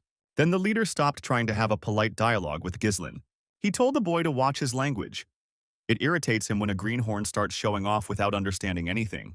Of course, he's young and entitled to make mistakes. Hubert, in his kindness, will forgive him only this first time. Hubert, well, agreed to add a little more than the market price if Gislin would sell them everything at once. Gislin stood up without even listening to the end and said that he would then go to the Crimson Tower, since the leader was not in the mood for a serious conversation. And without saying another word, he headed for the exit. But the man stopped him again. Barely able to withstand the stress, the CEO said he wasn't backing out of the deal after all. He'd just been a bit hasty. Ghislaine turned back to him, ready to continue the conversation. Ghislaine's comrades watched the unfolding dispute with interest. The man acknowledged that Gislin had a temper. So, with some hesitation, he agreed to buy everything at double the price, just as Gislin had wanted. The guy also agreed to double the price, and the chief breathed a sigh of relief. But he obviously did it too early, because the young master agreed to sell him only one cart at double price. The old man, trying not to raise his voice, asked what Gislin was talking about. He had to sell them everything he'd brought.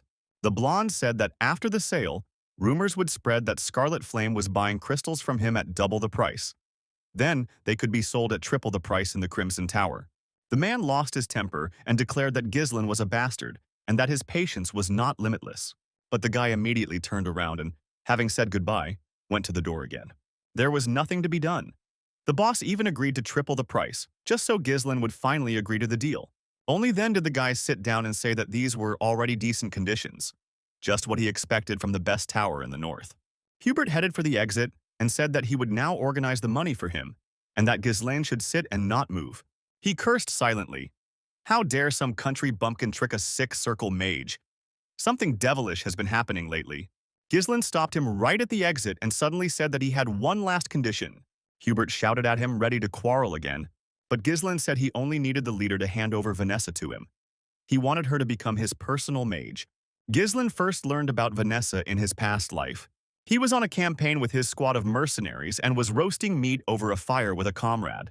Then, while cooking, he told Gislin about the Red Nightmare, Vanessa. Gislin had never heard of her before, but his friend had recently learned something interesting. Rumors circulated throughout the kingdom about a sorceress who had burned down the entire northern region of Ludania. Well, she had reached the 7th circle. Gislin turned this information over in his head thoughtfully. It sounded loud and ominous. They said she'd completely lost it. Being a mage, she somehow studied mana development techniques. Basically, she burns everything and kills everyone, ruining the lords. Orders for her elimination began to come in, all for the sake of catching her. This intrigued Gislin. The mage had reached the 7th level, using mana techniques instead of magical power. The man decided that it would be a very good idea to take her into his squad. So he suggested it to his friend named Claude, with whom he spoke. Gislin couldn't do it then. Vanessa lost control of her magic, and when she was found, she was practically dead. But she had the talent to reach the 7th circle even without magical training. With a little guidance, Vanessa could truly shine. This time, Gislin will definitely take her for himself. Gislin's team was puzzled by this sudden decision. Vanessa didn't seem particularly special to them. The elders were only too glad to be rid of the incompetent girl. They had already cared enough for her to honor Lord Renato, but the leader, on the contrary, told Gislin that Vanessa was a wonderful magician who was valued by their tower. Then Gislin said that, in addition, he would need battle mages of the 3rd level and above for his army in Burdium. They are needed for territorial wars, so they need to be especially bold and courageous. The elders were surprised by the reason, as was the head of the tower. In total, Gislin demands payment of triple the price for the runestones, a year's accommodation of the 3rd circle mages on the lands of Burdium, and the transfer of Vanessa as a personal mage. At this point, Hubert's patience finally ran out. He stood up abruptly and stamped his feet so hard that dust flew in all directions. It seems that Gislin, the impudent guy, doesn't respect him at all. He told the boy that the tower mages could not participate in territorial wars. Not only does he not know the basic rules of the kingdom, but he also wants to send 3rd-tier mages, the tower's core, to war. It's an insult to them. Hubert placed too much magical trust in Gislin and his comrades. They jumped to their feet and grabbed their weapons. Only Gislin remained sitting in his place as if nothing had happened. Gislin told the leader he would regret destroying him. A huge deposit of runestones had been discovered in the lands of Burdium. There are tens of times more of them there than they brought today. And this information is already spreading throughout the north. This means that soon everyone will be chasing Gislin to negotiate a supply deal. The head himself understood that this meant that many would want to get the deposit. Gislin promised he had no intention of starting a war. He only needed the tower's help until Burdium grew stronger. If Hubert helps him survive this crisis, Gislin promises to supply runestones exclusively to their tower. If this works out, it's only a matter of time before the Scarlet Flame Tower once again surpasses the Crimson Tower and becomes the greatest magical tower. This proposal appeased Hubert, and he eventually happily agreed to the deal. He shook Gislin's hand, and he told his disciple Alpha to go with Mr. Burdium. The guy was indignant. Why him? There are plenty of other magicians. But Hubert said that it was precisely because the boy was the best talent in the history of the tower that he was putting him in charge of this task. This experience will be very useful to the boy when he becomes the head of the tower. Besides, Alpha will be able to ensure that these rednecks don't steal the stones. If a war for territory breaks out, Alpha doesn't have to engage in combat. Hubert gives him his permission. He only needs to hold out for a year. Inspired by such flattering words, Alfoy confidently agreed and promised that he would do everything in the best possible light. But his joy and motivation quickly evaporated when it was time to hit the road, because it means that he is now part of the Birdium squad and he will have to get along with these people. The other mages weren't so dissatisfied. The Birdium mansion was built in a rather old-fashioned style, not luxurious but quite practical. But Alfoy was furious that he had arrived in some remote place. Ghislaine told the mages that they would have much work to do in these lands, so they shouldn't relax and work hard. Alfoy became increasingly angry. And this uncouth boor takes them for servants?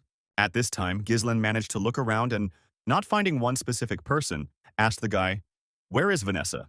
The blonde guy said she must be behind them, carrying their luggage. To confirm his words, Vanessa appeared behind him with her hands full of suitcases. Alpha also scolded her for walking so slowly and making their master wait. Ghislaine, on the other hand, told her to leave her luggage and come to him. She wearily said that she hadn't finished delivering the others' luggage yet. Alpha said that's what she mostly did in the tower. Let her do the dirty work since she can't use magic anyway. Ghislaine took one of the suitcases and then threw it right in the arrogant mage's face. He was so heavy that he fell on his back with the suitcase. As soon as he came to his senses and realized what had happened, he became very indignant. Ghislaine told him that Vanessa no longer belonged to the tower. She was his person now, so the mages had no right to treat her like that. This time, he'll turn a blind eye to this incident. But if it happens again, Alpha will have to pay with his life. The boy mage screamed hysterically, "How dare Ghislaine treat him like that? The heir of the flame and a mage of the third circle." The boy's mage minions also stood up for him. He might be a nobleman, but this was going too far. They didn't want to waste their time on this backwater. Ghislaine only needed to snap his fingers for his squad to get the hint and surround the mages from all sides when they began threatening to destroy him. They also started arguing because they raised weapons against the highly respected magicians. But Ghislaine ordered Alpha to shut his mouth and stop squealing like a girl. Whatever their relationship, a contract is a contract. The leader will side with Ghislaine if the contract is broken through the student's fault. In Birdium, mages are merely a backup source of mana. If they want respect, they should fulfill their role properly. The nickname, Source of Living Mana, was beneath Alpha, and he did not agree to such conditions. Then Ghislaine realized that simply talking to him was useless, so he asked Kaur and Gillian to do some educational work. From Kaur's terrifyingly satisfied expression, it was clear that nothing good awaited the mages.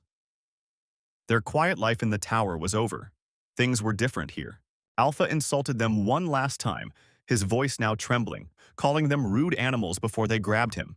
Vanessa watched everything that was happening in surprise, not understanding what she should do or how to behave.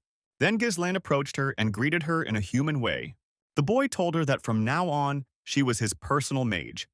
Therefore, she shouldn't listen to anyone's orders but his. At first, surprise appeared in the girl's eyes, and then she lowered them in shame. Her gaze revealed shame and intense sadness. She quietly said that Alpha was right. She didn't know how to use magic at all.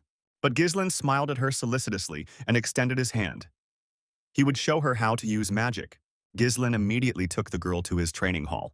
There he asked her up to what level she had studied the theory of magic. The girl awkwardly replied that it was up to the 5th circle, which pleasantly impressed the young gentleman. But all this, according to the girl, was useless. After all, she couldn't apply her knowledge in practice. Ghislaine asked her if there was a specific reason for this, but it turned out that's not true. She hasn't felt any magical power since childhood. She believed that one day she would be able to do magic. She studied diligently. But the more she studied magic, the more she realized that she would never be able to use it. Now her teacher has died, and there is no one left to guide her. She was probably kicked out because of her teacher's death. There was no one left to stand up for her. Ghislaine looked at her seriously. 5th circle. Power, comparable to the elders of the magic tower. Magic cannot be mastered simply by memorization. It requires an understanding of the principles, insight, and the ability to invest one's will and interpretation into it. Vanessa understands everything intellectually now, but her body can't cope. She must have gone through a lot of trials trying to solve this problem. Vanessa's efforts weren't in vain. She was simply on the wrong path. Memories of the evening when his friend first told him about the girl surfaced in the boy's mind. Her powers were legendary. Although she was a mage, she mastered mana techniques. Madness. Ghislain looked at the girl and said that he would now teach her techniques for working with mana. She asked why a mage would need this. Ghislain replied that both magic circles and mana techniques are based on working with mana. He asked if she had tried mana techniques before. She said it was madness. Using magic through mana techniques? If something goes wrong, you could be crippled for life. Ghislain still extended his hand to her and suggested that she at least try. For some reason, his calming blue eyes and confidence in success instilled in the girl faith in the best and also inspired trust. Maybe she really could use magic? It was her greatest dream, so she finally agreed to the master's persuasion. Vanessa sat with her back to him, as he had asked. They both sat on the floor, Vanessa on her knees, Ghislain with her legs folded beneath her. At Ghislain's request, the girl untied her dress to reveal her back to the guy. In her past life, Vanessa had the same look in her eyes as Ghislain. It was a mixture of regret, anger, and hatred. The endless thirst for magic caused the girl to fall into a bottomless abyss. Having mastered unknown mana techniques, she turned into a disaster driven only by instinct and burned everything to the ground. But now Ghislain is here to prevent her from falling into that abyss. Ghislain activated his mana core and extended his hand towards Vanessa. He placed his palm on her skin and directed a stream of magic straight down her body. Branches of magical power began to diverge on Vanessa's back, leaving characteristic stripes on her skin. The sorceress felt a strange sensation. She suddenly felt very hot, and she tried to take in more air. But Ghislain ordered her to close her mouth, as it would cause her mana flows to become distorted. Ghislain's mana is now entering her body. It's crucial that Vanessa doesn't miss this sensation, so she obediently closed her mouth and allowed herself to feel the movement of the magical flow. Mana spread throughout her body, moving in thin streams through her veins and organs. It bypasses all possible edges and rushes straight to the center. Suddenly, Vanessa opened her eyes and they glowed with an unnatural blue light. Ghislain held her back when the girl's body became so full that it began to lose strength. At that moment, the sorceress sank deep into her memories. She recalled Renato arguing with the leader because he wanted to stop supporting the girl. According to the teacher, Vanessa has talent. Without her, they wouldn't have been able to prove the law of mana transformation into magical energy. The head was able to admit this, but there were still other problems. No matter how smart a girl is, she's completely incapable of using magic. Can such a person really be called a magician? He said this to mean that no matter how hard you try, there will be no result. Vanessa heard everything and felt very guilty towards the teacher for the fact that she could not use magic, no matter how hard she tried. If she had more talent, Renato would not have had to leave the magic tower. Renato, as he left, stroked her head and said that he was not leaving her, but was going on a journey to find a way to help the little girl. He asked the girl to raise her head and look at the clear blue sky. In this world, darkness cannot last forever. Every bad turn of events is sure to be followed by something good. Renato promised the girl that one day the light would surely come to her. And so, she met her light in the person of Ghislain, who could become her mentor, support, and salvation. He already has. The master was right, and Vanessa happily trusted the caring young man. The light truly came to her. Now her life will change for the better. Afterwards, Ghislain and Vanessa went to rest. Night slowly fell upon the kingdom. In the county next to Bertium, in a bar on the outskirts, a fight broke out once again. Moreover, it was always the same person who started it, proving that he was supposedly the strongest in the area. With his bare hands, he could lay down a dozen knights with swords at once. And all this thanks to incredible strength, good reflexes, and a pumped-up body. Another fearless participant in the fight attacked the thug from behind, but he grabbed the guy by the arm and spun him around so that he was able to knock down the second opponent with it. And then he smashed them both through the fragile wooden wall, throwing them out into the street. Verzila was jubilant. He hadn't even warmed up yet, and his opponents were already down. It ended up being a bar located on the territory of Count Desmond's army. They were in a good mood, as they considered themselves the strongest army, which was, if not impossible, then very difficult to defeat. Outside the bar, on the shore of the lake, a man was lying and fishing. A messenger from the Count approached him and asked how the knight's training was progressing. Count Desmond gave the order for the detachment to set out in the morning. And the one who was lying on the shore of the lake was none other than Mr. Victor. He picked up his helmet, put it on, and went into the bar to tell everyone to get ready to leave in the morning. The hike was good news for him, as he had already become bored with nothing to do. That same night, Mr. Zwalter received a letter. It was from Count Desmond. It said his son had supposedly been killed by Gislen Bertium. He therefore promised revenge. Zwalter realized that this was a way to declare war and ordered all soldiers to be assembled at dawn. The Count's assistants were too outraged by the lies and haste of the neighboring duchy. They started a war under false pretenses. What treason! They'd had friendly relations for so many years. What benefit do they want to gain by fighting them? Then Gislen spoke up and said that they had started this war because of the runestones. The elders mentioned that two vassals had sent an embassy to the Daygrads while Gislen was in the magic tower. They must have spread the word about internal affairs. Their vassals must have betrayed them, and Gislen is almost 100% certain of it. The Count agreed with his son's assumption. It often happens that actions taken for the good of the estates result in a crisis. Looking at his son's calm face, Zwalter thought that Gislen must have known in advance what would lead to this. Randolph said there was no need to think, just act. In any case, their forces were superior to the Daygrads, and they had far more experience. They will make them pay dearly for the fact that their opponents decided to attack at all. But then Scoven ran into the room and excitedly said that they were in trouble. They're here. The enemy is already at the castle gates and they haven't even had time to prepare. A detachment dressed in yellow armor and under a yellow banner was approaching the Bertiums. At the head was Victor, who led a huge army. The Count, Gislen, and the other elders went out to the gate to assess the level of enemy threat. What bastards! They barely declared war and they've already shown up. When did they have time to prepare? According to available information, 6,000 armed soldiers arrived, along with another 1,000 in the supply train. Numerous siege weapons were also spotted. It seems they began preparing long ago, and now the difference in strength is too great. Yet Randolph warned against reducing the force. Unable to bear the bickering of his assistants any longer, Count Bertium shouted at them. There's no point in idle chatter, it's just a waste of time. All soldiers take positions on the walls. Allow the inhabitants into the fortress and close all the gates to ensure their safety. The Count ordered the soldiers to hold their positions and prepare for further action. The battle begins. Even though they haven't had much time to prepare, they have no choice but to confront the enemy. And the troops were getting closer and closer to the fortress, intimidating with their appearance, and were in no hurry to go on the offensive. Gilmore Degrid was a useless bum, but he gave them a reason to attack Bertium. Count de Grad, Tamos de Grad, was very happy with how things were turning out. The man ordered Victor to follow him. He needed to speak with Senior Bertium, but at that moment, Zwalter himself addressed him from above the fortress wall. He asked his brother de Grad what madness was going on. Tamos theatrically became sad and said that his beloved son Gilmore died on these lands, and at the hands of Gislen Bertium, no less. What parent wouldn't be furious over the death of their child? Tamos said that if Count Bertium surrendered now, they could avoid bloodshed. But father's aides decided there was no point in further conversation. He was lying about both Gilen's involvement and his promise to let them go unharmed. Even though Elena was saved, it was bound to happen after Gilmore's death.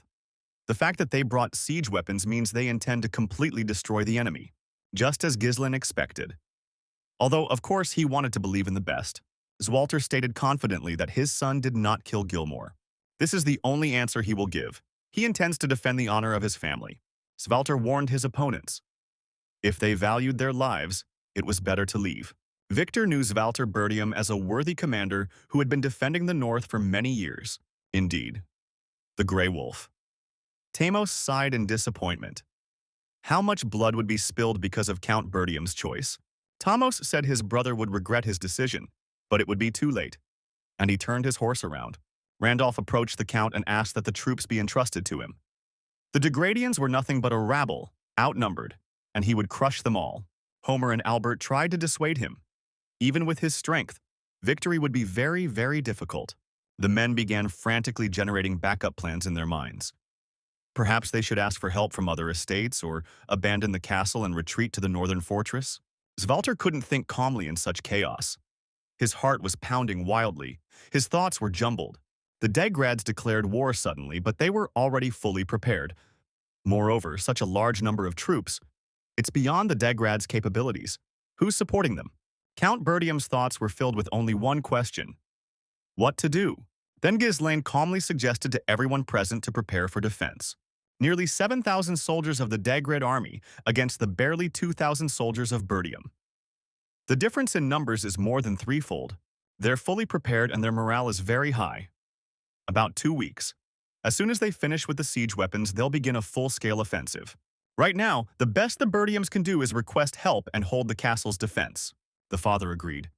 Yes, that's what people usually do, but he doesn't see a way out of this situation. Then Ghislain leaned over to his father and whispered briefly into his ear about his plan. Suddenly, it seemed as if a realization had struck Svalter. He looked at his son in surprise. The clash was expected to be 2 weeks away. The Degrads did not launch an attack immediately, but settled in Birdium lands, awaiting the onset. Ghislain gathered the team in his camp tent. He promised to do everything he could to turn the tide in his favor. Valinda frowned at the table. So the war had truly begun. Ghislain was forced to confirm this.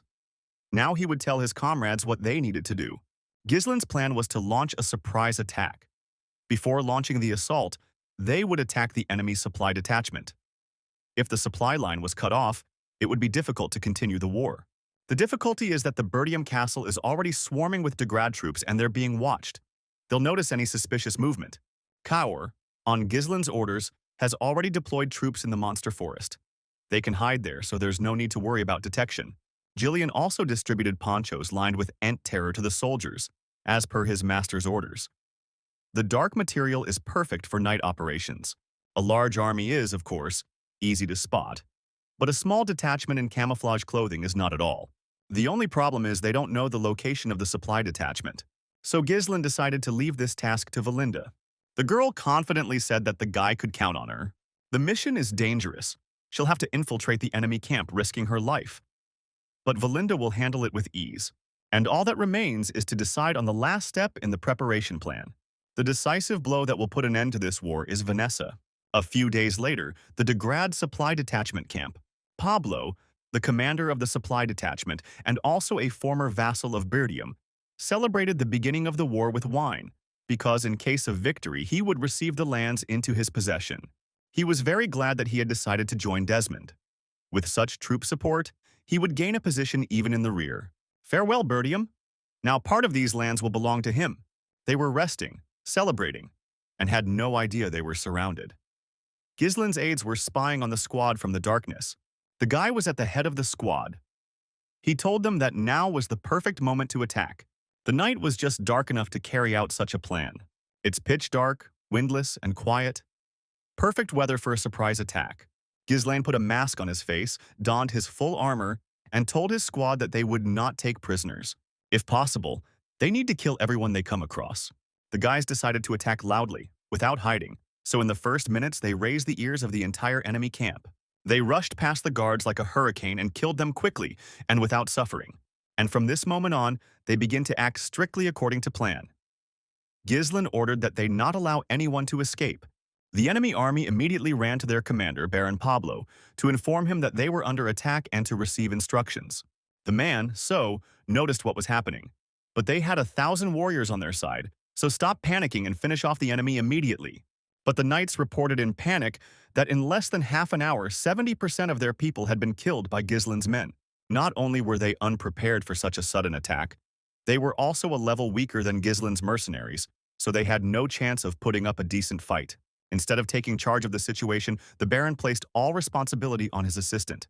At this rate, he'll lose his head and lose his lands. But right at that moment, a sharp dagger flew from behind the assistant's neck and cut his throat deeply. It was Valinda's doing. She rode up to the Baron, with whom she had once served in Birdium, and looked disdainfully at the traitor. Soon, the Degrad's reserve camp was burned to the ground. Everyone perished, leaving only the Baron, who was brought to Ghislain. Valinda reported that his name was Pablo. He was one of the vassals sent as envoys to the Degrads.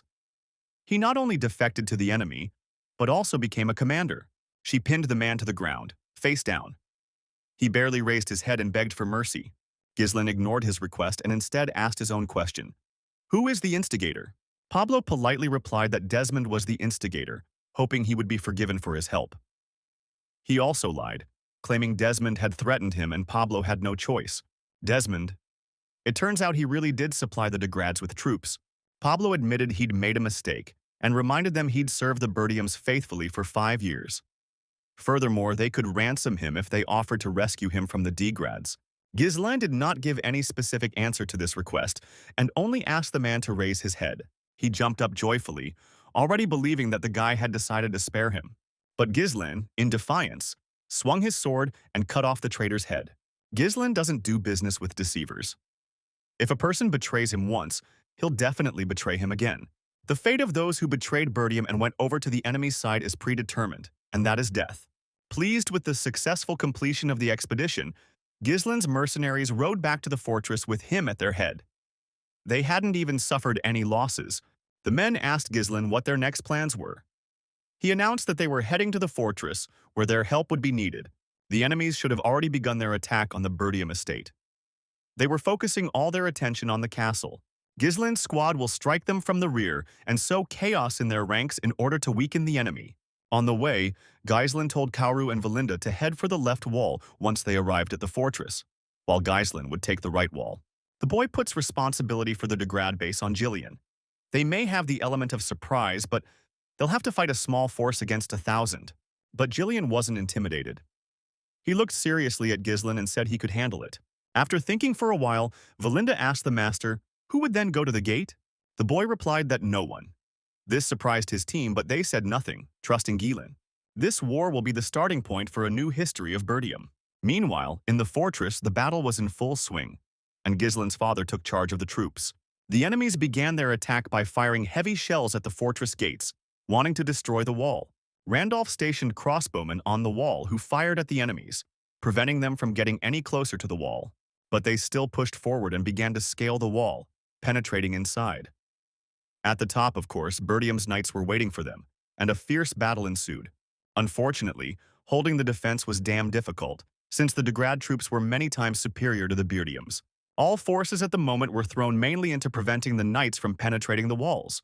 Tamas watched all this, rubbing his hands with satisfaction. He had no doubt whatsoever of his imminent victory. He ordered the catapults to prepare for a second shot. There was no point in delaying. Victor gazed thoughtfully at the ancient fortress. So, this is the end of the Northern Wolf? Victor hoped the fight would be interesting, and that the Bertiums had a chance of winning.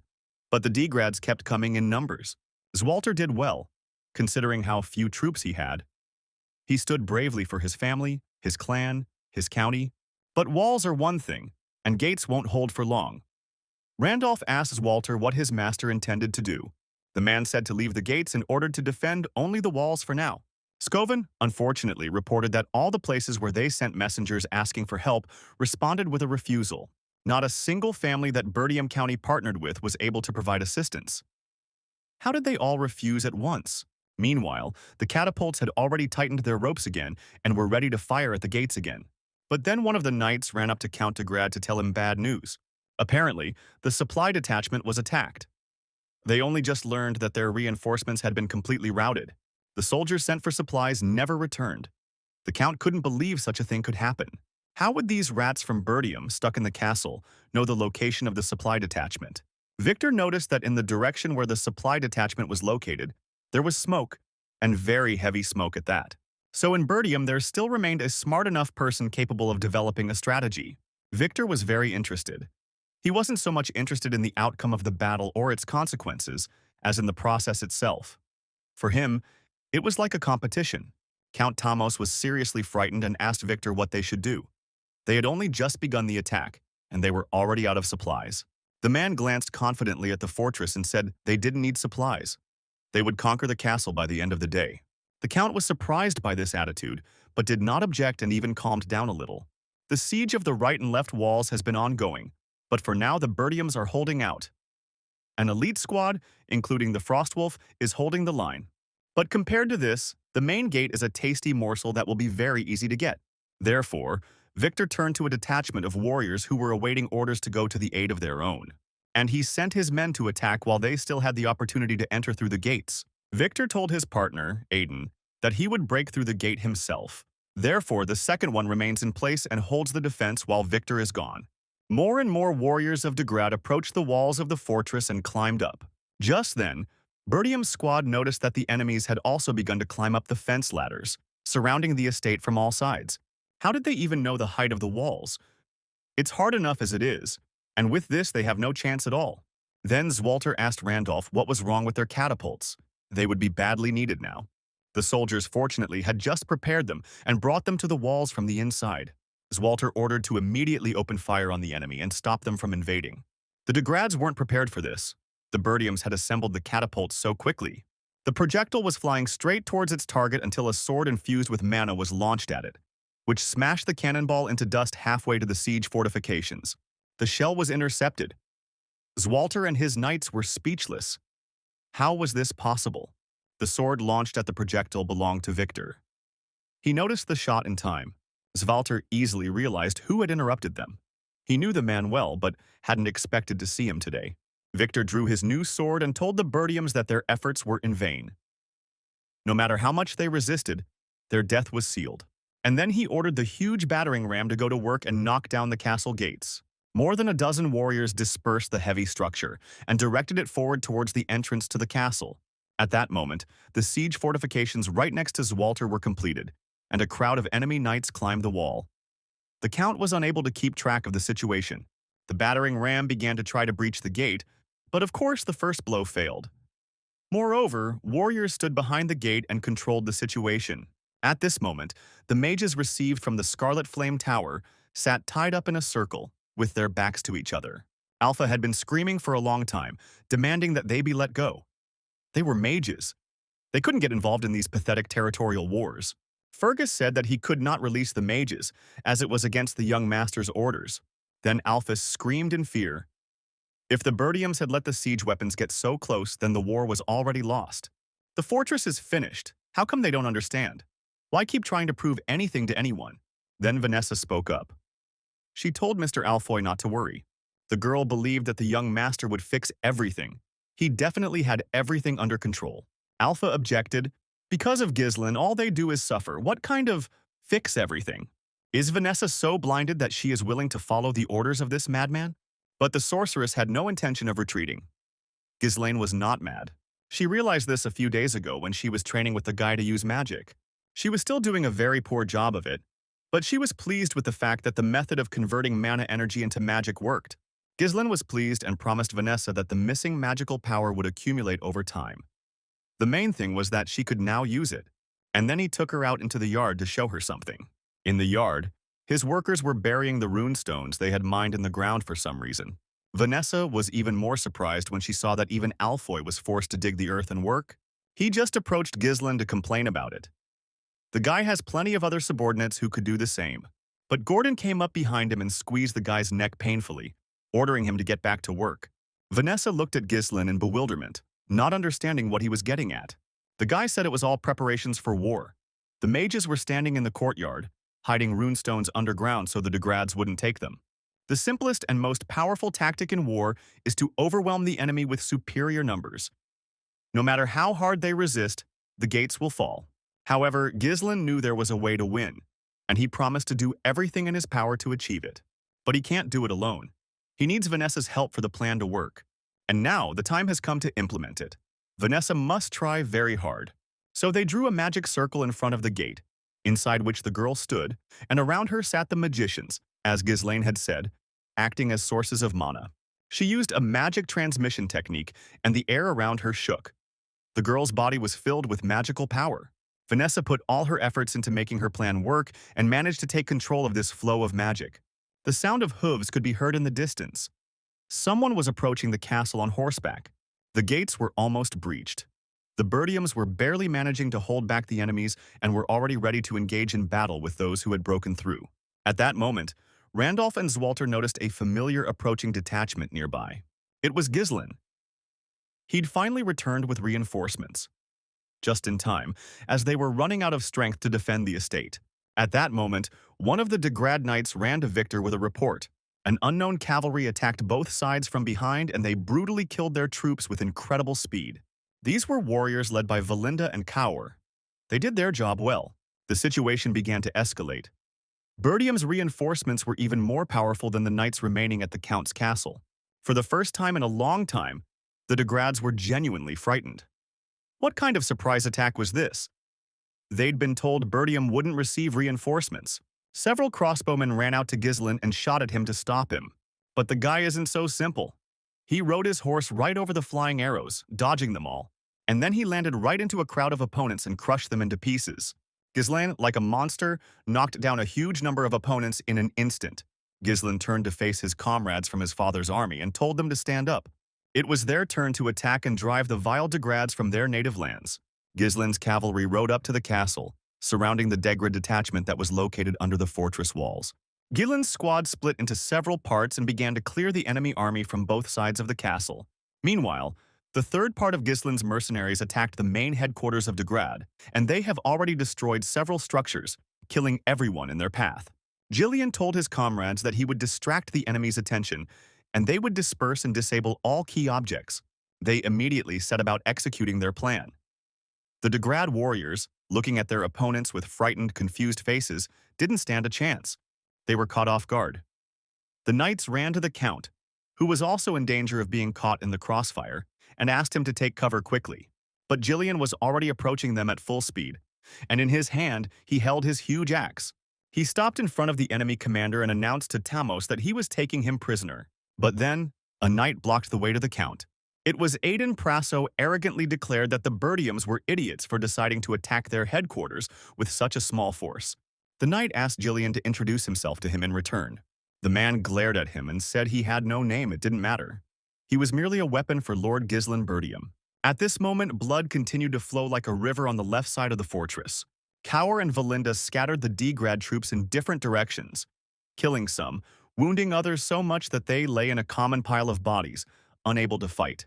Kaur chopped down soldiers left and right, killing everyone who dared to get close to him. Valinda constantly scolded him for getting so carried away that he spat blood in her direction. The atmosphere between them was quite lively. Once these two even had time for friendly bickering. On the right side of the fortress, a young gentleman was waging a fierce battle. The enemy was in disarray. Ghislain ordered his warriors to take advantage of this and kill them all. Now was the time to attack, and Ghislain promised that he would destroy their siege tower. The squad bravely charged into battle, destroying everyone in their path. Unlike the Degrads, who were in a state of panic, they were in fighting spirit. The enemy commanders were unable to coordinate their troops. They fled from the Bertiums in terror, fearing for their lives. One of the commanders still managed to force at least the spearmen to hold the line. Ghislain, riding up to this row of fighters, warned them that they could dodge as best they could. They were not afraid because there were enough of them against one man, so they simultaneously aimed their spears at Ghislain's horse. The horse was caught between the long weapons, but Ghislain was no longer on it. He jumped off it while moving and flew over his opponents, swinging his sword. Ghislain ran into the crowd and, like a tornado, cut down everyone who was around him. With a kick of his foot, he knocked the weapons out of the hands of the remaining ones, and then killed them, confusing them. Seizing a free minute, Ghislain looked ahead at the fortress. The walls are in worse condition than he thought, because of the siege tower. At this rate, the walls will collapse before they even breach the gates. The Bertium cavalry tries to hold back the onslaught, but the difference in numbers is too great. If they hesitate, the Degrads will surround them. At that moment, a new team of soldiers ran towards Ghislain, who were ordered to stop Ghislain. There's no time. Ghislain must act before they lose the initiative. Time to drive a wedge. So Ghislain drew his thick sword and rushed forward. With a powerful blow of his blade, he severed the enemy's head, even cutting through his helmet. Then he also cut down the other opponents who ran in a line towards him. Crossbowmen started shooting at him from the siege tower, but they simply couldn't let him in there. But all the arrows flew past Ghislain, who moved too quickly and even managed to kill knights in his path. Ghislain pierced one of the bodies and threw it towards the tower so hard that it reached them. The sword of the slain warrior stuck into the frame of the structure, frightening those around. Then, Ghislain cast a strong thread of mana that extended from his wrist. The guy grabbed the thread onto that very protruding sword and pulled it sharply towards himself. He grabbed hold of it and reached the very top of the tower, bursting inside, stunning his enemies. Ghislain imbued his sword with mana and used it to smash the building's frame. It split in two and collapsed with a loud crash. Even more Degrade warriors were horrified when they saw that just one man had been able to bring down their siege tower. Victor also noticed this and was quite impressed by the work done by Ghislain. Victor judged Ghislain by his strength and skill and realized that he must be serving as a commander. Without taking his eyes off the young man, the knight asked his subordinates how the gates were. The gate's defenses were stronger than they thought. Resistance from within is holding them back considerably, but in about 10 minutes, they'll break through. Victor glared sternly at the knight and said that he was giving them only 5 minutes to complete the mission. During this time, he will deal with the Dark Commander. If the gates are not captured by then, they will all die by his hand. The knight nodded his head in fear, realizing that the leader was not joking at all. But then Victor was stopped by an unfamiliar voice, which, laughing, called him a tin can. A silhouette of a warrior on horseback appeared in the mist of rising dust. He said that Victor wasn't going anywhere. When the smoke cleared, Kaur, the commander of the Cerberus mercenaries, stood before him. He said that the knight would have to fight him first. Without waiting for any answer, Kaur urged his horse on and prepared to strike. But Victor turned his horse around without much effort, and it kicked Kaur's steed hard when he rode up. The horse reared up, and Victor meanwhile cut off its head with his sword. The body fell to the ground, but the guy deftly jumped off his horse and jumped towards the enemy. Victor held up his sword and Kaur's weapon hung in the air. The boy expected the fight to be easier, but the knight repels all his attacks. Victor dodged the blow when Kaur tried to pounce on him again and said that he had met people like him many times, namely, self-confident mercenaries who imagine themselves to be all-powerful strongmen. Victor swung his sword in a wide arc, accelerating it, but Kaur blocked the attack. But she was so strong that the guy's sword broke in half, and the tip of the enemy's weapon touched his hand and blood spurted out. Victor told him that there was nothing easier than dealing with an animal that relied only on instincts. He tossed Kaur aside with such disdain as if he were trash and not a human being. Ghislain was right, the enemy is very strong.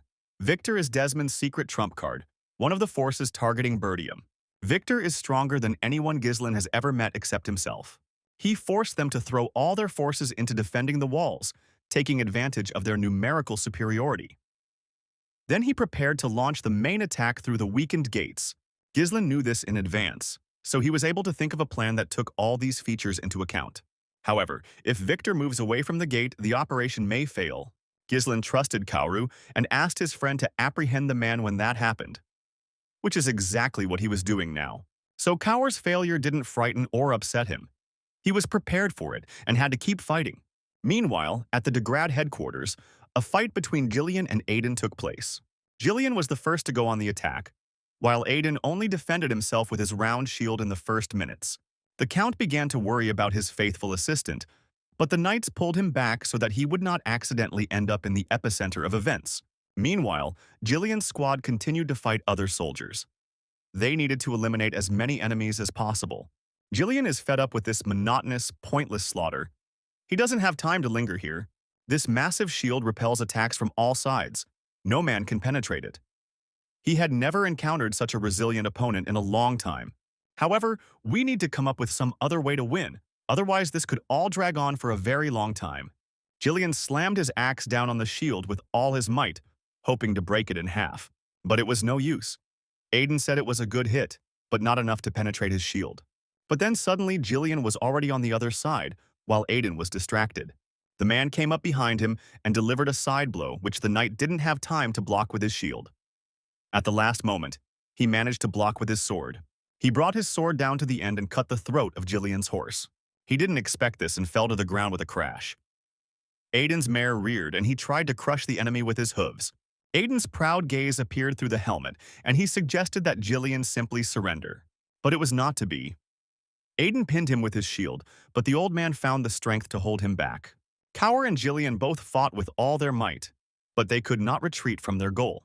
The ram made another attack on the fortress gates. Finally, this was enough to knock down the massive wooden doors. Ghislain heard this as the sound of the gate being knocked down echoed throughout the area.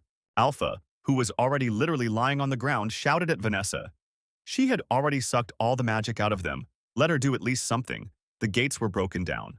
But Vanessa knew exactly what she was doing. She said it was too early. They just needed to wait a little longer.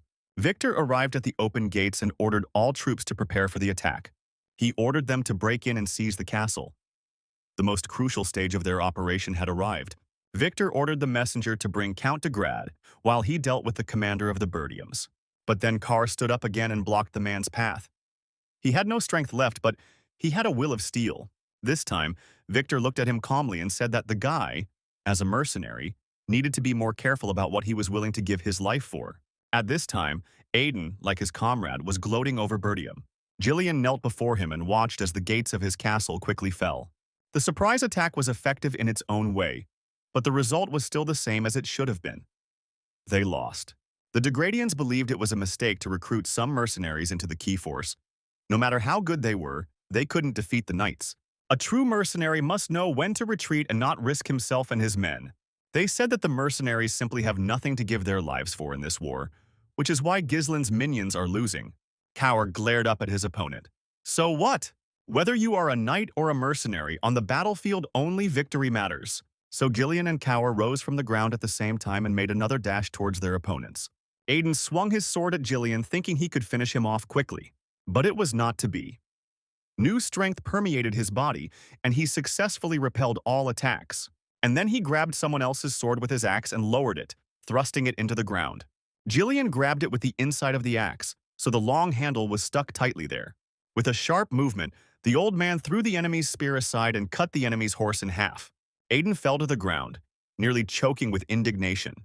How dare this pathetic mercenary treat him like this? Gillian landed a powerful chopping blow on his opponent's shield. He pinned the man to the ground and said that every defense has a weak spot. Gillian gave his life to become the young master's weapon. Therefore, he will bring him victory and fulfill his duty. Taking the sword from behind his back, Gillian thrust the blade with all his might straight into the enemy's throat, and the fire in his eyes went out. Kaur decided to use his sword stump as a dagger and attacked Victor. He knows the knight is stronger than him. He knows he could die because of his actions. But if he can land at least one more blow and delay the master a little longer, he will retain his honor before Gislin. Memories of that evening when he and Gislin were preparing for battle flashed through his mind. Kaur vividly recalled their thrilling fight at their first meeting. He asked Gislin to teach him a few tricks too, to improve. Gislin smiled amiably. He himself was only too happy to teach his comrade. Fiddling with his things, Gislin said that the movement itself was essentially unimportant. But if your opponent is fighting you for the first time, he might well fall for it. Victor almost laughed when Kaur ran at him, just like a wild animal charging straight at him. Kaur felt underappreciated, but it fit into his plans. First, he showered Victor with a huge number of quick blows from all sides. And then he ran closer and simply threw his half-dagger in the man's face. He easily knocked the stump off and it flew high into the air. Victor grinned and said that fools always make rash decisions, thinking they have nothing to lose, without even realizing that this would be their last mistake. With a quick movement, he thrust the blade of his sword straight at Kaur to kill him. But the guy brought it to this point on purpose. With a little artistry, you can conceal true power. So at the last moment, Kaur dodged his opponent's sword and slipped under his arm. Then he grabbed the man by the wrist and threw his leg over his arm, pressing down with all his weight. The knight was not ready for this, and the guy had another chance to deal him a good blow. He grabbed the stump of the sword that had flown away from him and pounced on the enemy. He thrust the sword straight into the horse's back, deep enough that it neighed and began to shudder in pain. Victor jumped off his horse at the same moment, and Kaur fell to the ground after the horse. The knight admitted that catching the sword midair when the opponent had thrown it away was an uncharacteristic move. Even in a disadvantageous situation, Kaur had laid the foundation for a turning point. It turns out that a mercenary is not just a brainless animal, but a selfless warrior. Victor even praised him for his resourcefulness. Sometimes a person can outdo themselves on the brink of death. Unfortunately, Kaur missed. The knight walked slowly towards Kauru to enjoy his despair. He'd picked the wrong guy. Victor was proudly aware of his superiority. He pointed his sword at his opponent and invited him to speak his last words. Unexpectedly for him, Kaur smiled triumphantly and said that he had ended up exactly where he wanted to be. Victor's eyes widened in surprise, and then he noticed several daggers flying from the sky towards him. He managed to jump to the side, and they sank into the ground where he had just been standing. Valinda flew down from above and threw a weapon at him. Hovering in the air, she threw a grappling hook towards the men.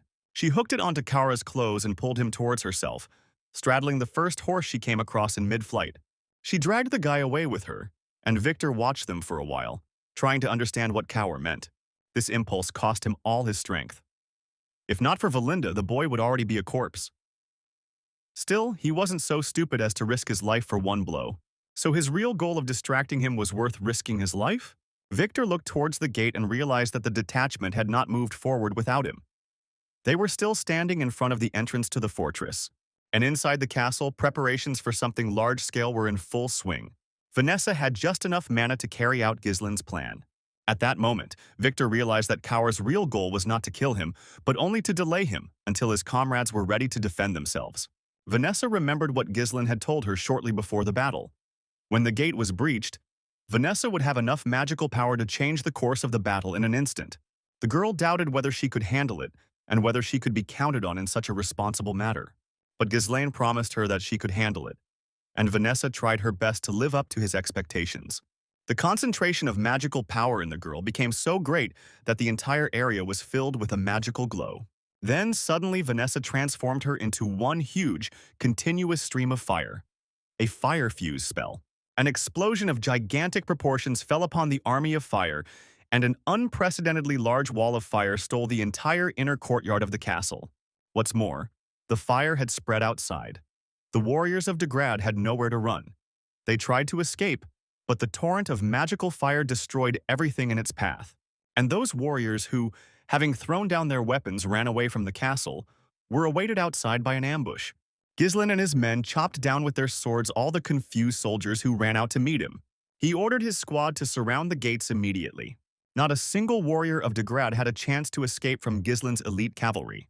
Victor, scorched by the murderous fire, sat among this chaos and could not believe his eyes. An assistant ran up to him and reported that most of the soldiers had burned alive and asked him to give the order to retreat. But Victor didn't do that. The anger inside him was boiling more and more with every second.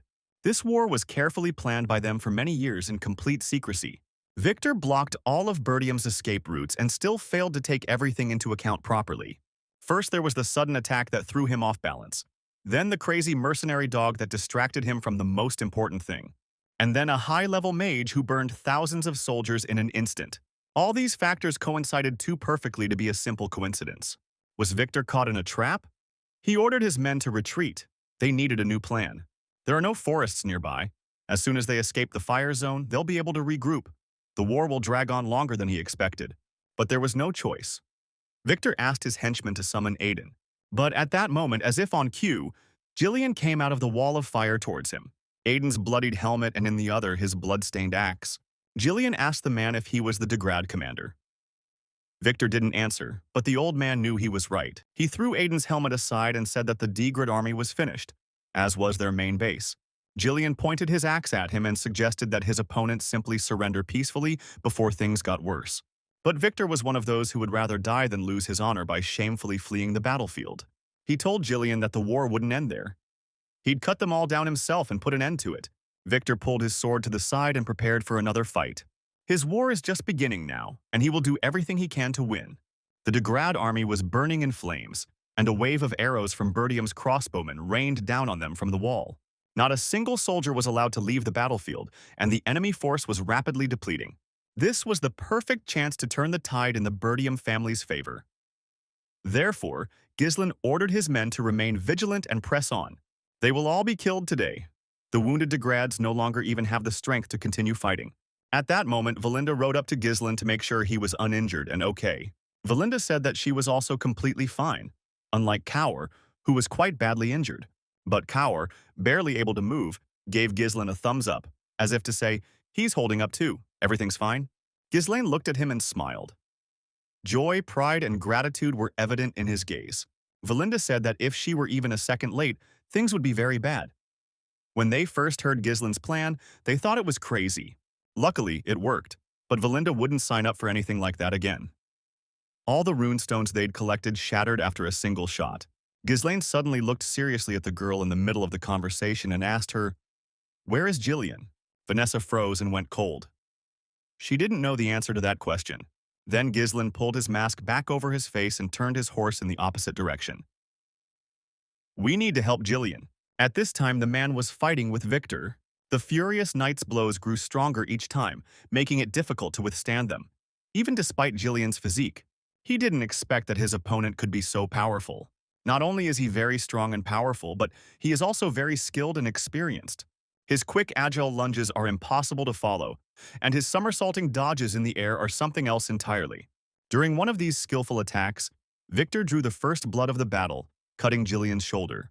Victor is insanely strong and fast, and his defense is also top-notch. Then Jillian realized that at this rate he wouldn't be able to resist this man for long. Meanwhile, Victor became even angrier because he had to fight with a pathetic mercenary. He parried another of Jillian's attacks. Since the knight had toyed with him for a bit, Did the old man think he could do anything? At one point, Victor's attack was so powerful that he pushed Jillian's hands away from himself, and he was unable to withstand the pressure. And then he grabbed Jillian's axe and with a powerful jerk tore it out of the old man's hands and threw it into the air. And in just a moment, Victor's sword pierced Jillian's body. Fortunately, the old man reacted instantly and turned the blade in his ribs to protect his vital organs. After witnessing Jillian's skill, Victor realized his victory over Aiden was no mere fluke. Only he could withstand the knight's blows. The man said that it would have been very stupid for the old man to have spent all his energy on Aiden and then come here to him. But, be that as it may, Victor did not intend to spare him, so he pressed harder on the sword to finish off the warrior. But then he heard something flying at the back of his head, and his attention focused on it.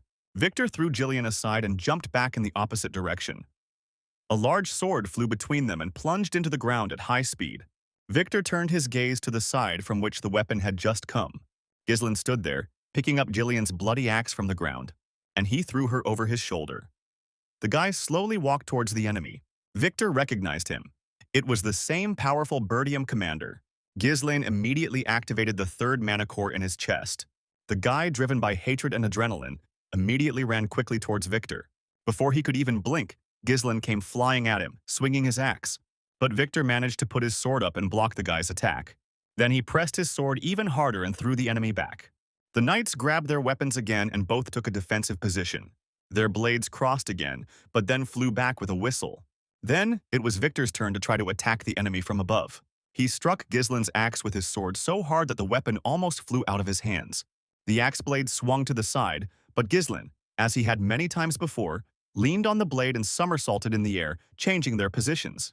He grabbed Victor with his legs in mid-jump and threw him into a deflection. The knight fell to the ground with a clatter of armor, and his ears began to ring. He lost his balance and awareness of what was happening for a brief moment, and then rose to his feet again. Ghislain's movements are unpredictable. If the knight's defenses are weakened even slightly, he's finished. Have the Bertiums ever had such a strong fighter? Suddenly, Ghislain said he knew who Victor was, his powers, his strategy. Ghislain even knows those who stand behind the Degrad commander. His blue eyes took on a red tint in the heat of the blazing fire around him. He knows literally everything about the commander. Victor realized that he had fallen into a cunning trap, but now was not the time to panic. He pounced on Ghislain to take out all the emotions that had accumulated over the day on him, to punish him, to prove his importance. There's no way Bertium knew about this secret operation. Victor is Count Desmond's trump card. How did it all fail? No matter from what angle or perspective the man tried to strike, all his attacks were instantly blocked. He was seething. Did Ghislain really think that he would fall for his cheap tricks and let his guard down? Then Bertium leaned again on the wide blade of the axe and did a somersault over his opponent. Victor tried to strike the axe to unbalance the enemy, but the weapon was firmly planted. Ghislain spun in the air and then flew into the man, kicking him in the jaw. He flew to the side, and the guy took advantage of the moment to try to hurt him. It didn't work, but Victor's heart began to beat faster. He almost missed this attack, but that wasn't the end. Ghislain didn't loosen his grip and finally delivered the blow under such pressure that Victor was thrown back, sending dust flying. The enemy's helmet flew off with a crash. It had numerous small scratches and one deep one on the forehead. Victor was kneeling on one knee, his shoulders slumped with fatigue. His head was down. He raised his distraught gaze with difficulty to Commander Bertium. Ghislain's sword, which had been sent flying at the very beginning, ended up a few meters away from Victor. Ghislain took a few steps toward him. He raised his sword and moved even closer to his opponent. As he expected, the axe was not bad, but the sword still suited him best. Victor looked up at him angrily and asked who he was anyway. Then Ghislain removed his night-black mask from his face. He allowed the man to look at his face and said that he was the hereditary Count of Bertium, and his name is Ghislain Bertium. Victor would never have imagined that this young man would turn out to be this talented commander. Victor sighed in disappointment. He, the greatest knight in the north, had been defeated by some pathetic mercenary. Now Victor realized who really was the strongest in the north. The man chuckled. How arrogant. He rose to his feet and said he wouldn't ask how Ghislain had come up with such a trap.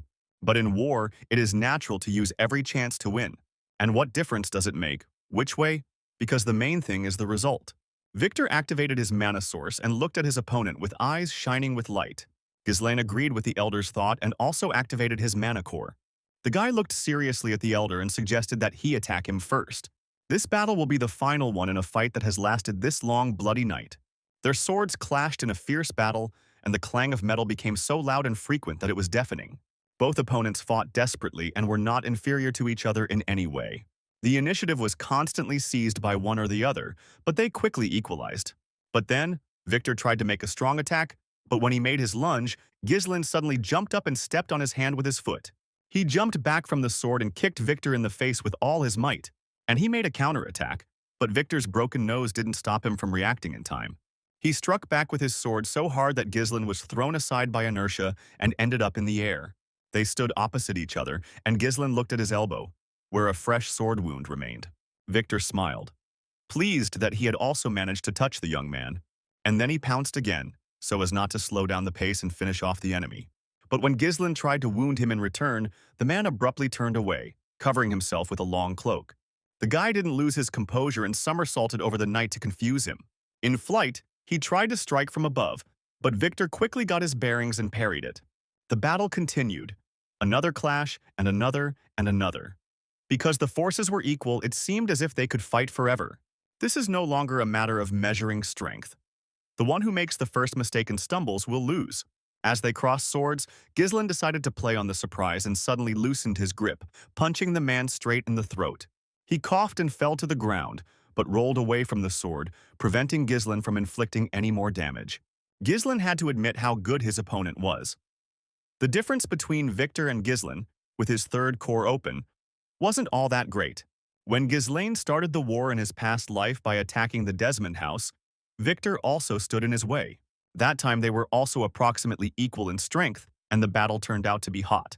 It was impossible to predict the winner of the battle, and each of the guys was striving for success. At that time, Ghislain was fixated on his grievance and wasted too much time. Because of people like Victor, Bertium was doomed to fall. That day, Ghislain made a firm decision that he still follows to this day. Those who target his county and the people he loves deserve nothing but death. So Ghislain made a final dash and the blade pierced the master's torso, emerging on the other side all crimson. Ghislain triumphed. Victor froze, feeling hellish pain fill his body and disappointment fill his heart. The wound was very large and pierced his stomach, so he had no chance of surviving this fatal blow. Ghislain threw the man aside, drawing his sword. Victor fell backward onto the ground.